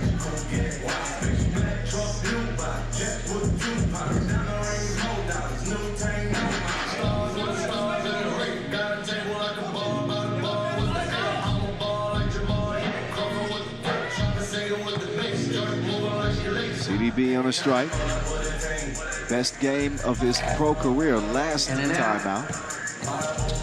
Solid performance so far in this one, but he doesn't connect at the free throw line, obviously, as now Ivanovic will whip it out. Simonovic. His two ball has been lost. Yes. And I'm telling you, this dude shoots it really well, but he has not found the stroke at all today.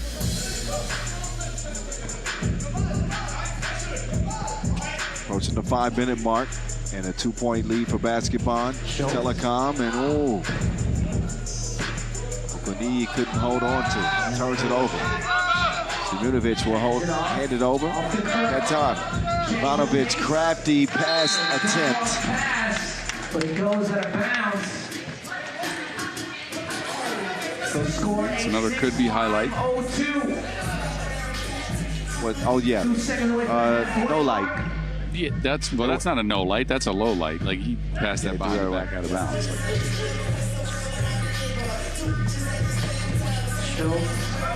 The song is playing right now would be perfect for Rotimi. 6 foot 7. 7 foot, 8 foot. Yeah, there you go. CDB to the crib. 10-8. Oh, nothing but you know what. Wang wings it from the corner and we're dead even. And Bekame, not done yet. Baskets Bond Telecom reassume the lead by 1. On the cut, it's Chang. Now CDB with a head full of steam and curls. He cascades down the lane like the curls on his head. Through the contact, converts it.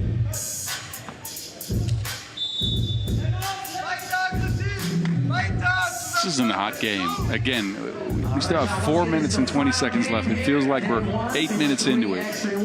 Neither team has been able to find a groove offensively outside of individual takes. In case of Taipei, it's been Petar Ivanovic going to the rack. Sima Junovic has been invisible in this game. And for Bond Bass, it's a combination between CD and Leonard Schultz. These teams have played this entire game like the last 2 minutes of a 3x3 competition when people are just gassed, right? Making mental miscues. A G4 is taking off like a G5. Leaping like a gazelle. All right. 13-11. Ivanovic, no. Schultz. Has he? Schultz. Trying to use the screen. Whistle. Call a foul. That's his 7th on Taipei. Schultz was looking for that too. He pulled back from the screen to try to see if he could create that contact. Yeah, but you saw Rotimi saying, look, I'm setting the screen. Use it, bro. I'm right here. It's difficult for a screener sometimes. You're out there in space trying to screen, trying not to put an offensive foul on anybody, and then the ball handler just opts to deny it. But also because of Ogoniyi's size, he might not make for the best screener, right? Because you usually win those battles by the lower center of gravity, right? Yes. And sure, he's got great size in the post, but as far as a screener, Not yet. yeah, not yet. Leonard Schultz. Leonard Schultz shoots and scores on the first of 2 free throws. Basketball Telecom with a little bit of breathing room. Could be a 2-possession lead if he nails this one. He doesn't. The second one, so he splits. Kick out to Wayne stepped on the line.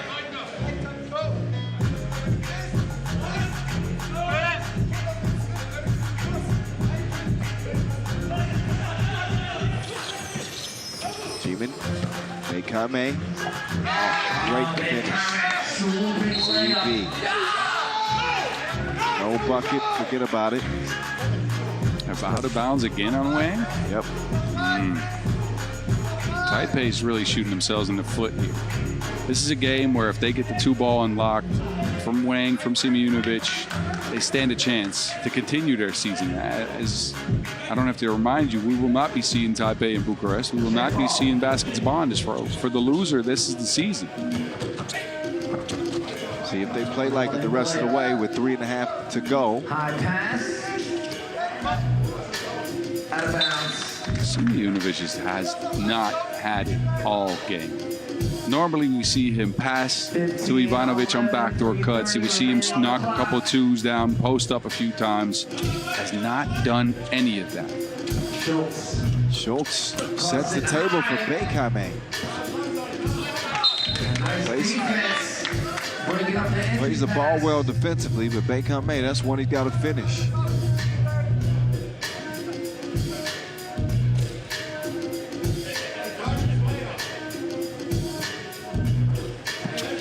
Nobody home, and Ivanovic floats in for the flush. 15-12.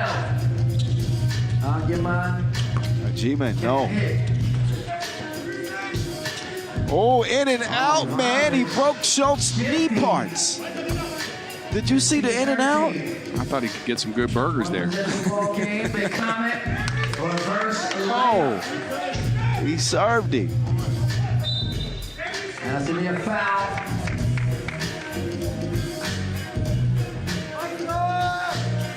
Man, with this in and out, oh, not that. Man, I was hoping for that replay. We'll see it later on today, I'm sure.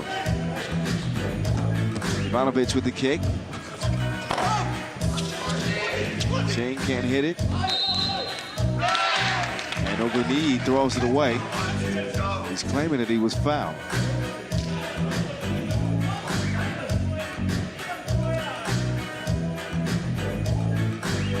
I didn't hear the whistle, but apparently he was. I didn't hear it either. It's the 8th foul on Taipei. Out Rotimi to the line. For a kid being that tall and having played basketball for only 2 years, his shooting release looks good. Looks very good. Imagine him in 3 years in this sport. There's so many possibilities. This is a blank canvas for now. Without a doubt. Trying to develop him. Schultz unloads and misfires. Nothing but oxygen on that last release, but for baskets bond, at least they do have a 5-point lead with 2:25 to go. And this one is creeping to an end, one way or the other. It's no good. Bekame is down. Jimin keeps it alive. Denzel. Cross. Then Zell from the back of the left rim. wing. Nope, sir. Oh, G-Man got caught reaching in the cookie jar. They get tied up A down little bit of low. foul up top or down Whistle low. away from the ball. This foul Just the credited to fourth basketball. on basketball. That's certainly a foul on the G-Man. Yes, and a smart one too, because it was going to be a 3-on-2 situation under that basket. I don't mind it. But basketball is down to a race to 3.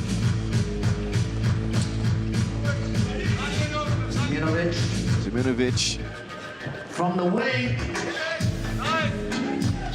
Akame. Takes his time. Eyes a 2. Bonii will save the possession for basketball Telecom. Schultz has he cross in and out. Schultz shoots, misses. Bonii could not extend for the offensive board, so out of bounds. Minute 33 exactly. Taipei. If there was ever any time for Simonovic to get his 2-pointer going, it is now. Well, he's on the bench. I was going to say, he is on the bench. PI. Nice defense. It looked like second dribble and then a block. Adhesive. G-Man, he's going to call for a travel. Now it's just taking turns on offense and some frustration from the crowd. Says pass the ball. Yeah. 18-13. 18-14. 14. Oh, got it. That pass has got to be above the rim. Yes. Right? At least at rim level, not at head level. Ziminovic lets it fly. Hey, Wayne seconds of the ball. I ain't gonna lie, boss. Wayne tracks it down. This has been one of the And Schultz least with a nice enjoyable defense. to watch. It is a very slow burner. This one's Basketball that is correct. possession. this one's tough.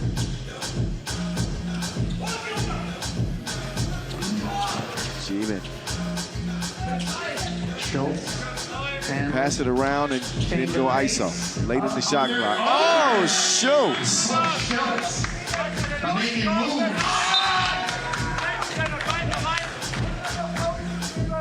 5-point lead for basketball should make them safe for the quarterfinals. But Leonard Schultz on that last possession. Another glimpse at his ability. Hand it off. Ivanovic straight to the rim. 26 to go.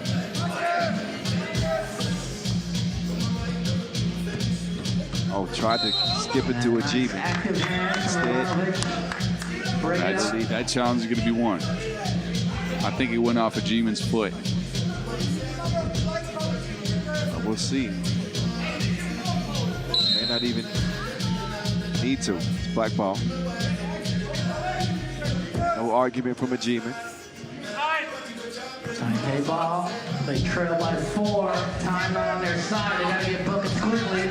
Give Ivanovic a layup, Ivanovic for the 1. but they will Basket's on. use this last possession. Hold the rock. With the game pretty much being out of reach, Simonovic And with the last Taipei forced a ditch foul. effort with a foul. So it's gonna be Hoping 2 for a shots couple of here. missed free throws from a G-Man. Denzel, A long rebound and a make with a foul. That's the only hope. seal the deal. Well, I mean, I'm hoping for a lot of money to fall into my lap after this. I just did that. It's not going to happen. Off the mark. well, G-Man, he's completed one part of the equation, which is the free throw missed. That's not it. Even speaking this into existence, I don't think it's going to make it. There's another one missed, Oh boy. but they won't foul. And they do get a shot, but it won't matter. Basketball Telecom, a quarterfinal bound. Win over. Was not the prettiest performance, but they survived to play another day here in Abu Dhabi. That was it, game number 12. It's time for the close of business.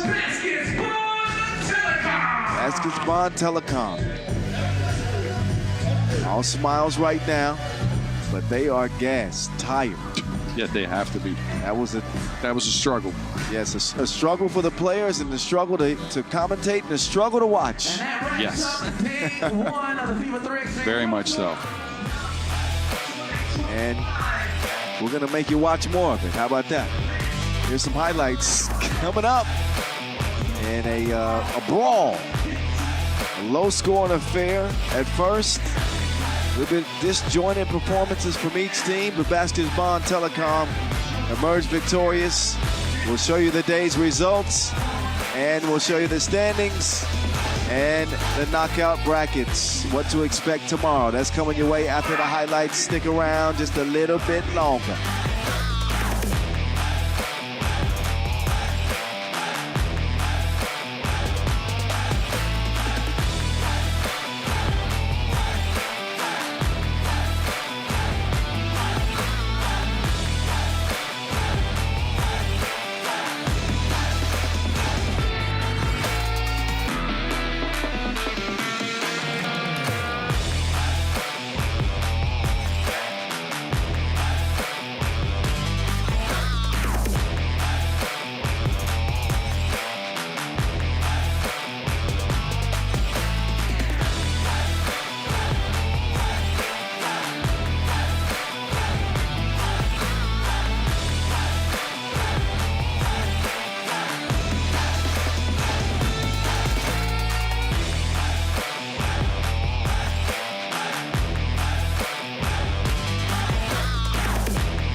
All right, here's the pool phase results from today. 12 games and only 8 teams emerged to the quarterfinals. As always, battling for $40,000 and trying to make their way into the World Tour final picture. Yes. Toulouse get a big win in a must-win situation. Miami, they end up going undefeated on this day thanks to the heroics of Henry Caruso. As is Ulaanbaatar, undefeated as well. Skyliners 3-0 on this day.